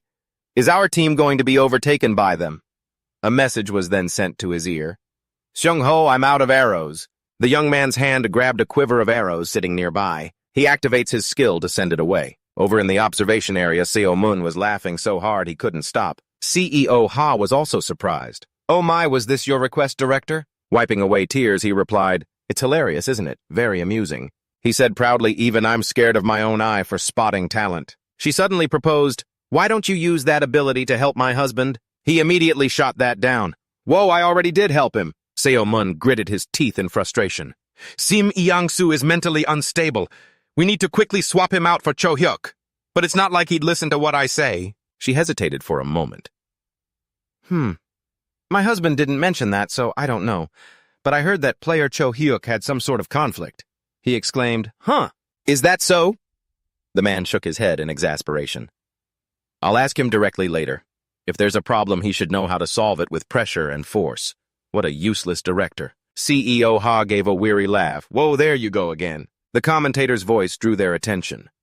While we were focused on player Jo Seung-ho, the battle around Na-yoon has intensified. Team Incheon BC has brought in 2 more people. Player Lee Na-yoon is in danger. One person swung their sword aggressively but missed. Get her now. Her teammate on this side sent a message, Na-yoon, nice dodge. Just keep running that way and you'll be fine. The girl's eyes showed her silent resolve. Meanwhile, Seung-ho just chuckled. Think you can do it? That person replied confidently, All right, the Incheon team is rushing in together. Don't let a single one escape. Catch them. As she dashed past them, she had to reassure herself, This is my first time facing another team's dealers. So this is what a real battle feels like. But then she suddenly remembered every word of encouragement. Just follow my instructions and the title of national representative will be ours. You'll become the #1 spirit thief. Na-yeon told herself, I can do this. We are the team that bears the name of the hero. Seo Munyup. Let's fight, so we don't dishonor our manager's name. Come on. A triumphant smile bloomed across that innocent face. Guess I'll just have to do it. This time the girl's speed increased, helping her retreat backward to dodge the attack. She followed up with a succession of leaps to change her position. The Incheon group faltered. You're all still too slow. They couldn't let her slip away. The petite girl's feet skimmed the ground, a whole group of people chasing after her. Get her. This time, Na-yeon directly used a person as a launch pad to jump away. The girl successfully left the island. Perfect. She looked back. The crowd was still tirelessly pursuing Na-yeon. They were still chasing their reason, completely overwhelmed by anger. Even if it takes an hour, we must catch Lee Na-yeon if we hesitate any longer the hunt. A point gap will become too big. Let's end this chase now. When she reached a certain place, she suddenly stopped. It was a dead end. Block the path. The Incheon team was brimming with killing intent. You're not escaping this time. That guy was drenched in sweat from running so much. Look behind you. She hesitantly did as she was told. So it's high, isn't it? Na-yeon's foot edged back another step right to the cliff's edge. Tiny pebbles tumbled straight into the abyss. Even she couldn't possibly jump down from a height like that. She answered them with a cheerful voice, I suppose so. Suddenly her demeanor became strange. This time there's nowhere left to run. I've been backed into a corner. Big trouble now, isn't it? Her voice rang out. If I told you to look, you wouldn't look, would you? They were bewildered. What's that little brat talking about? Suddenly, a dark shadow loomed over them, blocking their vision. It's fine. The jungle's support team has arrived. The people there landed on the island, one after another. Hayan was still happily informing them, I'm not gonna let you look. The playful girl made a finger heart. Oh, well, I guess it can't be helped. Whoa! Another eye-opening moment. No way. What a surprising moment indeed. The ISUM players jumped down from a floating island. The commentator flinched in shock. It's as if ISUM, having finished their growth phase, and Incheon BC, who missed their hunting time, are now battling it out here. One by one, the members were easily knocked down. Incheon BC was completely depleted. Their captain took the full brunt of an attack as well. Many of them began to disappear as they were defeated. The remaining Incheon BC players were advancing together from the rear, but it was too late. The score difference was locked in. In a surprising turn of events, ISUM has won the first set. Wow. It's rare to see such an exciting match. A match where we've discovered some truly outstanding gems. The players are also being transported back to reality player Lee Na-yeon and player Jo Seung-ho. The shocking combination we'll be looking forward to in the future has been born. Rounds of applause and cheering broke out. Amazing! That was explosive. Great job, Jo Seung-ho.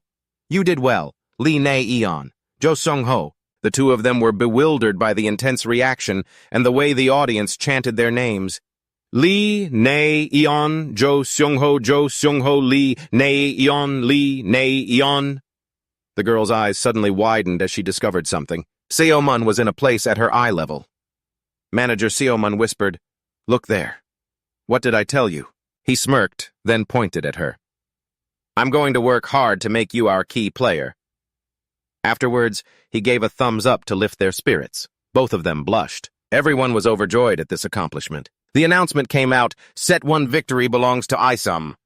At ISUM's surprising Set 1 win, the Incheon side gnashed their teeth with endless bitterness. A shocking result.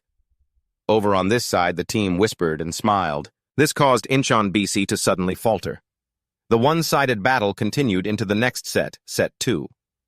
Lee Na-yeon and Jo Seung-ho also created a fierce interference play.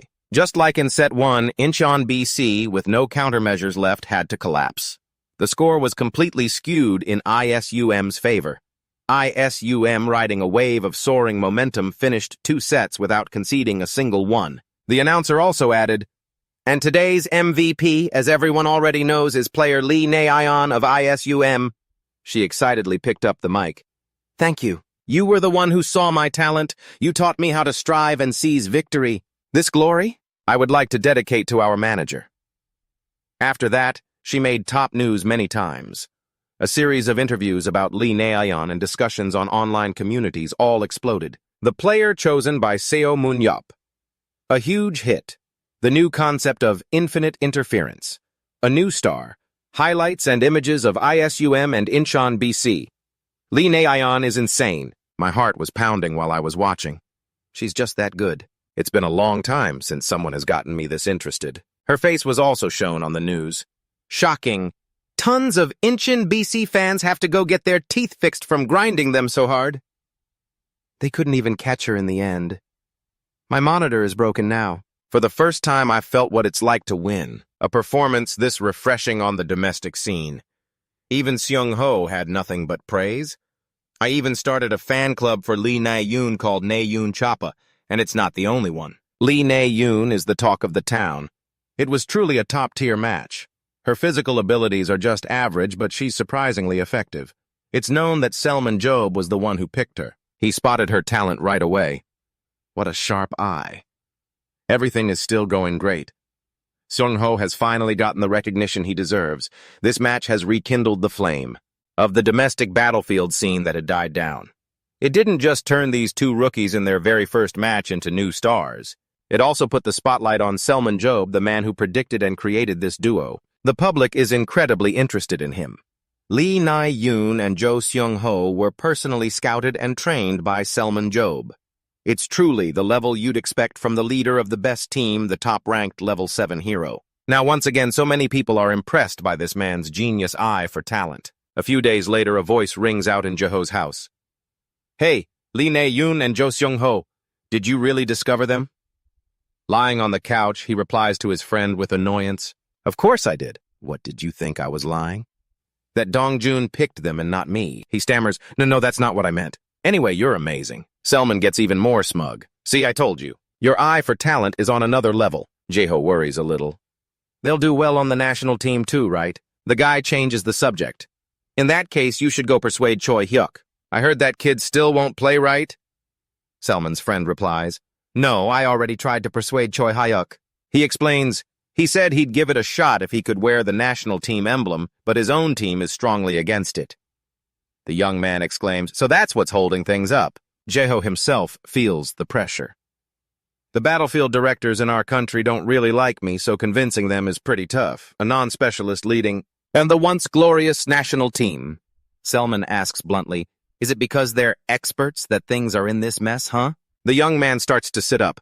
I want to see who these guys are. Let's see if they dare to run their mouths in front of me, Selman Job, the greatest promoter of the century. The person behind him sighs. Of course they wouldn't dare say a word to your face. Jeho kept his next thought to himself. What if they get beat up? Then he wondered, how is Choi Hyuk doing? Selman brings it up again. What is Choi Hyuk's value?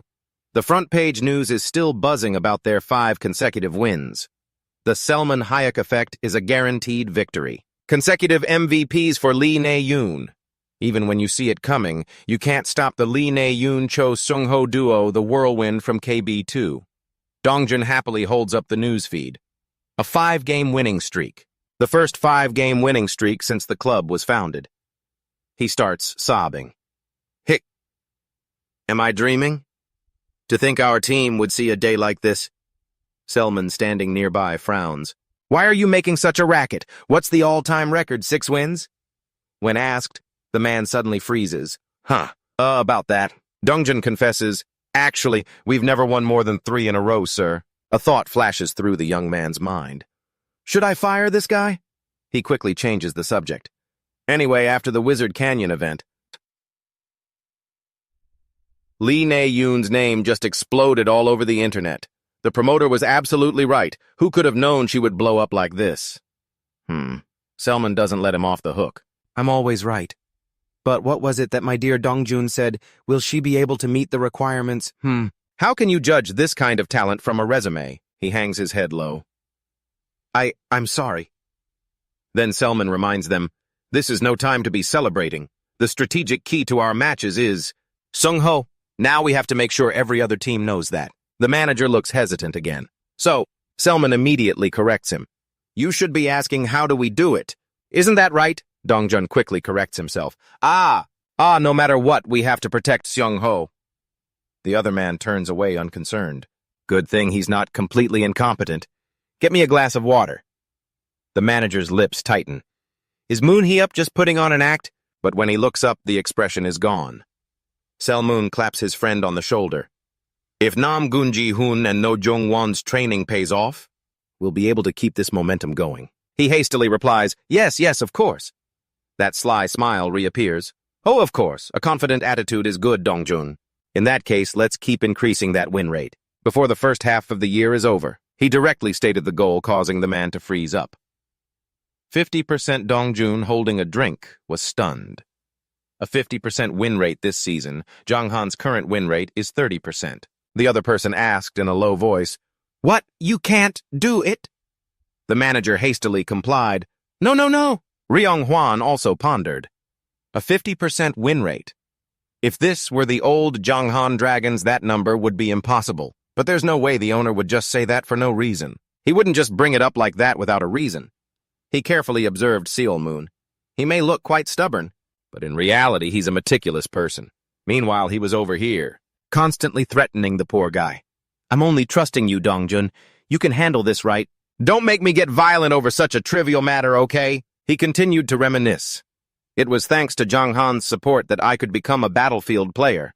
Even though the team's name has changed, the young man smiled to himself. One day I will finally repay that favor. Seolmoon suddenly adjusted his posture. It's been a while since we all met up. I can't just sit here teasing Dongjun the whole time. He stood up straight. All right, listen up. I have something to say to everyone. They all smiled and listened. If we can pull our win rate up to 50% this season, I'll make a huge investment in the team, you hear. You all have shown me your potential, so I have to give the team some financial backing, right? He shouted, "Got it!" Everyone there responded in unison, "Got it." After saying that, he immediately left. All right, I'm heading out first. You all have fun, no need to see me out. Dongjun quickly stood up. Yes, sir. Take care. After leaving the restaurant, he thought to himself again. As I thought, the problem isn't the players. He considered a few worst-case scenarios. Jo Seong-ho's positioning range is limited to 3 kilometers. If the team's strategy doesn't go as planned, then our chances of winning will decrease. If we want to use more diverse tactics, we need better support. The guy touched the back of his neck. According to Jae-ho, our team needs to practice 11 versus 11. It's not because of our performance, but because we're Solman Hyung's team that we're getting support. Other issues are also being taken care of, and recently sponsors have started making offers, so we're a bit free. Is there any way to scout some decent people? Anyway, I really want Choi Hyuk. Suddenly, his phone buzzed. Is the team still that short on talent? Messages came in one after another. Idiot, looks like you're still short on players. Want to join the IUS League? Although the promising prospects have already signed with other teams, I know there are still some with potential out there. He burst out laughing. This Beck Joo punk is actually being useful for once. His eyes lit up. Obviously, after the first half of the season ends, it's recruitment season. Just you wait, you guys. The league matches continued. The Dragons' winning streak stopped at 6. Other teams, just as Solman Hyung had predicted, had figured out how to counter the duo of Lee, Na-eon, and Jo Seong-ho. But there were good signs, too. Captain No Ryong-hwan had grasped the core of Zet, not just relying on obstructive play, but finding new strategies thanks to his good stamina and endurance. Snatching the KB2L6 emblem, their badge shone among the 20 teams. Team Zet started from 18th place in the 88 matches. 10 wins, 8 losses. 10 wins, 8 losses. In total, they've climbed to 11th place. Each step on the ladder gets shorter. They finished the first half of the season with a 55.6% win rate. Finally, the break for recruiting players had arrived. In front of a school, students were already waiting. Huh, who's that? A friendly teacher greeted him. Hello, Solman Hyung. What brings you to my school? He replied, Today I've come as the owner of Zet. The man quickly understood. Ah, is that so? I'm Kim Jong-moon, the coach of the Yangmyung High School Battlefield Department. He then walked with the man. I didn't come here with any special purpose, so may I have a look around? The coach happily agreed. Of course. I'll give you the tour myself. First, they stopped in front of the indoor practice room. They arrived. Solman immediately made an assessment. The club's activities aren't bad. This made the man very happy. It's nothing special. The young man suddenly stopped, making Young Moon wonder, is something wrong? His hand pointed directly at one person. He's good. The man immediately introduced him. As expected of you, Solman Hyung, you spotted him right away. He's scheduled to join the KB1L team Phoenix Meyer. He was a little disappointed. His ability is only around 77, but what a shame. Am I getting desperate over someone like that? My eye for talent has gotten worse. The players relentlessly landed powerful blows on each other. Even though I can't recruit them, it seems there's no one here with a 90 stat, and no one with a hidden superpower, huh? The young man's face turned serious. This doesn't look good. Youngmun from behind was still calling him. Manager Seo Munyob. He quickly turned. I'm here. The two of them walked past a few more people. He searched desperately, but found nothing. Damn it, I've searched this whole area and there isn't a single person? Not one person who hasn't already signed with another team. The guy gritted his teeth. What the hell is with the other team's clean sweep strategy? Just then, someone unexpectedly pushed the door open and walked in. I'm late, I'm sorry. Youngmun walked over and patted his shoulder. Oh, Bem, you made it. Are you ready for the tryout? He replied obediently, Yeah, it's going okay. I'm always late. I'm sorry. As he looked over, Yoonbem was once again completely starstruck. Huh, Munyob. What's he doing here? Meanwhile, he was thinking, and who's this mushroom head? Curious, he used his skill. He's a player, too. Let's see. First, he spoke to Yoonbem. You're studying and training at the same time. The young man immediately answered, Yes, sir. My stamina isn't good enough for the pro leagues, so I'm preparing for the tryouts. I see. Seoman probed deeper. Is that so? Hasn't any team contacted you? The young man rubbed his head, looking troubled. No, sir. No teams at all. At this, Yunbem spoke up. It's such an honor. I'm a fan of yours. He's friendly, too. Then let's shake on it. But he was still nervous. Okay. You said that if someone said they were a fan, you would hit them.